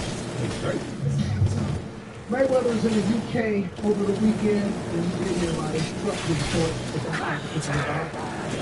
He's doing an undefeated tour. And he made a quote about McGregor. And it's real interesting. And I haven't heard it like this before yet. He said the difference between me and him is this. He has to fight, Mayweather said. If I was him and I was smart, before I lose any again in the UFC, I'll just let Mayweather kick my butt and make some money. Doesn't that make sense? Business sense? I'm going to lose again anyway. If the money is where it's supposed to be, which is like $25 million for Conor, $100 million minimum for Floyd, Conor McGregor will have to fight, if Dana White is being real, 2-3 times to even get that. Now, if the world is being real, you have to fight 5 times to get that. So why not take an L for Floyd? You're going to take an L from somebody in your world and then get that money. Yeah, that's why Conor's all in on this. Even at a loss, it's a win-win. Because if Conor fights Floyd straight boxing and he loses, not a single person is going to lose any sleep. We're going to say he was supposed to lose. If he wins, we'll say, oh, we never saw that coming. Either way, he gets paid a bunch of money. And at the end of the day, these are sports, and this is a career that can't last too long. So why not get all the money he can? So Conor's in a win-win with you. That's why he's pushing it harder than Floyd. One more. Deshaun Jackson reportedly seeking $10 to $12 million per season. If you're a team, do you pay him that? A huge, deep threat. Say what you want. Injury concerns slightly, obviously. They're on the field, and this game was recent. But at that level of stretching the field, you gotta respect it. Because if you don't double team him or at least keep the safeties back at a high pitch, he's gonna torch you. So 10 to 12 is not as steep as it used to sound, but that's still a lot for a guy who's getting up there a little bit. I was just about to say that the big thing I needed to look up was age. This December, he will be 31. So he's got some time. We're only in March, but he'll be 31 in December. And if your basis of your skills, or at least the primary skill, is speed, we know that is fleeting. And so if I'm signing him up just to be a speedster, speed is fleeting? You can't stay fast for long. Yeah, that's the one thing you can do if you don't get beat up. Because, like, think about all the great guys. Like, running backs lose it because they get hit, they lose their agility, they lose their shape. But the top end, that's actually a skill you can keep. I guess what I'm saying, I would have thought that would be the number one skill. Randy Moss, Gary Wright is still running 4.6 at 40 with the Braves. It's just, he can shake, he can turn, he can stop. Just because you brought up the Braves and stuff. Randy Moss, when he was up there. That's a lot of money for Deshaun Jackson, again, who's a speedster. I would need to find out, can he play more slot, more across the middle, more possession receiver, more possession receiver. Because if it's just speed, what if that doesn't work anymore? That would worry me. I tell you one thing I did lose over the years was my top end speed. What I lost was my short burst, my quickness, my agility, my brakes. But that top speed, it's easy to get that. What did Antonio Brown get? He got 4 years, 68, 17. 17, okay. Because I would need to assess him with other receivers to see where that 12 is. Yeah, so if that top 10 money, all right, he's probably top 10 receiver. A little better than half of Antonio Brown. Yeah, just a little bit better. He's a little better than half. All right. Thank you, Mike. Thank you, Mario. Appreciate it. Halftime every day, mid portion of the show. Did you hear what Mark Cuban had to say about Russell Westbrook? Remember, first he said he doesn't believe he's a superstar, and Kevin Durant came to his defense. Mark Cuban's back at it again with Russell Westbrook, and he's talking about the MVP and how he did not go for it. I'll explain why he said that. After there was Marcel and Kelvin, ESPN. I don't think I heard that one, Mario. I like that one. New Mario! Afternoons, Marcel and Kelvin. Again, make sure you get the podcast if you have missed any of the hours, or if you missed Friday's show, you want to check it out, you can do so on the ESPN app. Download the podcast and get up to date. Marcellus Wiley, K-Dub Live. Mark Cuban seems to have some type of issue with Russell Westbrook. I don't know what it is. Said he wasn't a superstar. Kevin Durant called him an idiot a couple years back. And now he's going on to say that Russell Westbrook is not on his short list of MVP candidates. But everyone else has him maybe slightly ahead of Harden, or at least those two being the leaders right now. Right. He said it's a toss-up between James Harden, LeBron, and Kawhi Leonard also in the conversation. So how do you omit Russell Westbrook, who is averaging a daggone triple double. I can say that Mark Cuban is so off base, as my grandmother once said. You can't make sense out of nonsense. So I should depart this conversation right there. I'm like super trying to make some sense of this. But that said, I think he's talking about Westbrook won't be only winning team in terms of top team. And if your contributions are so great, and there are other players who are on top teams that have great contributions, why should he leapfrog a Kawhi Leonard, a LeBron James, or a James Harden? So there are usually MVPs go to, even in the the NFL, whatever the sport may be, the guy who had a lot of success on a team that's winning. Except Mike Trout. But I'm glad you said that, because that actually leads me to my point. That's the general consensus. You can't pick somebody who's an MVP or the best player if his team isn't doing good. Every now and again, there's an exception to the rule. And Mike Trout in baseball is the exception to the rule. The Angels suck right now. They stink. The farm isn't any good. The team isn't any good. However, Mike Trout is. And you mentioned him, and he wins the MVP. Russell Westbrook is doing something we have not seen in 50 years, averaging a triple-double in a season. His team is going to make the playoffs. It's not as if they're terrible. They're just not the Warriors, the Rockets, or the Spurs. And he's doing something we haven't seen in a very, very long time. He is 12th in the entire NBA in rebounds, and he's a point guard, Marcellus. I heard you. That's absolutely crazy. Now, again, if you said James Harden is the MVP, which I think you actually said that, to stop today, it would be your vote. Yep. For me, it would be Westbrook. Then, okay, fine. James Harden is the things we've never seen as well. But you can't be number one in the NBA scoring almost 32 points a game. Ranked third in assists at 10 assists a game. And again, 12th in rebounding and almost 11. And you're a 6'3", 3.5 point. Don't do that. I don't care about the height of the way. That's you. When it comes to MVP, I'm going to take it off. I just bought it, bro. Just sell it. For real money. Shut up. Over here. So you got off. You about to die, bro. You by yourself? Yeah, man. 31. This is the old one. You can't do that by yourself on the new one. Yes, you could. So you can't, baby. Who we got that over there? Is it lit again, baby? So I got some bottles of the other guys are on his height. We're 3-4. But you know what? It's not about financial. The meritocracy of sports, the primal. Why are you mad, bro? That's your guy. Sports is once you go in the field. I got it. Depends number 35 instead of 31. And I don't like when people start. It's always little people too. Always like, bro, he's so small and he's doing that. I'm like, hold on. I know big sorry. You just got to level 31. Little dudes. I just like it. Well, but that happens for big people. What are they talking about? I'll give you an example. A couple of them. Shaquille O'Neal. What was always the biggest thing we say? He's so active. He's so swift and quick to be such a big guy. So you're listening to sports, but you're watching this. Why are you watching this? Oh, that's you. Yeah. That's my channel. Just in case, like, if somebody comment, I can see it. That's it. This live. You streaming right now? Yeah.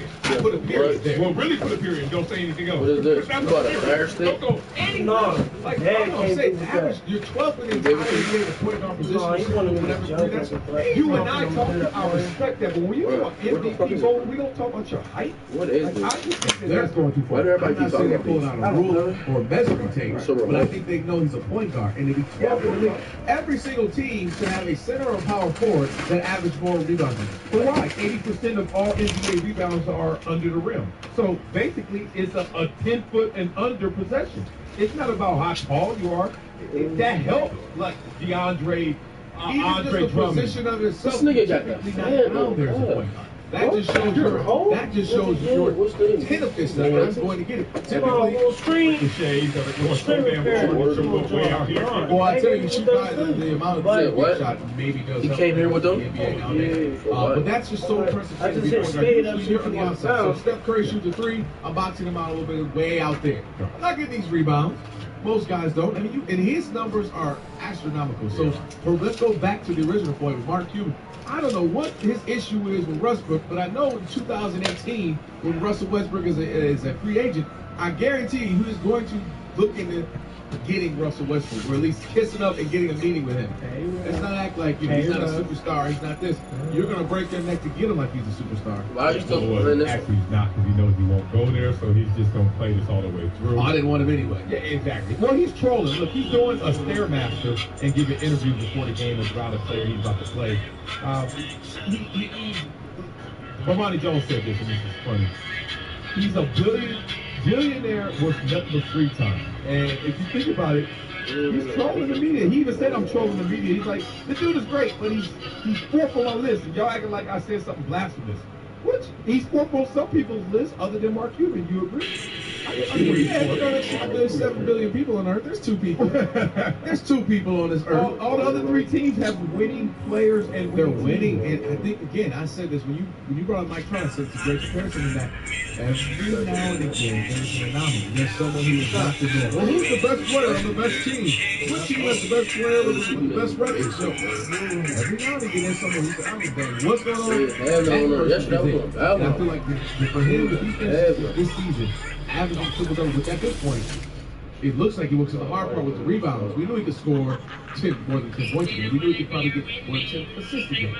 We didn't know he could get 10 rebounds, and almost to the point where it's 11. It's actually would it be empty calories? Would it be empty calories stats as we hear on the Lakers team where Jordan Clarkson was going on? Pointless points. Yeah, pointless points. Like, who cares? This is a sorry team. This team's not sorry, but they're not great. Like, is there some part of that you take the merit because it's empty calories? I don't. Maybe others do. Let me see this. I don't know there. Who's the first ever got on there? Scoring at 35 games. But he didn't follow it up with these numbers. He lost on a bad team. That made it 31 twice. Because he didn't do this. Simply to say, well, no one else is going to do it. Like 20-something? Other teams have had one good guy and not a bunch of other talented guys. They didn't put up these numbers. James and Burbank, what's up, man? Well, I was going to say, you made a good argument with all those numbers. I had no idea. 12 and rebounds. But then you made the mistake of you didn't make the mistake, but you threw in that he's only 6'3", and Marcel is just rambling fast. Marcel is, I agree that it's not the size of the guy, it's the heart. Why do people be putting a dollar sign backwards? That should make me mad as fuck. You're both kind of right. A dollar sign behind the number, that should make me mad. What's a dollar sign behind the number? Well, they look like $70 dollar sign instead of dollar sign for $7. So, James called James was like... The dollar sign goes in front of the number. He got it right, though. He got it right. Guess what? Man, you should see his hands. They're so little, but he can still dribble like the big guys. Like, what happened? They put the what? Bro, the dollar sign goes in front of the number. It goes before the number, but... Yeah, that shit's bomb. Like, I want to hear about that. That's absolutely crazy. We get it. Billy, $70 with the dollar sign after the zero. I think that the MVP award, I think it really has no meaning because it doesn't necessarily go to the most valuable, it doesn't go to the best player. So, it basically seems like it's just the final MVP advance, so that kind of predicts who's going to be the final MVP. And I just think it's kind of pointless. Let me expound upon that. Are you saying it's because of the fact that Michael Jordan didn't win every year, or that Kobe didn't win for a couple of years, and Shaq didn't win for a couple of years, Albert Bron in this case? Is that what you're saying? That the best, if you want to go to his, other sports as well, where Mike Trout won every single year? Exactly, and it's just like, it has no meaning in general. It's not the most valuable. It's just like you said earlier, it's the best player on the best team. So I think it would be better served to have, a most outstanding player, because then it would be more clear, you give the rest of the most outstanding player. Yeah. But for them to have the most valuable and not really give it to the most valuable, I think it's kind of a pointless award. Hey, thanks for the call. Appreciate it. That's something you can consider like in the NFL. Your sport, big dog. When I won off it, it wasn't pointless when I won. You won level 2. Marcellus, wake up. You're dreaming. Hey, Mike. It's third and soft with that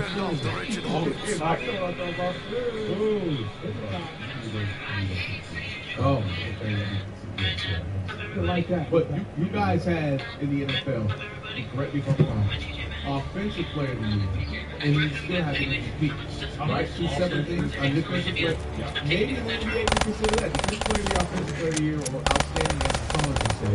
And then either eliminate the MVP or have three separate ones. Because it is ludicrous for about a 10-year period that anybody going other than Jordan. I mean, yes, Karl Malone had a year. Yes, you were at the time if you had a good season, but it's Michael Jordan. Yeah, but we know what the trophy really means. It means the best player on the best team that's really a new face that's emerging, or we just... You just said we know like it was going to be concise, and then you said that. Yeah, that's what it is. Just confused me. Think about it. Like, that's how Steph got it. That's how Steve Nash got it. And Steph got it most of the time when we started, where we didn't see the coming. Right, emerging. Where'd it come from? But it is still debated. Once you go to Many people say how was St. Patrick's? Other people say it's the value. If you took that guy on that team, what would they be? Oh, LeBron wins every year. He's returned. People say it is. You know, if you took that guy off that team. All right, we'll go back to the Lakers. We'll get into the show. We're going to get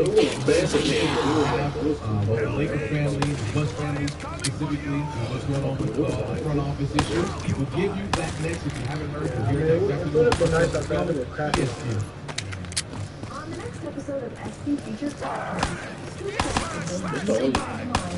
You can't open doors on this? Yeah. I just wait.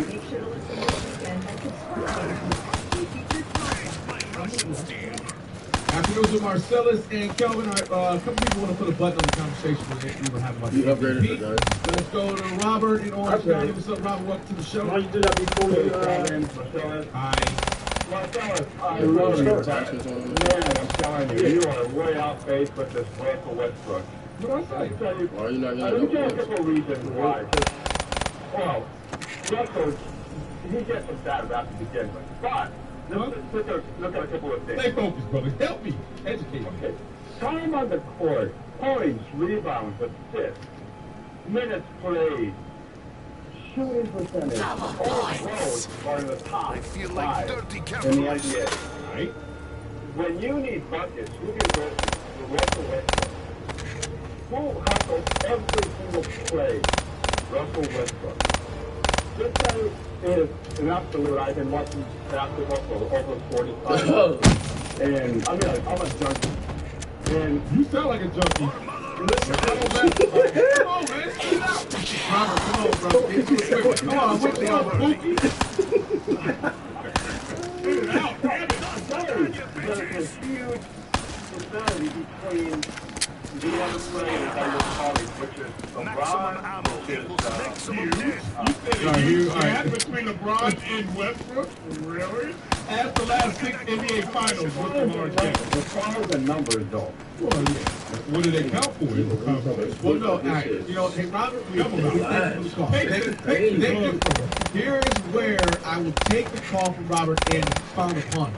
The numbers do matter because this is the season where you get the opposite. LeBron is going about what, 75, 80% this year? Because I only got an hour and 30 minutes to get to how many. But Westbrook is how going many levels. every Yeah, they single give you that. Which is why the numbers are where you know why? Because this season's going to be a lot shorter. It's good to go ahead. But the season can go shorter. That's absolutely fine. We're talking about the MVP. We're talking about who's going to take the spot. Hit Arena up there on top. And nobody's even arguing that. Hit Arena. He has finals pick. Right. We're talking about MVP, and this is why Russell Westbrook should be Dennis English. 6'3". Right. Yeah, it's just a start of the new website some dude developed. Everybody ain't big in football, don't we just talked about John Ross. He ain't big. Look around fast. In basketball, everybody, I mean, height does matter, you know. White things, 12 wins, and probably one dunk contest. No. So if Westbrook don't have the numbers as, let's say, Jordan of his era, he won because he was short. Hire some kind of MVP individual. They Robinson was system like this. No, exactly. I'm saying is he won the dunk contest because of his size. It's like, oh, look at that little dude doing all that great stuff. Right. Because he was doing something amazing because of his size. size matters in basketball. If you're a smaller team, doing a major thing, that helps something. Oh, I respect that. I'm not arguing that. And I even gave Kelvin that point. I'm just saying, in my MVP consideration, I would hope that the voters are not going by height. You're being very specific with the height when it's more the position. So saying, this, and I'm saying he's a point guard. Well, first of all, if I'm on one of those teams that he's higher than, and I don't have a guy higher than him, fine. Somebody get fired. If I have 6 so you gotta be streaming to do this? Bruisers, you gotta be streaming more rebounds than you. I'm highly disappointed. Kelvin, I get it. If I center leads the league in assists, I'm like, hold on, we got a problem here. Like, how did you find out about this? I just hope it's in my consideration. When I was streaming. I'm not going to say he's little or he's big. Whenever it start, don't like that. I get what you're saying. Whenever it starts on the big one, I'm like, yeah, I want to end. But the rest of the regular size folks. You think he's hard enough? I know you said Stop. Some dude made it to level 58 in under an hour and 30 minutes. So why the fuck that's out. If you ball out, that's person, and he's doing it in small. Look at Drew Brees is doing, and he's only 6 foot. Look what Russell Wilson's doing, and he's only 6 foot. But they never got the nod because, or Drew Brees in this case. No, but I'm saying it adds to the fascination of them. Oh yeah, look, I'm talking fascination. Yeah, I agree. Kelvin's talking size, the fascination argument, and I said Georgia's cold. Mainly the line, when it comes to offensive linemen. Oh, they're biggest. They're like 6'7". That's the only thing I would. Okay. In that one, we'll take one more on the MVP for now. Raphael, what's up, brother? So I think that this thing is always going to look at it the wrong way. I think you got to look at it as how the fuck? But how can you get up to that level that fast if the zombies don't come out? Now, you don't rebuild the walls, and you got to have like a one-hitter quitter gun.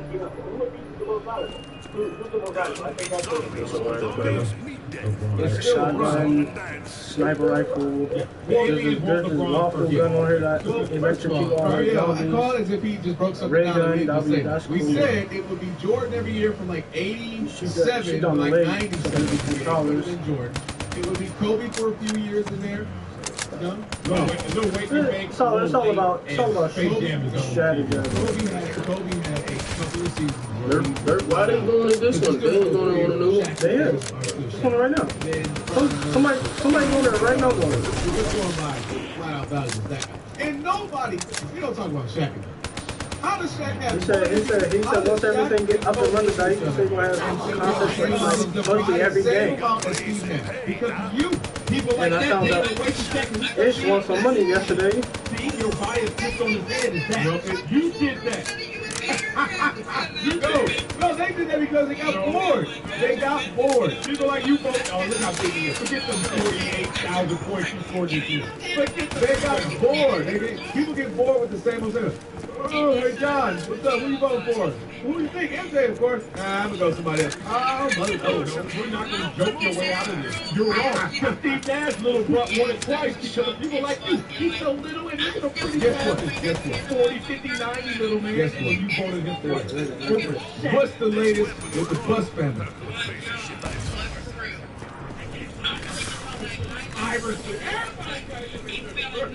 No, they got it because they're the best player for the best team. Poor Kobe is doing this. Shaq, man, it's like, Shaq. LeBron has a 4. Kobe has Shaq is the worst. Like how they run the boat. Exactly. If he's a baby, why you getting him a phone? Oh, that's McCarron. Yeah. Oh, man, I would get her. Man, stop playing. Oh, she must be talking about Lil D's then. Yeah, tons. He's the little fire homie. Yeah. Lil D's homie. Been up in this business.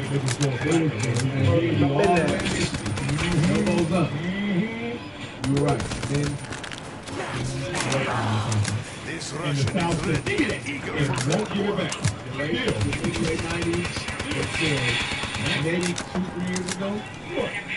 YG, Russell on the field. High dollar sign. No, it's still the South. It's still the West came back. Yeah, we got some love. Much better than East. Much better than East. Now it's Eastern. Where they from? Last 8 years. Oh, your cat told me, he jumped Maya at the bar yesterday. What? Really? She's her baby? Thank you. I told me that she had concussion. What? Who jumped her? A girl she beat up last summer. a girl she beat up last summer, man. Something while she was in the bathroom. Who was she with? Ty said that she was with one of her friends, but I'm guessing that Maya didn't let them know that she was in the bathroom. The South has really held it down the bar. Speaking of holding down, the Bus family is held down. Was her friends go pop out of business? I actually want to kind of go through the piece. And Brian Windhorst. It was basically a fact. Why did you wait? Let the carnage continue. You reload, so you don't gotta waste no bullets. So, you may be wondering why is Gene Bus? We have the gun range right now. I think it's the waffle gun. Thing word. Lakers in her hands. Of course, everybody has a piece, but she will be the controlling one. And the reason why is, of course, Dr. Jerry Buss was dying. In there? Was going to thrill back to 2006. He was put in a position where she would be the controlling owner.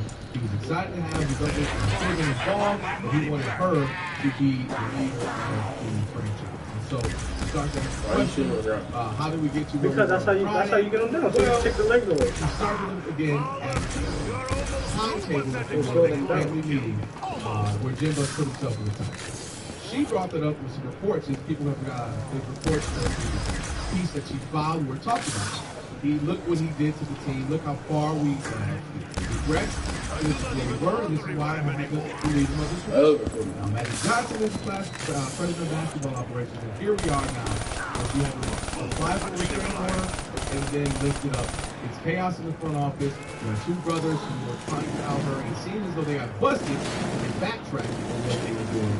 There seems to be some chaos going on. Somebody got the level 50. What? Lakers franchise. I'm running playing this like yeah, as you said, it was a killjoy. Bad timing, obviously. I really respect both sides. I'm not going to be a Jim Buss basher, as a lot of people are. And I'm not going to absolve Jeannie of any guilt or blame just because she 58. Time left. What? The That's how much time the contract was business, the brand, and everyone adores her. I'm not going to absolve her of complete guilt. Right. That said, he got $6 for it. I just put myself in Dr. Buss's position, and let's just take a bunch of commas and zeros off. That's if nobody beat it, bro. Ain't nobody competing for that, man. He got that. And under an hour and 30 minutes? What that mean? You tried? Yeah. And say, this is what Marcellus Wiley, your father, left you. I wouldn't let my daughter run it because she's older. You try. I know. But damn, don't run your brother out. This is another one, like the new board, especially Space Line. Not just a title with $500 million at the end of the tunnel. A role. And that's where I think that Jeannie may have missed it. Yeah, for this contest. But I understand that, and I get your sentiments from a parent standpoint. But also, if I trusted you to be the controlling owner, then you would have to make these decisions. And again, under the Laker bylaws, they have it where if they have that meeting, again, you have the brothers trying to have this meeting with the board of directors to kick her out of the board of directors. She can no longer be the controlling owner. In order to be one, she had to be a board of directors, board of directors. So they tried to have this meeting without her. I found out about it. Right, and which is interesting because again, you can say, well, when was that's when they go on the wall. You're not going to get that one. 3 days after. So this is no coincidence. No, it ain't coincidence. We waited 3 days. They're still paying attention. 3 days until this happened. And again, you start to talk about the fact that they had that meeting where they controlling owners, so that you can then waive that and say, oh, look, we voted for you to still be controlling owner. When in fact, we were planning on having this meeting with the board of directors, so therefore you could vote her out, and she would no longer be there. Yo, that competition, Ish was in though? This did he win? He lost. It almost happened. To Misery. That was do this way now. What happened? We lose. Nigga, he should have lost the first game, bro. You gonna keep it a vein. Who this? Man, that comeback should never happen, bro. I'm not with that happening, bro. So when they got the headset in, do they talk? Oh, you got it, nigga. What was I gonna say? When they got the headphones in, do they talk to each other or that just for sound? They can hear each other. Because I'm gonna be like, yeah, it's over, bitch. I would've got it. Like, that's why I can't sit next to people for, because I'm talking shit to you. If you talking shit to me, you might end up rumbling, because. Like I said, if you had lost that game, I think you'd have stole dude over there, yo. That man, that position is for them, yo. How much you lose back? Is this, you still got the link on your page? Yeah, it is. Whether it's a money payment, You gotta go like the. I'm not with that shit. Like 2 minutes left. So if I lose when I'm playing you for nothing, I don't give a fuck, man. This is makes it strange. Typically, when you fire somebody, they're gone. That's why I'm bringing this up, because it makes it strange. So if I win, you're still an owner. You're still around. You still got your $500 million, and that's what makes it strange. Is because typically when you're over someone, now the owner of someone, the controlling owner, I fire you, you go elsewhere. So when the court date again? May 15th. He's going down. This situation. That's Misery versus Snap. They're going to, and I think Roger Cossack broke it down the best, the lawyer and legal Herb's not winning, nigga. How much does it play for 500K? And how it's they was getting a ticket to Enter the 500K, John. They was getting a ticket to California for the tournament. When you have a trust, it's 500K. But Edge did win some money though. I think first place I think Misery got 50 bands. I don't know how much. 50 bands? Yeah, I don't know how much. What? He got what? He got what? He got 50 bands. How do you sign up for this? You gotta pay some cheese. I told you should have been signed up, Dr. Ma. I don't know. You gotta keep on playing. Where'd he go? I don't know. He got what for that? Yeah, man. What? And it's lost? Could have bought his mama crib. Bro, these niggas gonna be hard, bro. I mean, people don't know why they both. Why do they play with the Steelers? Why do they all got the Steelers? They're representing for Pittsburgh, and so they shoot out California. They'll be the only team in California with the Steelers. Nigga, fuck. I don't play that fantasy draft stuff. I play with that. I don't play that. Yeah, that's what they're doing. I don't do that fantasy shit. I do. So Misery's the best person coming out of Pittsburgh. So they did this in Pittsburgh? Yeah, have to. Oh, for real, for real? Yeah, yesterday. Yeah, it was down there yesterday.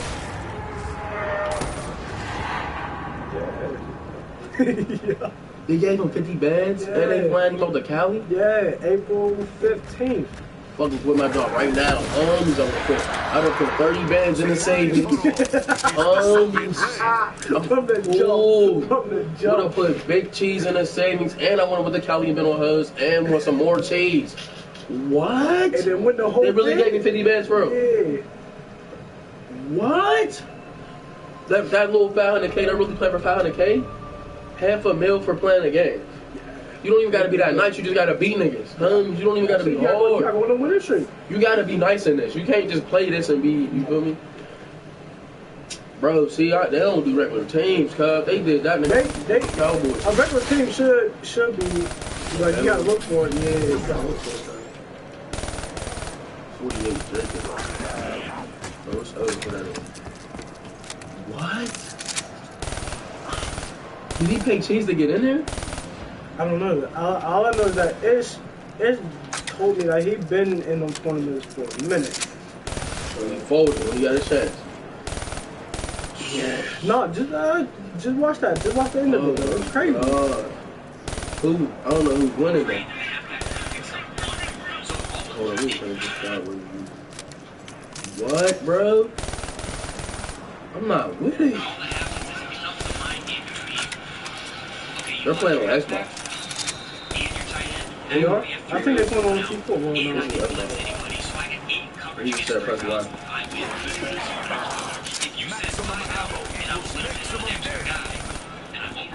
What does FMB mean? I don't know. On my block, On my block, most wanted. Who's winning? He's losing. He's just winning right now. Or somebody else. Oh, that's what I'm telling you. Don't ask.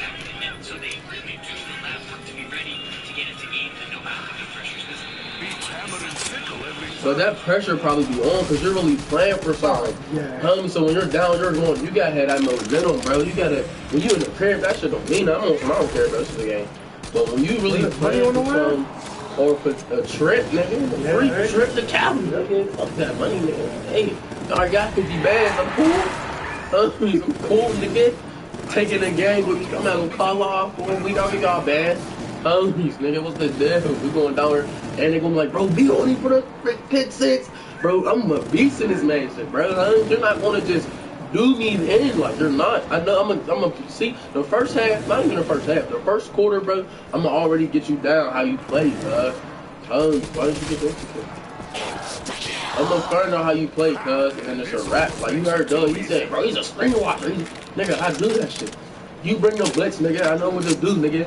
Don't get in single. Yeah, bro, nigga. I already see when niggas be bringing up blitz. I already know what niggas be on. I'm not stupid. Niggas, they be rushing like, nigga, you playing, you gotta strategize when you play some niggas. Some niggas is really nice. And niggas be calling the same plays. You gotta check their formations. I be mad. So there's people really watching this shit too. Yeah. Hey, Master's here watching that stream too. Nigga, don't end up. Yeah, and they down it too. What? Yeah. I'm about to. You done got this for 2K too? No. Probably not. Yeah, they do. I'll watch that. Moose. I'm annoying, huh? That dude that be streaming? Yeah, they be on tournament. You can really get cheese off playing the game. Yep. I'm about to start, man. I'm about to do that. Scramble.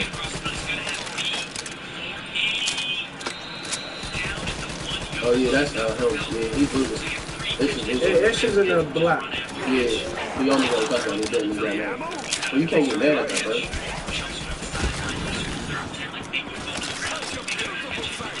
Ooh, touchdown, tied it up.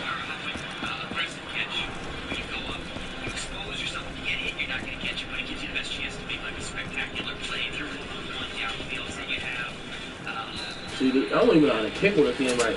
Even if you pressing it 3 times, I only press it twice.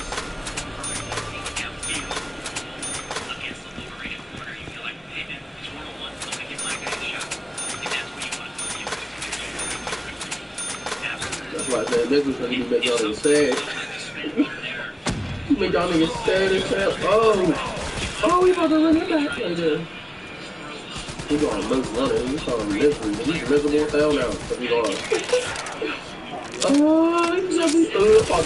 can't even change my shit. You can't even change it to that thing. I think you got paid for it, I think. No, you can't even do Can't do it.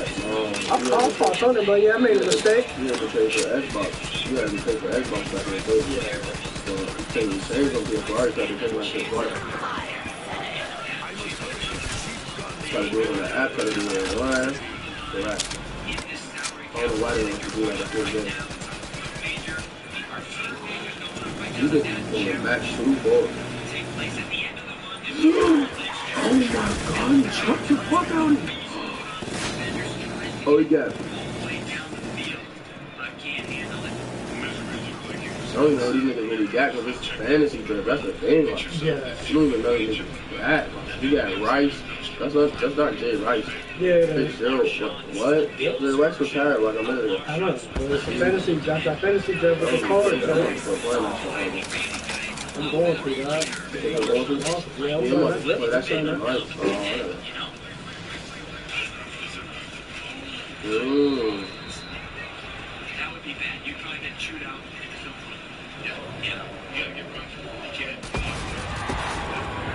We got lucky way to get the cards and shit, man. Oh, that's cool. It's a wrap, man. We got to play some niggas that's hard already. You gotta see what's on the drawer. Yeah. Niggas gonna be talking. I'm talking that shit to you. They probably say you can't talk or something. I don't see none of these niggas talking to each other. They just focused. No, I'm not doing that, bro. Some of them got their headphones and like their personal headphones. But they get They gave you the headset for y'all to hear each other talking. Talking that shit to you. I would have been doing that too. Like, what? I'm beating your ass right now. You never want to win. Tell your mom you just came in for that. You talking big shit. And I hope you would too. You're going to get mad as hell. They shit here, man, he didn't get the first out. Like, yeah, you're weak as hell. He would have been in there frustrated as hell. Trying to fight. He disqualified. Yes, now I got him. Nigga, what? They be talking shit in real life? Yeah, they on the game. They can be what? And on the field. Yeah, that's what I'm telling you. What? Nigga, I'm not about to be quiet because it's a tournament, nigga. This is cheese. I don't even know how to pick on this game, so that's what's right. Like what he did here, he came out to make sure he could kick it, and he checked with that green arrow. It lets you know how far the kick is going to go if you make it. But with 2 minutes left in the quarter, you never like it. So he came out, saw that he could make it, and then takes it to the corner. Then he gets to pick again. If he couldn't kick it, he wouldn't have to waste the timeout or take it play a game. He would have just waited for See, I don't even know how to pick on this game. I don't need to. My girl, I don't even know how to pick. You heard, though, you just free throw goals for rap. I don't know how to pick on that shit, bro. I don't like it. So I be mad as hell when I be having to pick for it, bro. My life, if it comes down to a field goal with me, I'm gonna lose because I don't know how to pick. I don't practice that shit either. I don't give a fuck. It's 20-17. It's all because of the pressure of the game. You know, they turn it over and then they get in their own heads. They stop thinking about the energy of the game. But this has been a really Niggas gonna be getting picked, so none I would have been picked, man. Oh my god. Some of these shit, I'm like, that nigga knows it's over.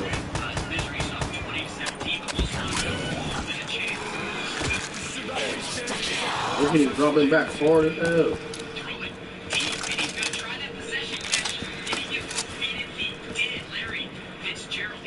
He's happy as hell. He said, yes, I made that catch.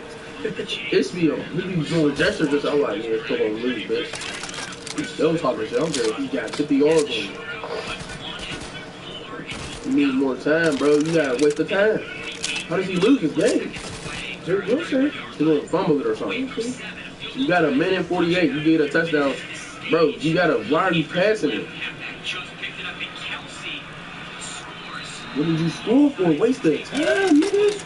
He's dumb. You could have either went for the time. That's why niggas don't be see. You're not strategizing. What did I do to do it up there? He was like, you was playing smart, nigga. Yeah, that's the first time I'm about to try to get a touchdown like a win, nigga.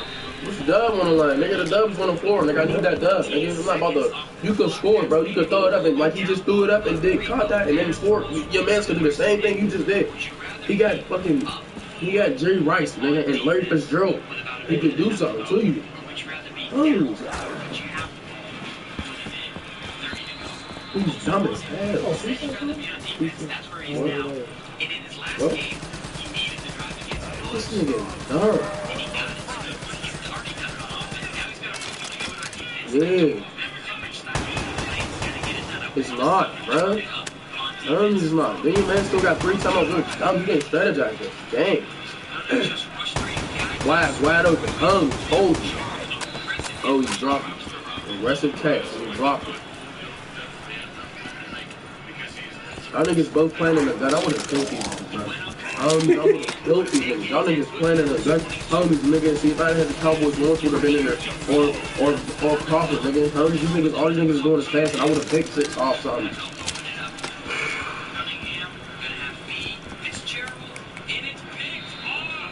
How the fuck do we lose then? Don't say, man, you want to, right? He trying to go for the kill. He trying to kill him. You're not even playing smoke. You got, all you need is 1 first down. You don't even gotta play, good lord. Oh my god, why are you in the gun, nigga?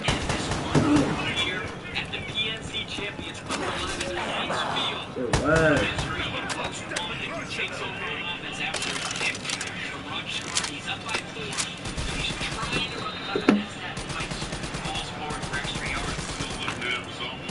I'm gonna call the straight. Niggas know you're going blitz. You know you think I'm gonna run it. I'm gonna call the straight and kill him. You about to hold for real? B right now. Alright. Niggas dumb. You should have called a screen. Y'all niggas know niggas bringing a blitz. Y'all niggas don't think, bro. Y'all niggas. Then you tried to run first 2 times and got finessed. Only got 6 yards. He got a 3 and out. He's going for it? You're on the 46, nigga. Picks up the pressure. He's got the touchdown.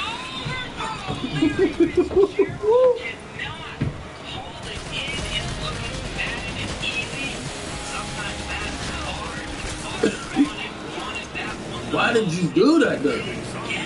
They wasn't zooming on his face. It was game over. You didn't even get that first down. Your man's used one timeout on you.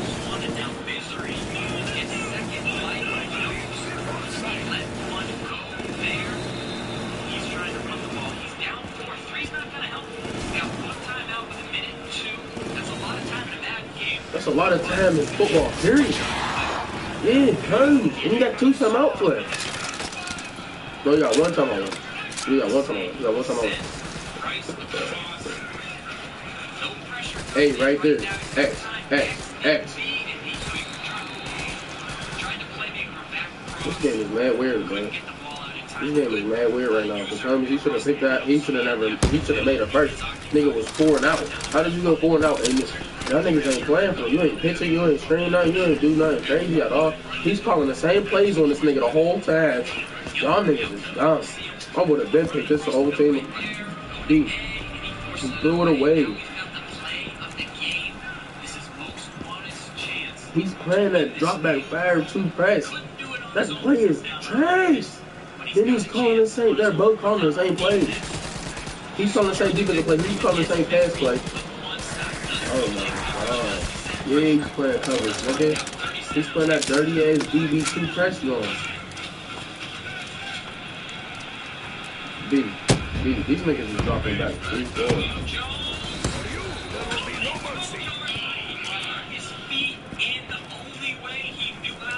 He's frustrated himself. That's why he's losing. That's why he keeps zooming in on this nigga. He's cool. He know what he is, nigga. I'm like that too. Like, bro, I'm not. Hurry up, opposite. He ain't even worried. Bull's not worried. He's calm as hell. He ain't made his face expression didn't change one time because he knows what's up. It's over there happy and. And yo, Joe. You got them receivers, bro. Hold on. Look at him laughing at him like, you're trash. He's laughing at him. He's over here on his face like, really? You tried to kill him. You didn't need to kill him. Yeah, you tried to overkill, bro. You're playing for something. You trying to, it don't even matter, nigga.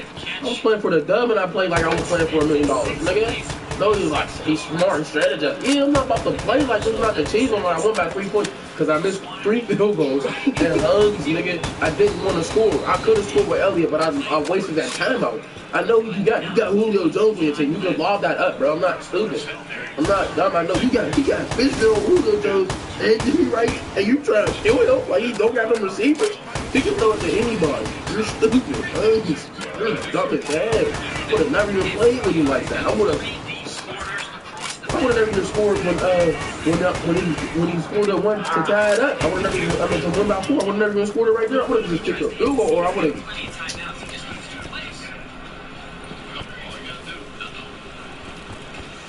He threw a pick.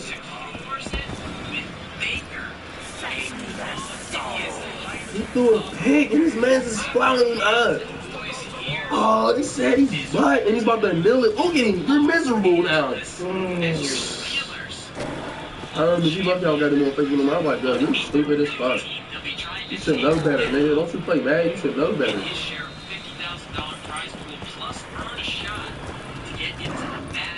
Yep, there it goes.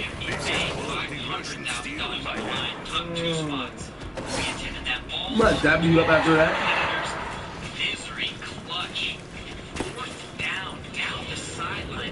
This nigga just, he played like that for 500 bands?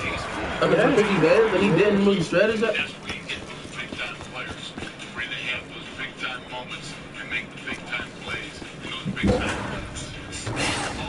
Money on that salary cap lineup, it was Julio Jones, it was Larry Fitzgerald, obviously Jerry Rice.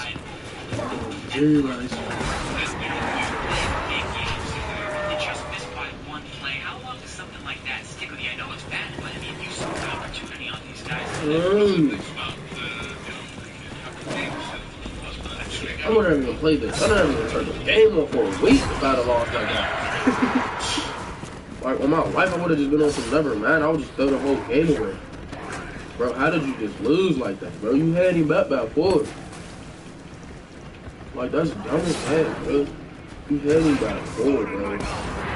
4 smooth ass points. Couldn't even get a field goal. He had to get a touchdown. He did it on your ass. Big Joe wouldn't have missed that pass, man. You should never did that, though. You should have did that earlier then. Like, it don't even matter. You should have got the first, like. You hear the commentators, though, and it's a touchdown. And no, it's not in there, no. How long has he heard it was a touchdown? Mm-hmm. Crazy.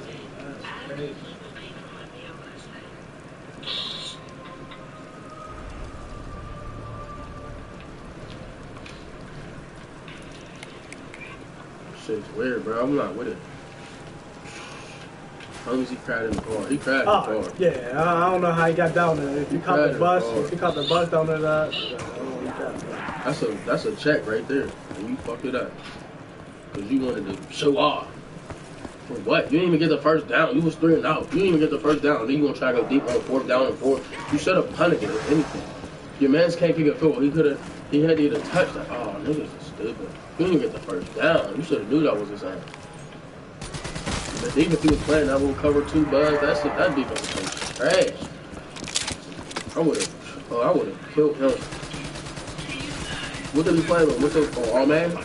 No, it didn't look like he was going all man. You see how the field goal meter was going? Slow as hell, yeah. So it was like all pro or something. That's what I'm saying. I can't do that, bro. If I play you all man, I'm gonna kill you. Pro's like balancing out like a legend versus a weak dude. This is balancing out. I play all man. I come on. Playing online, that should be, it's alright, but anything can happen because it's not all man. Oh, it's not all man online? No, you could like search what you want, like, you know, like you can change the game speed and the time and all that. Yeah. But when I do that, niggas don't be, if niggas ain't searching for the same type of game you is, you're not gonna find nobody when you can just really quick match and it's on all pro. And the game speed is normal and there's acceleration clocks on 20 seconds. It's like, what? How did you get back up? Self-revive. Oh, I ain't even linked the teleporter. Bro, that shit weird, bro. I don't fuck with it. I like all them fucking. And I be like, bro, you see, man, they be dropping massive kicks, user picks. I want to do that right now, bro. So that's crazy.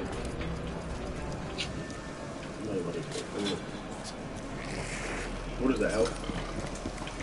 No, it's a double tap. I mean, the bullets go faster.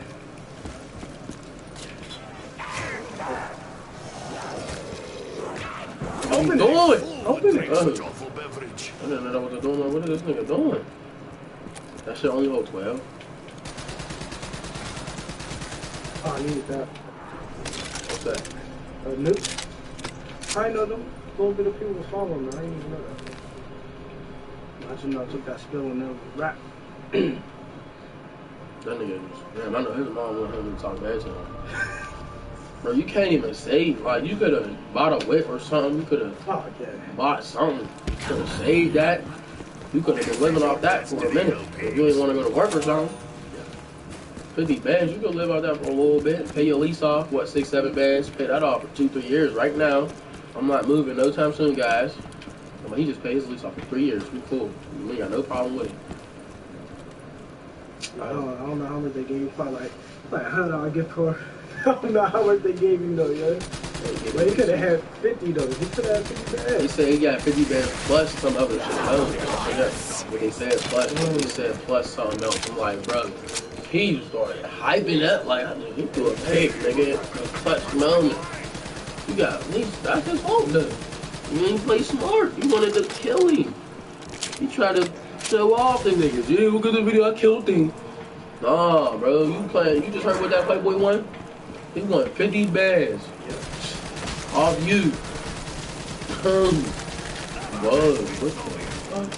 Yeah, I'm definitely not gonna do it, We could never play this shit. That's crazy.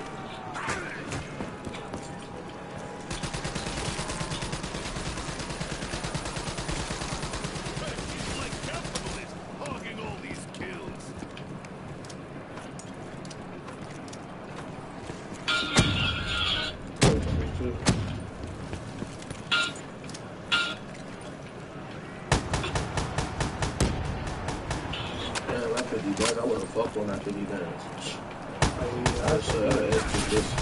Have you ever see 40 bands? Like, what? Ooh, I went to the bank, like, I get 40,000 out right now just to flex real quick.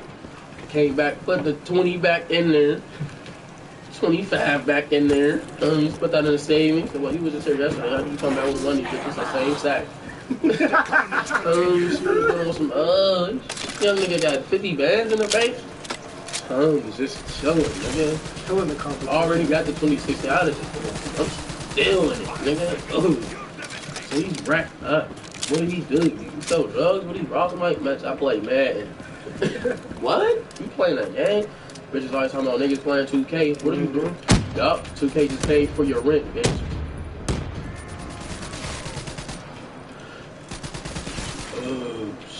What's that? I'm about to see that nigga miserable on Twitter or something like this. Like Oh, he got Twitter, though. Everything got Twitter. Are you looking at that? No, but it says the beginning before the game starts. So. Dumb way. I'm done want to read his comments or something. They're like, yo, he's stupid. Where is that? You gotta go back to the man, John. Yeah. The man video, and then you go to the beginning of the video. That nigga stick man laughed at it.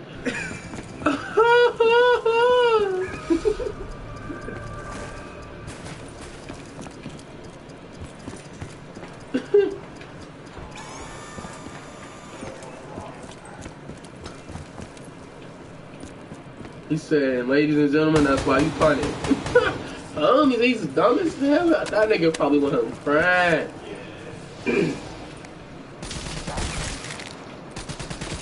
I said, I'm like, that was just like the Super Bowl, something like that. They're really in his comments going him in.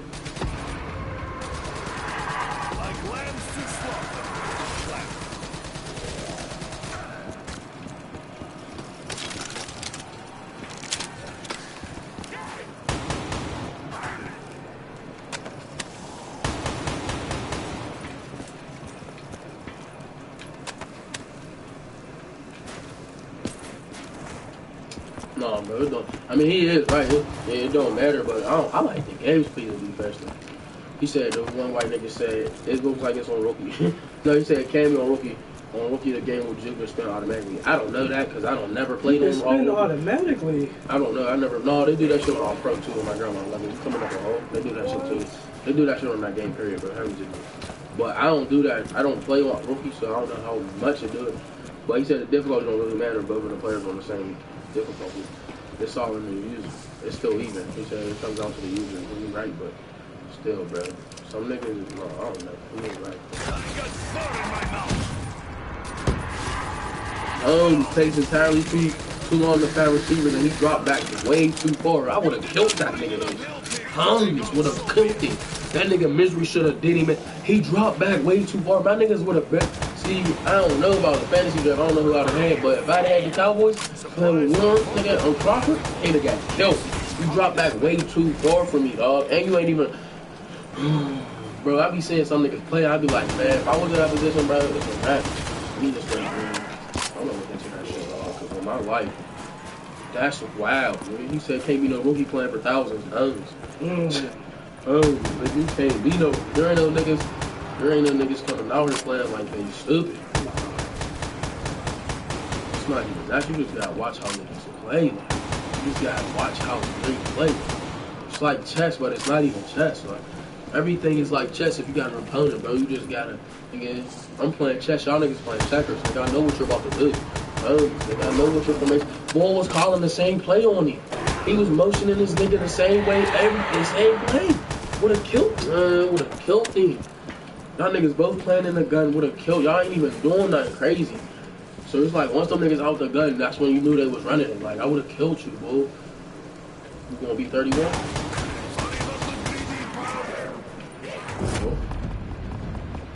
Are you I gonna ran out of bullets.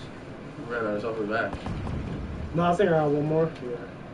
How you doing? I gotta go grab it though. What happened to me? There were Ran what? Something back. Where's that? I think the beginning of the book. That's crazy, bro. I don't even read. He ain't even in the comments, like.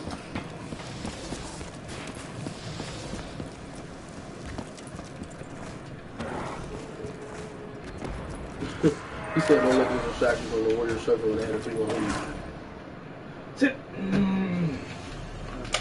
Every time this, he said, every time the commentator says misery, I activate shit on my phone.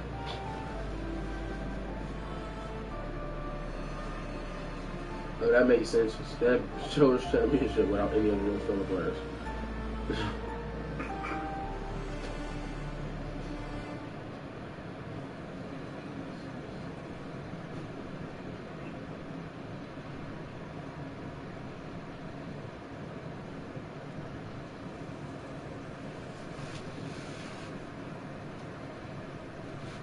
Who can take more advantage of game weakness? Zero skill or knowledge of football? Knowledge of football. Because you know how shit gonna go, bro. You should have. He didn't make a first down. That's the first mistake right there. Fuck all that. He ain't punted. He ain't none of that. Bull didn't even make a first down. You was 3 and out, bro. How? Like you had one job, Hums. You really, if he would have got that first down, he would have used his timeouts up, and you could have wasted the clock, bro. You had one job. He would have had no timeouts. Even if he'd have got the ball back, he would have had the force to go out of bounds. Bro, y'all niggas, like, nigga, you had one job, bro. You can't play like this if you plan for something. You're playing for something, bro. Homies, though, he was up there sick when I was playing for the dub because he knew what it was at. Like, I'm not about to crush you. There's cheese when there's a dub right there. There's a dub right there, nigga. I'm not about to play you like this for the free. If it was for the free, I would have did anything. Homies, he told him, he said, stop rolling up so deep. Change formation. Switch up between pass and run. Stop running same plays. That's what both them niggas was doing. They both was in the gun. He was calling the same defensive play. That DB cover 2 press, bro. I would have killed him. Bro. Homies, I peep all that when niggas play. I be peeping all that, bro.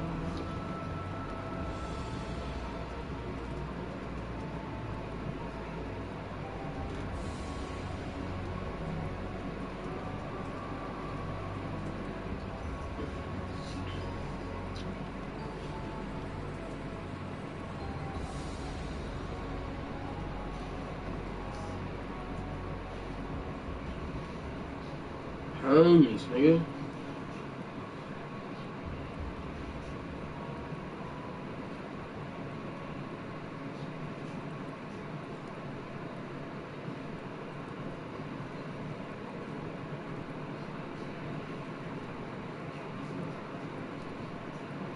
When you play Madden instead of football, you go for it instead of playing. Homies, nigga. Football's not even that. Madden's, nah.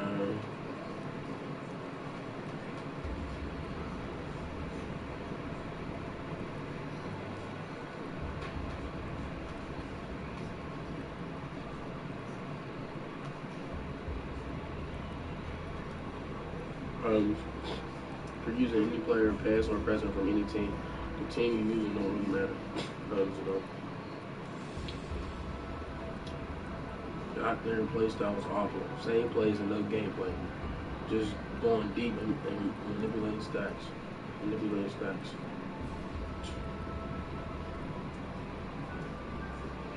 You said, yup, should have ran the clock. I'm sure he's kicking himself now. Homies, it's a wrap. You could have bought the J's you wanted. You could have big stuff. Look at you. Now you sick. These niggas, what? Call that nigga up, cuz. Like, nigga, you, what, nigga? You be on don't you be talking shit on the net? You be talking shit on the net? I'm gonna be some man. Oh, no. Folded. Big time. For 50 G's? Did that nigga still catch the bus? You could have bought a whip for 10 bands, 5 bands, or something. You just fold. I know your mom is mad at you, like.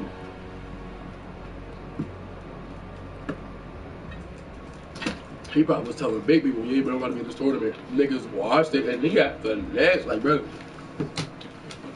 You was just stressing when you didn't get a first down before. Then you just wanted to kill him?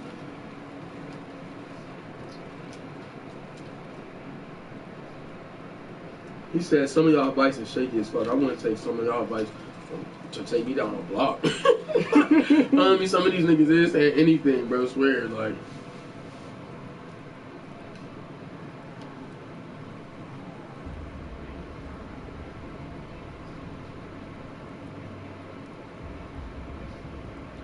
No real football to watch, so I'm watching Madden. So I knew that pass was coming. Should have played cover 2. Said y'all playing on rookie star. Dude, I wonder if they got a tournament for FIFA. That shit's probably hard. Said, he gonna cry in the car. How many times I said that? They zoomed in on that nigga's face like 3 times. I said, knee slap. Gave it away like a falcon. Gave it away like a falcon. Holmes gave it away trying to overkill, guys. When I grow up, I want to play video games, Mom. When is the Lions tournament?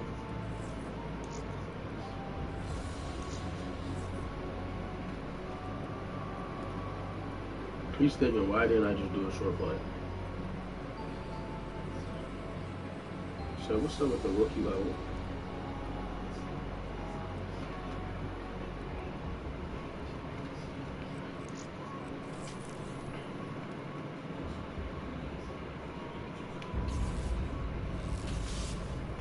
That's crazy, bro.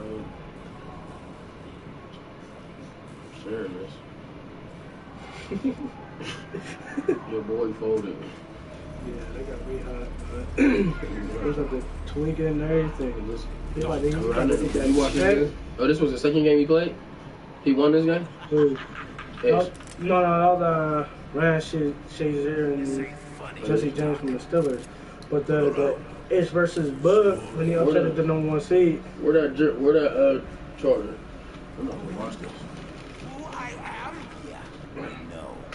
That's why you better do exactly what we say. You got another one, cuz? What? That's the same one. There is a chain of events. No, it's not. Yeah, the portable charger? You got like that with these. That's the same one, yeah. Utah hangs by a thread. Must awaken the test. Is it on? Yeah. No, it's not. It's definitely good. What is it? Man 17 on Facebook. That's on your TV? No. You said, what is this? Yeah, so go listen. I got like an hour left of the contest. Yeah. Richtofen, whatever you're thinking of doing, don't do it. You do not want to meet what's on the other side of that door. You cannot begin to comprehend the great evil you could unleash. That's wild. Your boy just did it bad.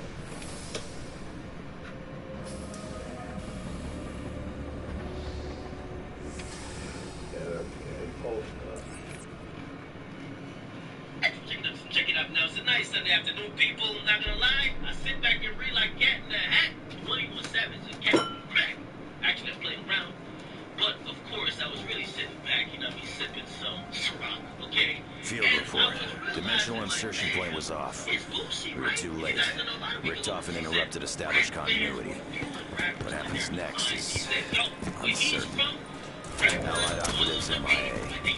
Had no choice but to continue the mission alone. Man standing out thinking about it. Damn, that's all right. People man out. Now, the thing that he did was kind of squarely point the blame at fans like it's only not all white niggas are being rally.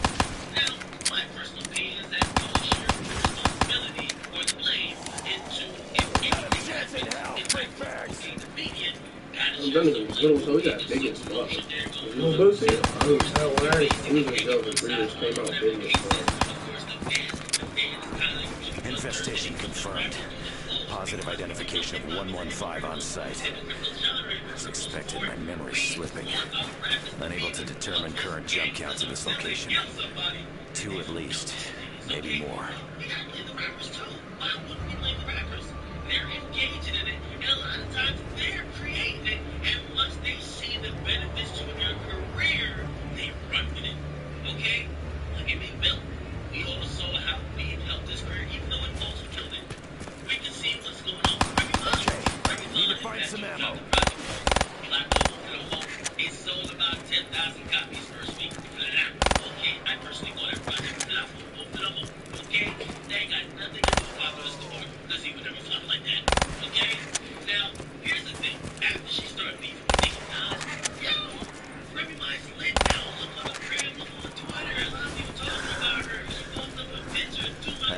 failed to secure the intel. Test subject's location is currently unknown. Damn it, Richtofen! Why do you always have to screw everything up? That's good. That was a good one. It actually makes me think about this young Dole versus Yogati situation. And again, I have no idea if that's exactly the fault of the reason behind him going up. See, I played a couple weeks ago, and then his vehicle, his SUV got shot over 100 times. Apparently, he was in it. A good thing the vehicle was bulletproof. Okay? But I'm thinking, if that happened to you,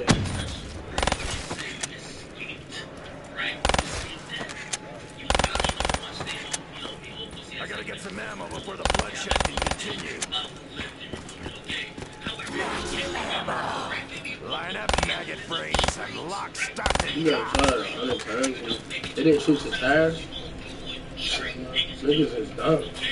However, with all the attention that came from that, we saw young Dole actually take it and bring it to another level because he's dropping an album called Bulletproof. Now, here's the craziest part about it all, because if you check out the track listing for this goddamn album, I won't even read it with the numbers, including like track 1, track 2. Let me just read out the album titles, and I'll just read all through them, and you can obviously tell what this is. Track 1, 100 Shots. 2, in Charlotte. So I can just stop on track 1, track 2. Let me just read these tracks names, okay? 100 Shots in Charlotte. But I'm oh yeah, stuck shots falling. I'm so real. Track 1 enemies. Everything you want to be. So that's why you envy me. Shake your Get back in the dirt, devil scum. Okay, this not taunted. Whoever was trying to get it, like basically say, y'all nailed them alive. I'm a real nigga. You got bullets in every car you got now. This not taunted them. I don't know what it is. This ain't what the fans is telling you to do. This is what you're doing for a marketing purpose because you realize how much attention you escaping death just got you a couple weeks ago. I think it's dangerous. You're making a target on your back because if you had safe issues at home and that shit follows you all the way to Charlotte, how do you know that when you go to roll somewhere else, those cops will follow you there? I think it's very dangerous. Again, I reflect back to what Boosie said. This ain't the fault of the fans. This ain't even the fault of the media. I think the fault of the people involved, the artists that. So you got the Wilson too out? Alright, what's up? When I finish. Get back on it when I finish. We just got bumped up the pay grade.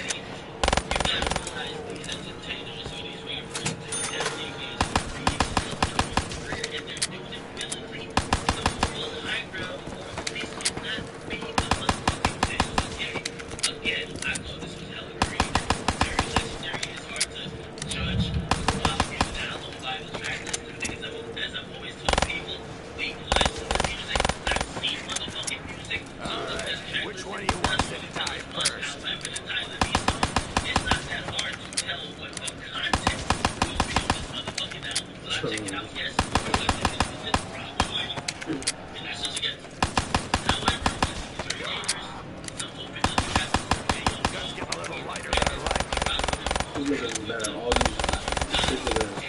Saving that shit. I'm about like 2 cars. Like, I'm selling. I ain't like a massive car.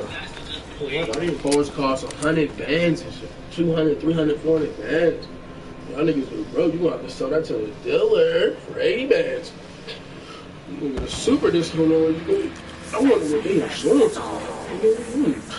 Send me an insurance check and I'm gonna do an insurance pay stuff and I'm gonna be loaded off. I'm gonna be impressed as hell. With my grandma, y'all insurance gotta be like 12 bands a month. Okay. Bro, you can't just get no raggedy ass insurance for them cars, guys.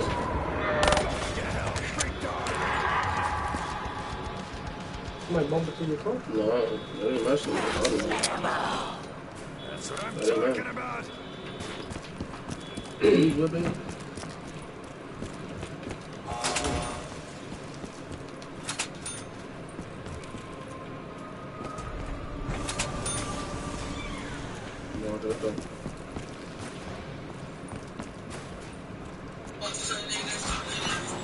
Oh, he's a lame.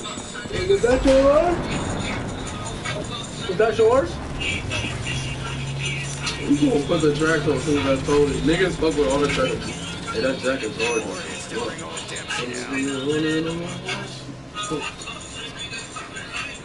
That's my shit.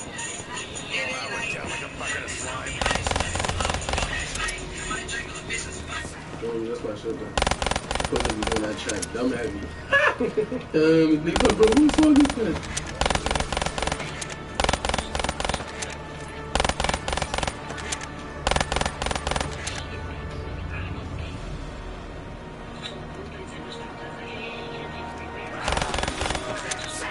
Yo, whose car is that? Come on, bro.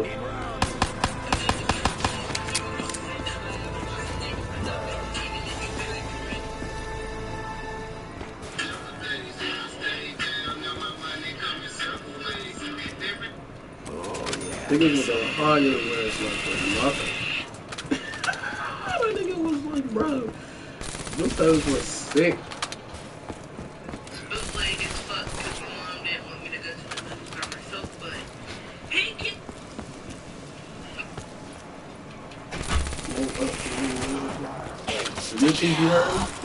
Bring it on, free Where's it at? Oh, in the back? Yeah. No. Grind you up.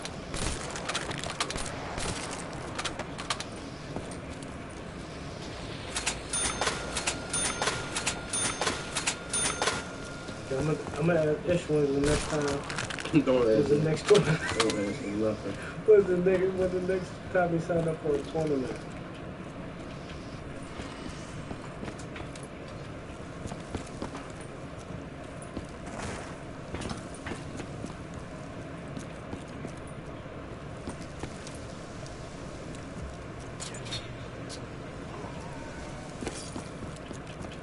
I may need a little revive, but not this badly.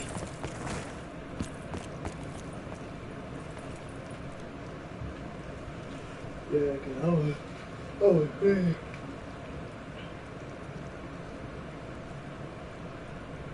Yeah, what?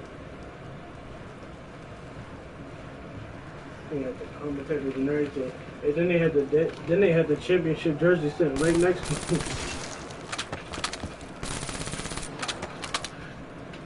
You had a what? The Madden jersey, the Silver Championship customized jersey. Alright, but they gave you jerseys after you won? It was sitting right there on the table, so I'm guessing it was yours after you won. I didn't pay attention to that shit. I woke up to the yes on that like me. Oh shit. Well, I can picture his face. I can picture his face right now. I'm burning. It'd be bad. That army was up there.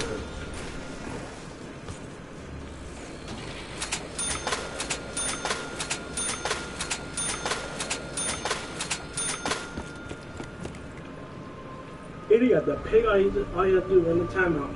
Yeah, yeah. Oh, ain't no charges. Damn, that was so hard.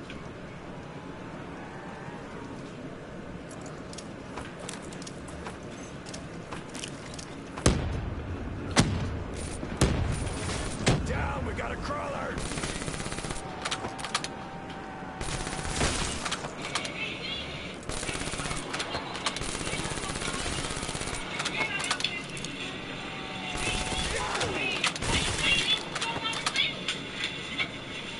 Why do girls take their shoes off and fight? I'm not fighting with my feet touching the cement, bro. That's dirty as hell. Ain't even good. Touching the home.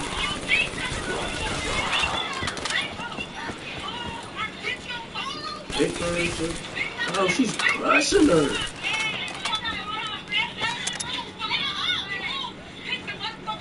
Yeah, for long days there, that's why she's crushing. Oh my god.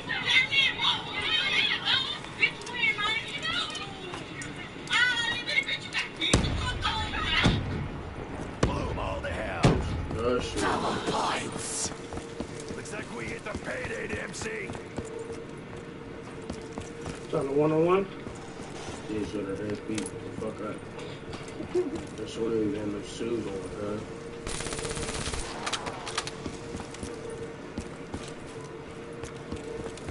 So I hope you got Obamacare. I hope she got Obamacare. Must be high noon, because I'm about to kill these meat maggots quick and dead.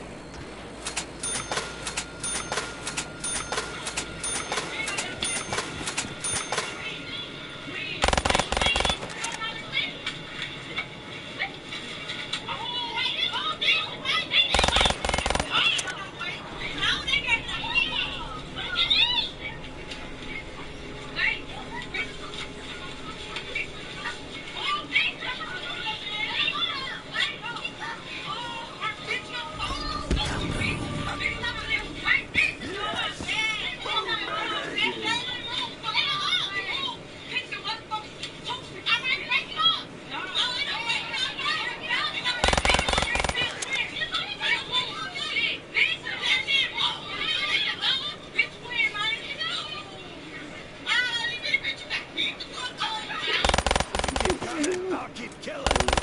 Gosh, man. Done with doing us now. What are you doing? I'm not doing all bad. I'm not doing you want this thing. Start looking for some lead. Not going all bad, cuz. Niggas be doing fucking shit. Nasty. You like, bro, you going out? What? Beat the fuck up. Feel that marrow maggot. Ammo. Oh yeah. Ammunition on the house.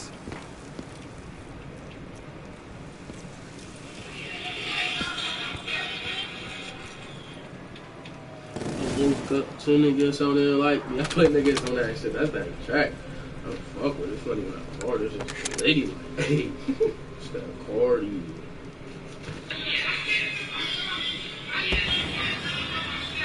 Fetch me their soul. Bring on the dogs.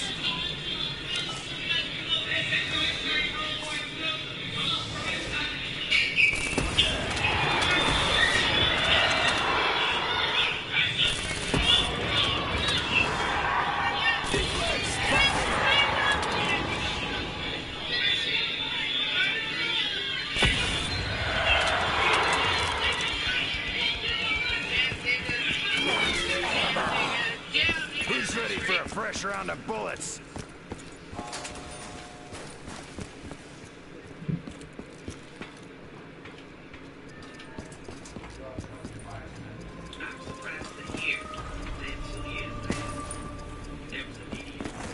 What you're gonna see on this video is what they didn't show us happened. They clarified that there was an understanding, and that's what you're going to see in the video.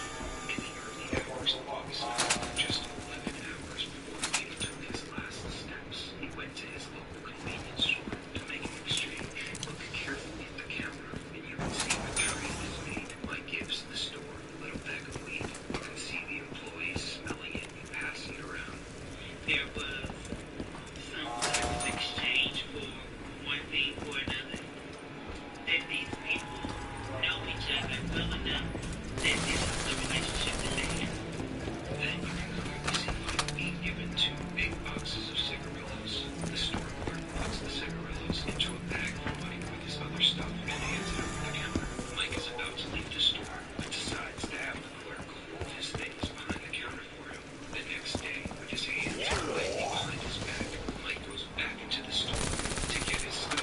It's a misunderstanding. St. Louis County has written documentation that we found which shows they saw the 13 a.m. videotape, but they leave out what we had of that night in their report. Mike traded the store and said weed and got 2 boxes of cigarettes. Mike sacks the store and he went back the next day to pick them up. Mike did not rob this store. Right, I buy a gun from a wall. We're just gonna pretend that's totally normal. He got the store? What was that whole thing like?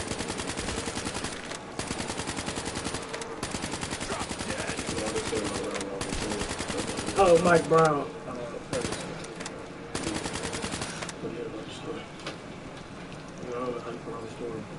man anyway.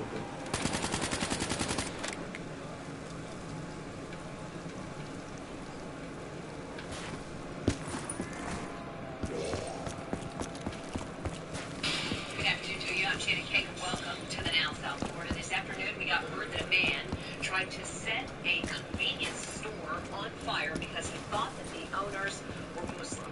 The man is in custody this afternoon, but the store owner is still in shock. The Now's Wanda Moore joining us live from St. Lucie, where this happened, with what she's learned. Wanda.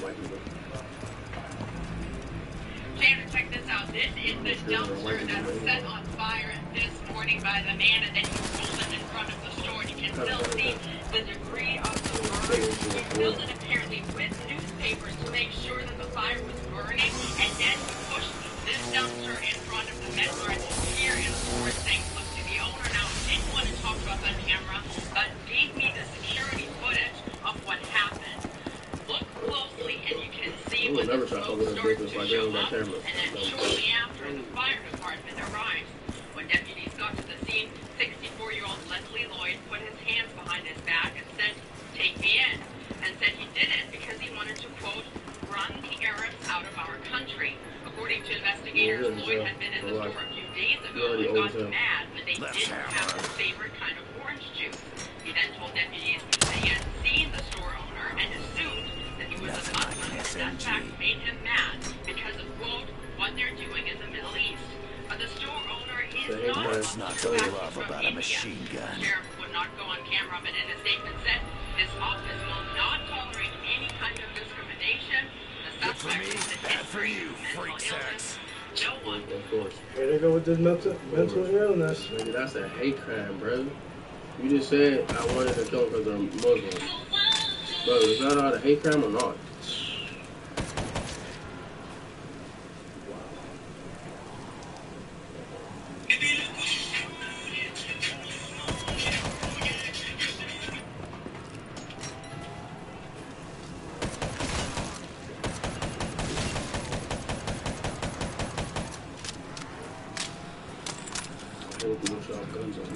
Everybody else has food on that gun. I'm about to go on a killing spree. Die, you buggers like gutter slugs! Die! I'm gonna teach those slack-jawed flesh junkies a lesson.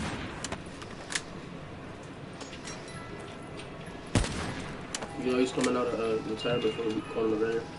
Yeah, I heard I it. didn't watch that whole video. Cold steel. We all knew this. Let's get this done. Alright, so after he beats Conor McGregor, it's over. It's gonna be done forever. Why Chris don't back down from Soulja Boy, man? He said it was immature. And it's petty, but he said how you fly away. No, I'm talking about the contract shit though. You was with it first, but now you're not with it. He's scared of Soulja. Apparently Chris Brown is now. He had him shook.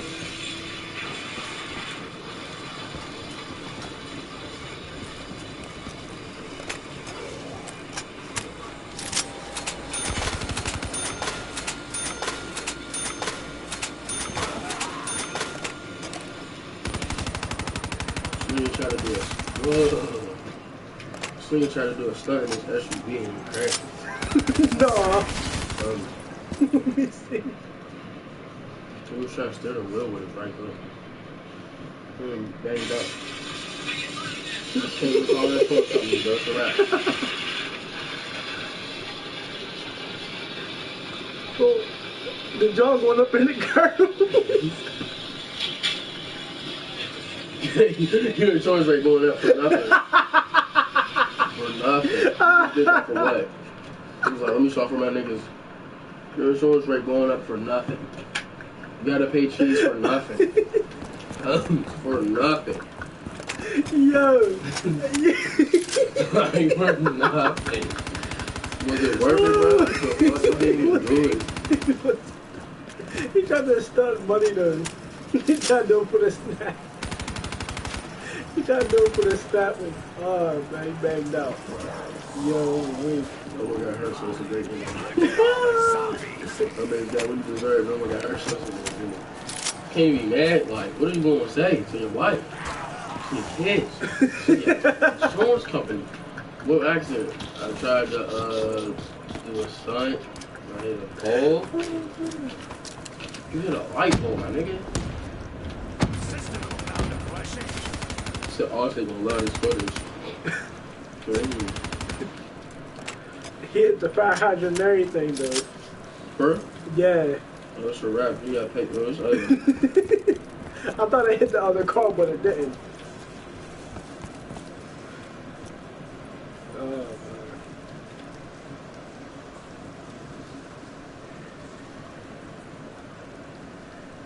Yeah. I see some shit, like some ratchet shit happen in public, and my drum I'm recording. I'm not breaking nothing, I'm not stopping nothing, I'm not calling the cops, I'm not nothing.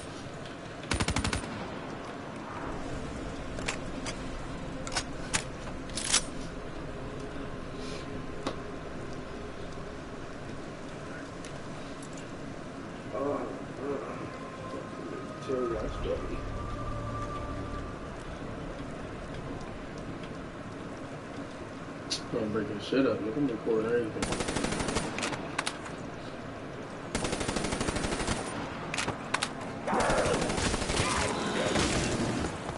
I'm not breaking shit up. I'm like, oh, it's late. It's late. I was going down at Arby's. Fuck out of here. Arby's going down. What else would you do? Well, we're dead at that nigga work. No, I don't know what he did today. He dropped that stuff off earlier this morning.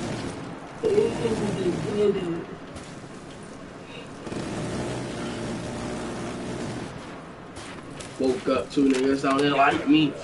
Woke up, 2 niggas out there like me. Yeah, that's that shit. God fucking move, maggot addicts.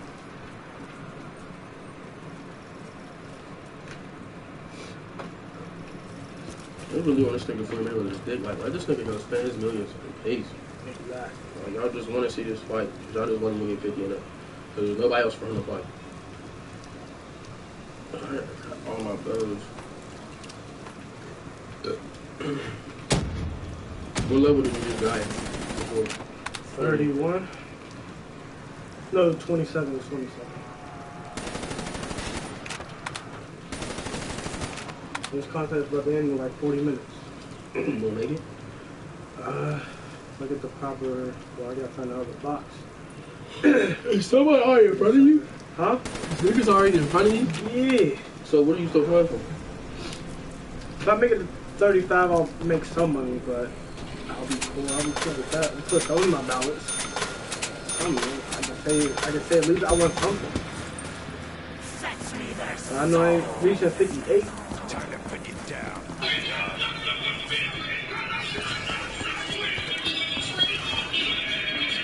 That sounds like Mexico for a second.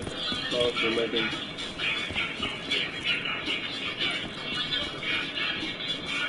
What's up, man?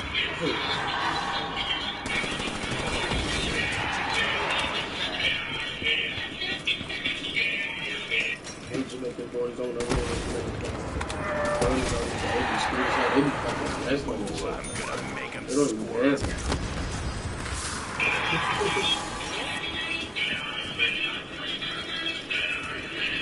Not even dancing. This guy.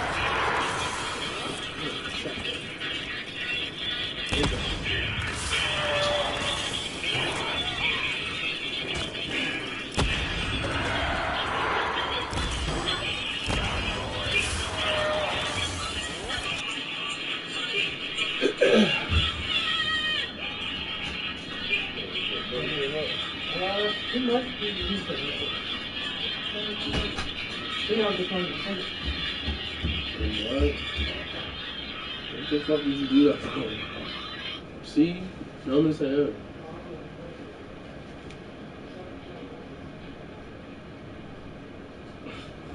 Like, what do people be recording? Everything is lit up, gang.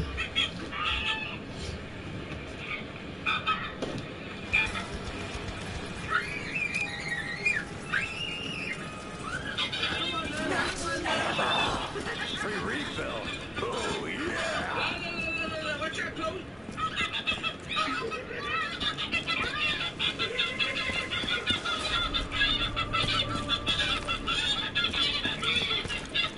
was beefing over something?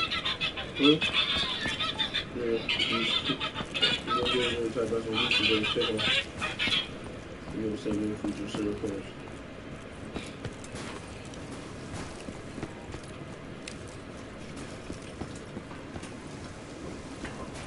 No, but that dude crashing, though, that got to be the funniest thing out there.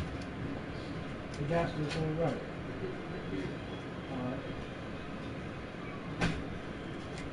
He said, woke up 2 niggas on there like me.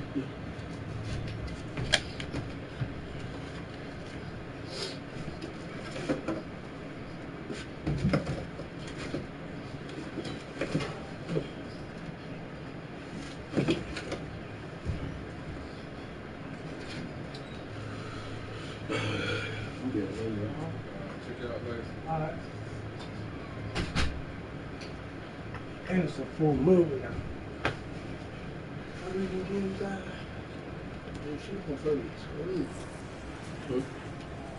say you want to tell me this? No. Corner against you. You'll get dead real quick.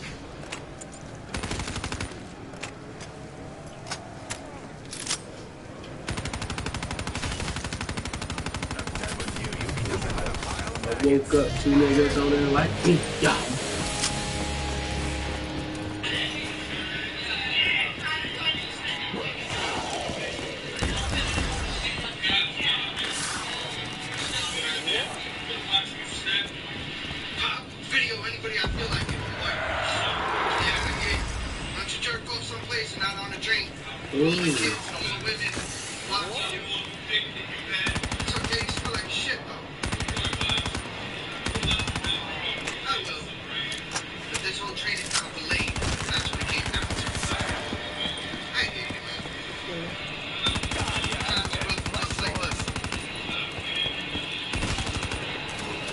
What you say time is rough or tough like leather?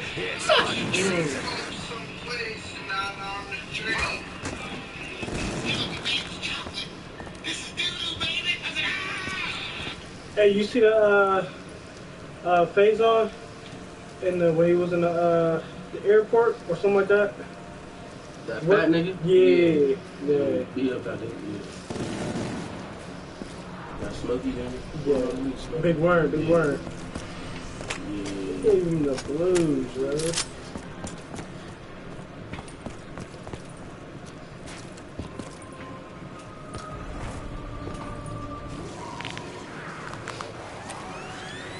I gotta figure out how to get these upgrades without having to lay out so much dough.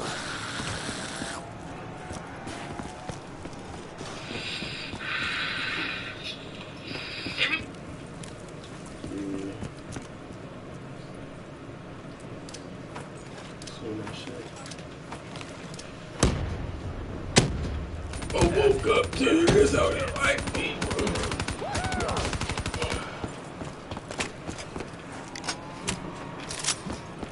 Nigga, Quan was with Gates yesterday with another burner on. and you fighting the gun case right now. I'm like, bro, because we were supposed to go to a convention yesterday, but I told him, like, nigga, I'm not driving it. I didn't drive it. And my man, he was going to hire me. Like, nigga, I didn't know who was going to hire. He just randomly did. Whoa. Is that a chopper? No, that's cool.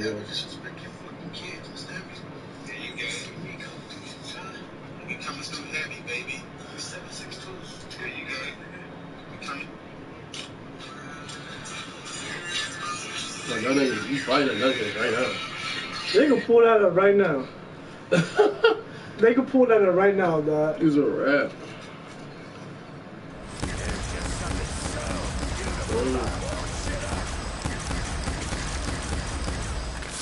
Anyone else want some action?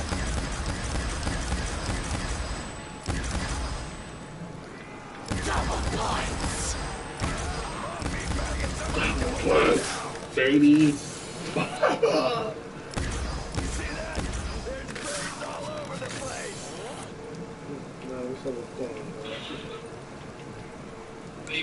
gonna have to resort to some I don't know, if I don't get more ammo. Like, nigga, what? If you do that, y'all niggas get around gates and get around all the guns. Mm-hmm. Be cool with it. Like, you know, I'm cool. Get that illegal shit away from me right now. I'm fighting this case. It don't even matter if you fight a case or not. Still, I don't even beef with niggas. Maybe this will buy me enough time to send out the beacon. Get the fuck out of this damn place once and for all. Hey, oh, what it was. One of these days, I'm gonna bust this shit wide open and find out how it really works. Yeah, look. Oh, fucking care. I wouldn't ride around with that shit in my car. I would be scared as hell when I pulled over the cops with that. It don't matter if it was legal or not. Them niggas, you know how they be. Yep. Pittsburgh cops got videos now, though.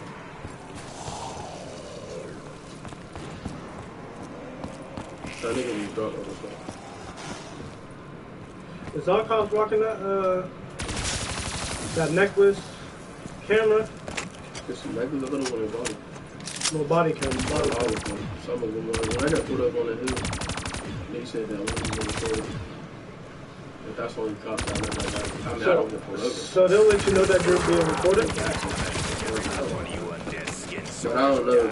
Every like, all the cops know.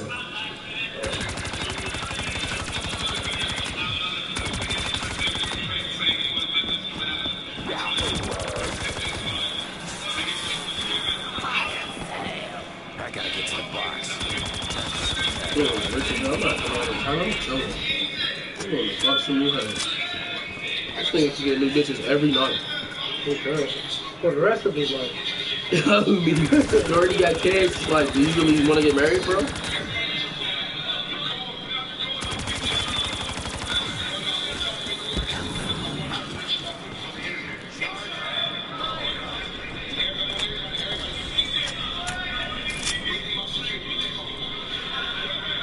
Even my security, get your songs up. Rich as hell. Told this nigga, I'm not box, I'm your box. So just get up on that report me. I'm not even a rapper or nothing. I'm just making more money than them niggas, except for Jay-Z and P. Diddy and Dr. Dre. They got more money than everybody, except for them three niggas. Yeah, Floyd's up there. He's close to a billionaire, man. No, it's not. You don't be seeing some of the cookies, they do bad money on sports and all that too. He be losing too, but he be paying that shit. He'll post the thing that he be losing. I'm pretty sure he be losing though. No, he did. He lost like 100. Man, like, I remember. I think they said him. I think he bet at Webby like $1 million or something. Yeah, he probably had the Falcons too in the Super Bowl. No, not. It was like a couple years ago.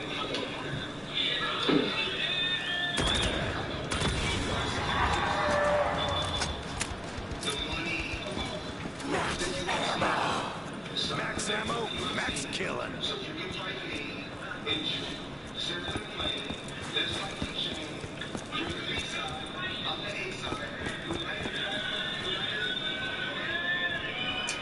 No, he got that check. He just bought his 50 and up records. Everything.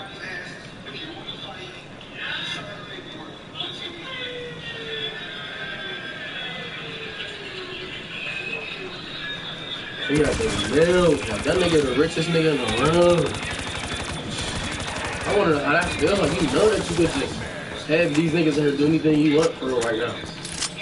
Because they're going to write that check.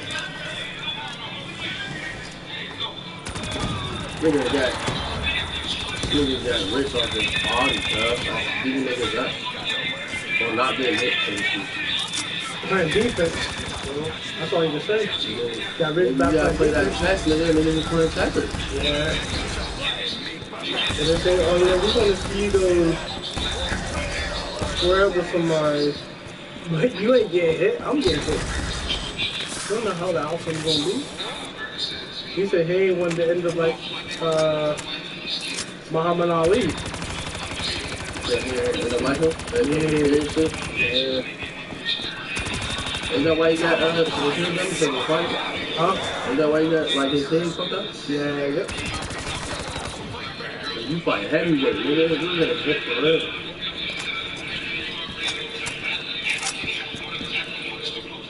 When did that happen? That happened when he was boxing, or that happened after he was boxing? After he was boxing. So it was as you get older, that shit developed.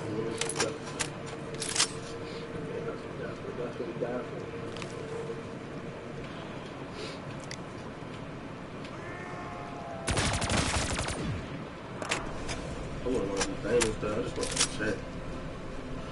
Like, what do you wait? I wonder what them niggas, like, how niggas, what do you do? Like, you wake up and be like, what am I doing today? I can do anything I want to do, literally. Yep. Go in the world. Nothing. Nigga, you already rode the camels. What else do you want to do?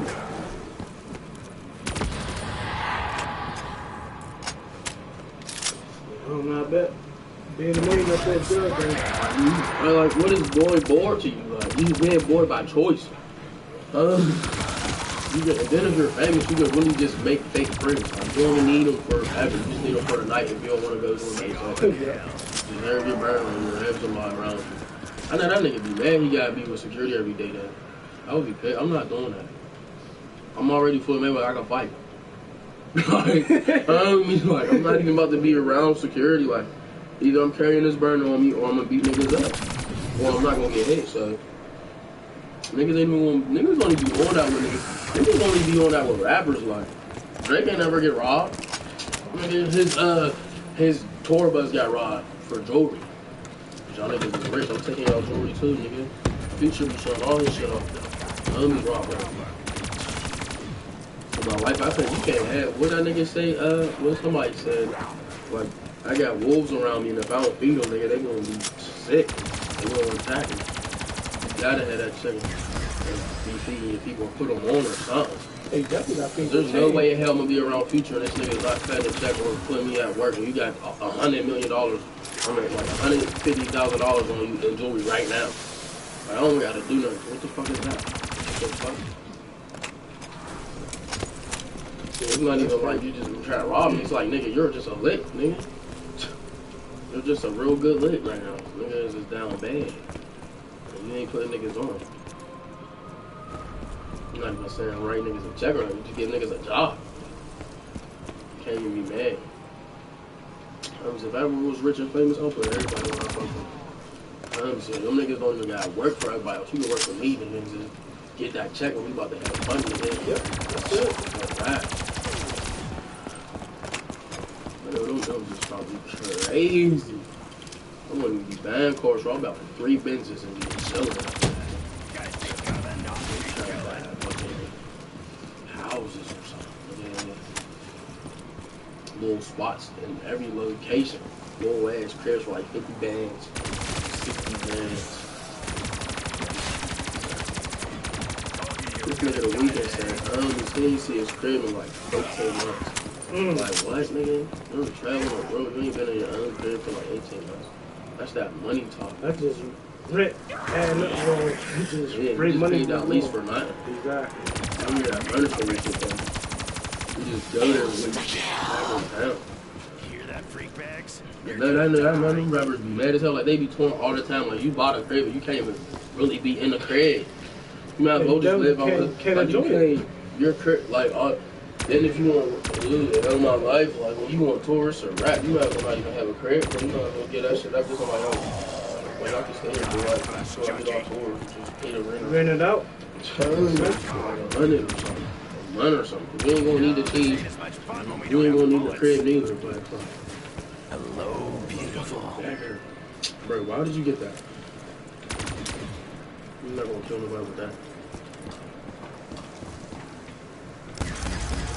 Why are they different colors? What's that for? It was just wood, wasn't it? Oh, Packer Punch. What is that? When you put it through the machine and you freeze it, it'll be a stronger gun.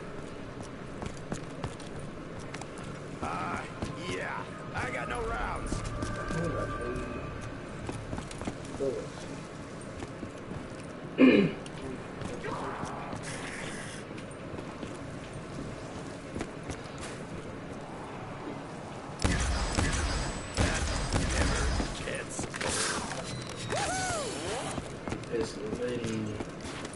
This lady, yeah, here, I gotta do this one Postmates too.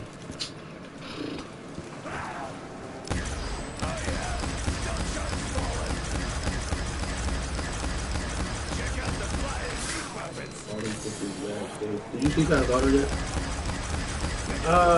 Yeah, not with her eyes open, bro. It's a rifle. Yeah, light.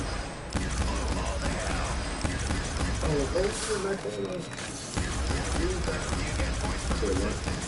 What's her name? Melissa. Hey, Maya named her. I believe it. The fuck? Damn, how is your name Maya? Yours? What's her dog? Talia. Talia. No.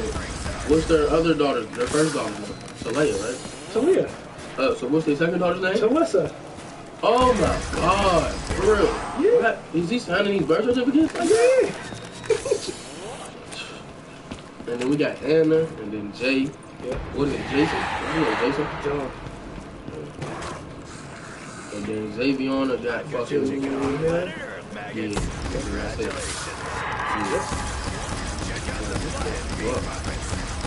Of course the young ones have the weird name.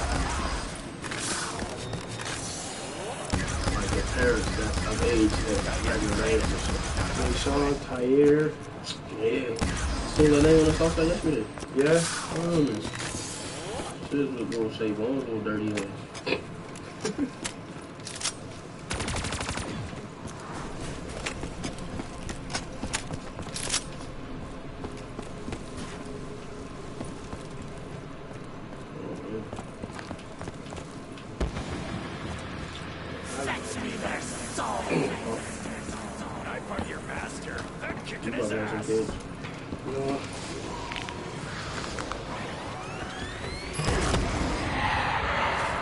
This just turns the fun knob right up to 11.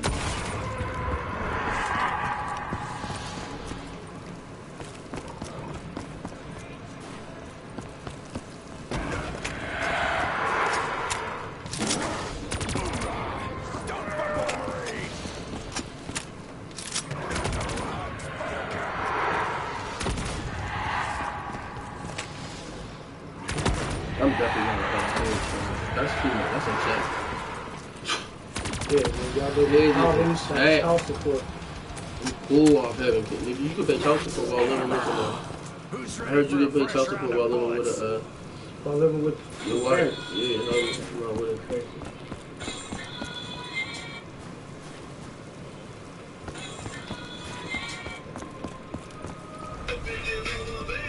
I was tweaking. Nigga, I don't drive no more when I go out. So right. You don't drive no more. That's fuck, I don't drive no more. All my niggas be driving, they be sick. I ain't driving no more. You know, my shit for a year straight. Somebody hopped in with you? What is that? What is that? What is it got name on? Turn, that's what it's called. I'm driving no more fucking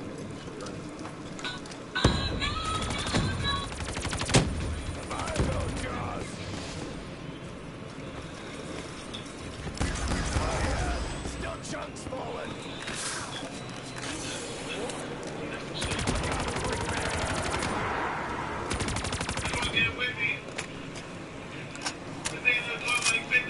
My nigga was in the stool last night, nigga.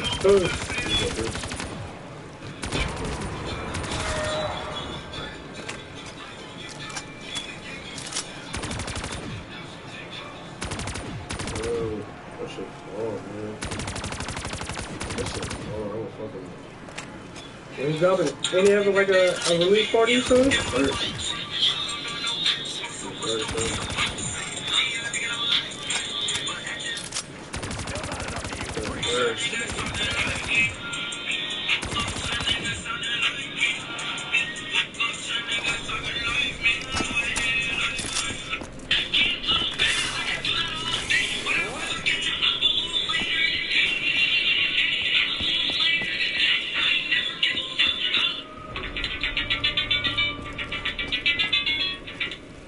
I ain't never give a fuck for that video. That's sick.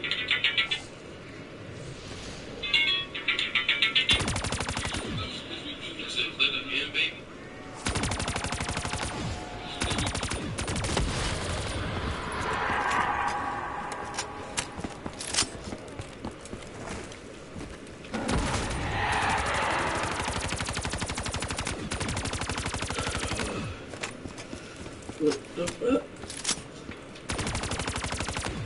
I ain't never give a fuck. That's 8.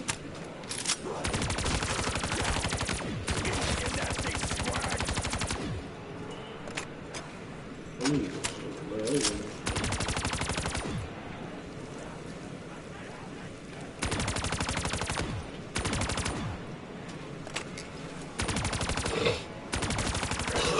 freak bags. You found the ass-kicking line. Is he helping you or something? Yeah.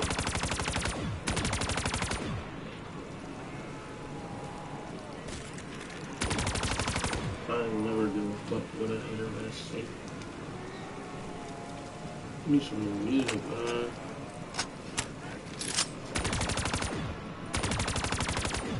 I woke up to niggas sounding like me.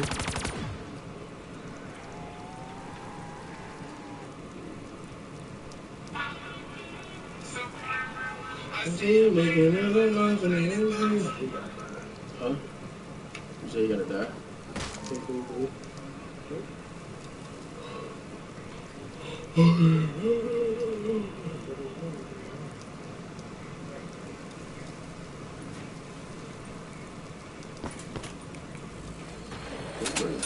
Everybody gonna do these. I don't know the next this week coming up. Coming up with what? That's just log on. Yeah, how do you turn this off? Just unplug it. That's it. All I gotta do is unplug it.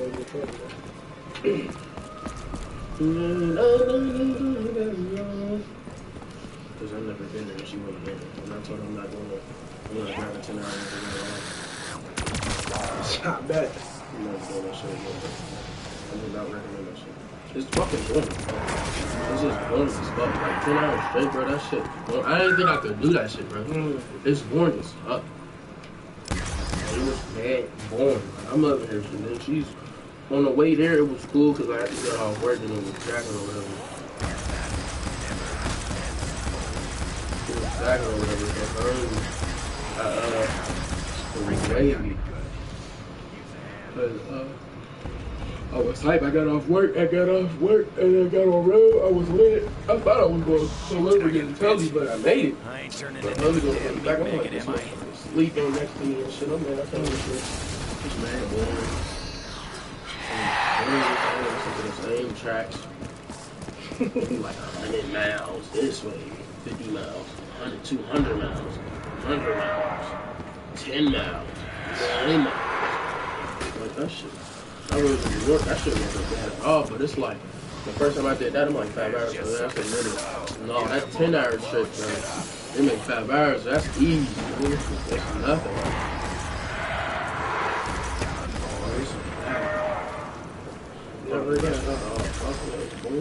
I mean, sitting in a car for 10 hours is boring. I was like, damn. I mean, we did this shit. I really didn't think I was gonna do that shit.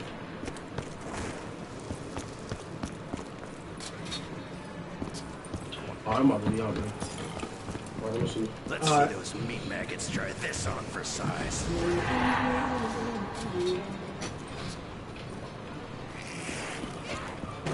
I feel like I could run a marathon with a gun.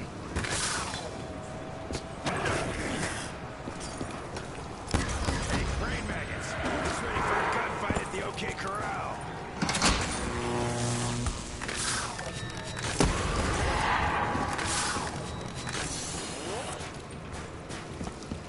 What I needed quickly that. See that? There's brains all over the place. That's in the cut.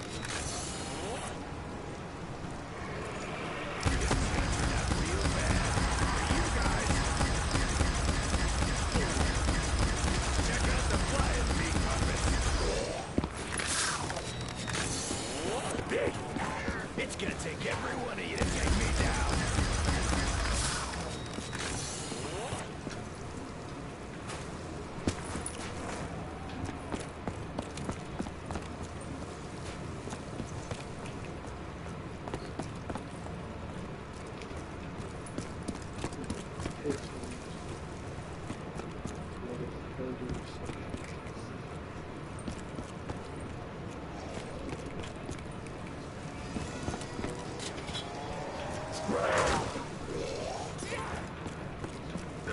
Tastes like fermented herring dipped in cat piss.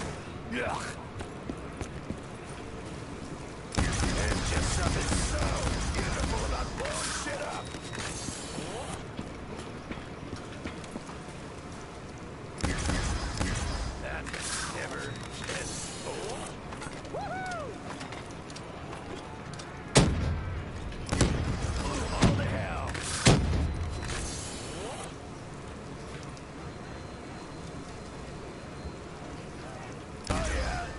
chunk.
And this segment is driven by Lexus Santa Monica, proud partner of Lakers Talk on ESPN LA 710 in Santa Monica, on Santa Monica, and LA Car Guy. Of course, on Lakers Talk, that means Alan Sleeper's in the building. He is joining us now, Felicia, Marcel, and Kelvin.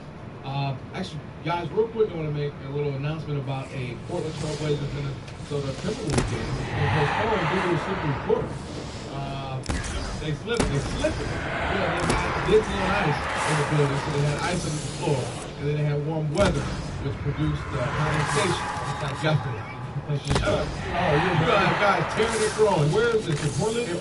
In Minnesota. Yeah, I was about to say, they got so much money in Portland. Carl Allen was like, excuse me. Come to my house. Yeah, you're right. We'll have a game at my house.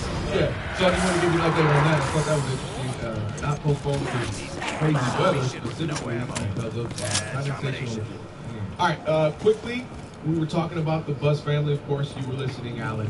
You had a point, Marcellus. That's how you tee me up? Let's go. Yeah. You all right? That means you forgot. No, I know, but damn, you forgot how to do your job. Burn some calories over there. CP3, you throw your loud? Stop. All right, we're talking about Bus family. All right, that's it. I got here, remember. All right, go. No, we are brothers. Let's do this together. You go. Do your part. Spin it out. He just took off. I need a better leader. We're talking about man. You're playing like we were talking about Dr. Bus, and I simply said, at the end of the day, could it not be that Jim has his part ownership, and that is his role? We gave you a shot, we gave you a chance. As a player, president of basketball operations didn't work out. You're still part of it. So Dad wishes that you were still part of the team. You are. It's not even true. Yeah, but his dad has a PhD. He's part of the combined. Plus one, Kelvin. He knew what to spell out. He spelled out Jim Buss, basketball team president, and runs basketball operations. That said, I think that this is also a father. Let's take away the owner part of him being a father. Just a father who realizes, now this is a deal I can't pass up. When we have our get-togethers, I can tell. And I think he really put him in that role, and Jeannie in that role, because of the fractured relationship that he wanted to mend. So he actually designed a way where they have to work together to start to love and like each other. And I think that those are the well wishes that he wanted granted from his dad. Marcel, would you say that the reason why Jeannie is in the position that she is part of you has to think that Dr. Jerry Buss knew at the end of the day you have to have one person in charge. Exactly. It's Jeannie Buss. Yeah. And I think there's a reason for that.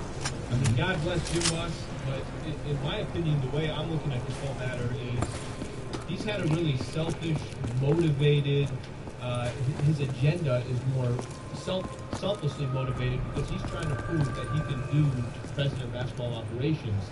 Not more concerned about, is this the right move for Los Angeles Lakers, or is this the right for the organization standpoint? A lot of the moves he made over the last few years was more for him to try and prove that he can do that job, and less to do with this isn't what's best his job. But why do they have to be mutually exclusive? Like, I think anything that anyone, I think what gets a negative connotation is being selfish. Because think about it, even if you're selfless or selfish, the root is self.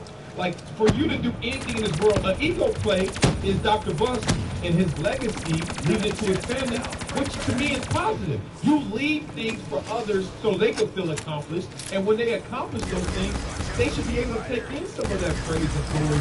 I won't use that as a demerit. I will say this, because he had to pick one as the governor, I just don't think that meant you have power to get rid of the construction of the team that I designed. Do you think he would have, Jim Buss could still be in this position if the Lakers were succeeding, or at least if they were in any shape, way, or form not setting records every single year of the worst season after the worst season after the worst season. I think it has more to do with what is Genie supposed to do in that position when the franchise, in my opinion, is being run to the ground. And at the same time, you have Jim Buss at a time where he was asked to leave, trying to do this little coup that he tried to do against Genie. It's so clear in my mind that guy needs to be your 1/6 owner of Los Angeles Lakers, or at least their share, the family share.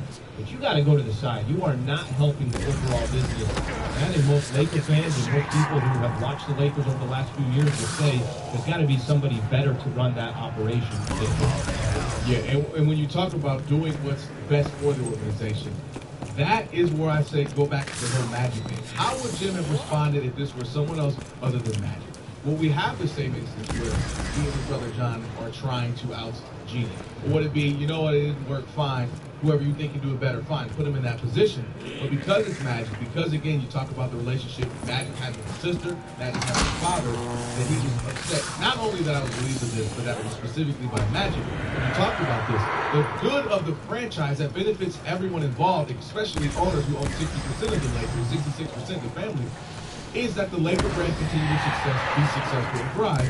And if me causing more chaos with the front office and the family, that doesn't seem like that's going to help with that. Remember a couple of years ago, this is where Jim Buss had an opportunity to hire Phil Jackson. When he had that opportunity to hire Phil Jackson, just think about the roster that was assembled at that time. It was a Phil Jackson type of roster. It was Dwight Howard, it was Pau Gasol, big men, right? Yeah. You know, using big men. It was Kobe Bryant, Steve Nash, and everybody else included. He instead went with Mike D'Antoni. And he went with Mike D'Antoni, part of him probably thinking that... Is that some way to say his name different than... What do you have? D'Antoni? Just name. No, I'm just saying, like, you might know, like, the origin, like, No. the etymology. You're probably right. I just see a D and apostrophe. Yeah, you really hit the apostrophe so much so that you just made us check ourselves. Yeah, I was like, tell me what I was running with. But maybe I need a D'Antoni. I like it. D'Antoni. Think about that myself. The squad that they have there in Houston matches that coach. Yes, it The does. squad the Lakers had back then matched Phil Jackson. Yeah. They didn't go with him, and they probably did it because he was concerned that Genie Buss and at the time Phil Jackson were engaged. He didn't do what was in the best interest of Los Angeles Lakers, and that's my biggest problem with him. Is there's enough examples to say that there are people who can do the job better, and he's had opportunities to succeed for the Lakers, and he hasn't done it. You mentioned that team that they had initially was 2012. And that is so a Phil Jackson team. You talk about what was successful, you go a couple years back, with the team that won, had size, had length. Okay, you're replacing Bynum with Howard. And when you bring in a Mike D'Antoni, you knew you needed a point guard-driven team. You did not have that. Now, Kobe Bryant is ball dominant. He's not that type of player, especially at that age. And you even want to go with, again, some of the other coaches. Mike Brown was firing the next season after 5 games. Talk about Byron Scott. And not making the proper moves for the Thomas. Somebody who's out there. Now, again, we know, not expecting everyone to have known that he was going to be a 30-point scoring guy that he is now. Kevin, you can go away from Isaiah Thomas. How about every free agent they've gone after for the last 4 years? And whether you wanted that free agent to be a Laker or you didn't, the Lakers wanted them to be Lakers. Jim Buss wanted them to be a Laker, and he failed in every instance. 35% of the Lakers roster right now is coming from 2 players for the amount of money. That's Timofey Mozgov and Luol Deng. You have those contracts for 3 more years. How much more evidence is needed that the guy should not be running President Basketball Well, operations? name some free agents that the Lakers got before Jim Buss. I'm ready. I'm waiting. It's getting quiet in here. You know why? Because they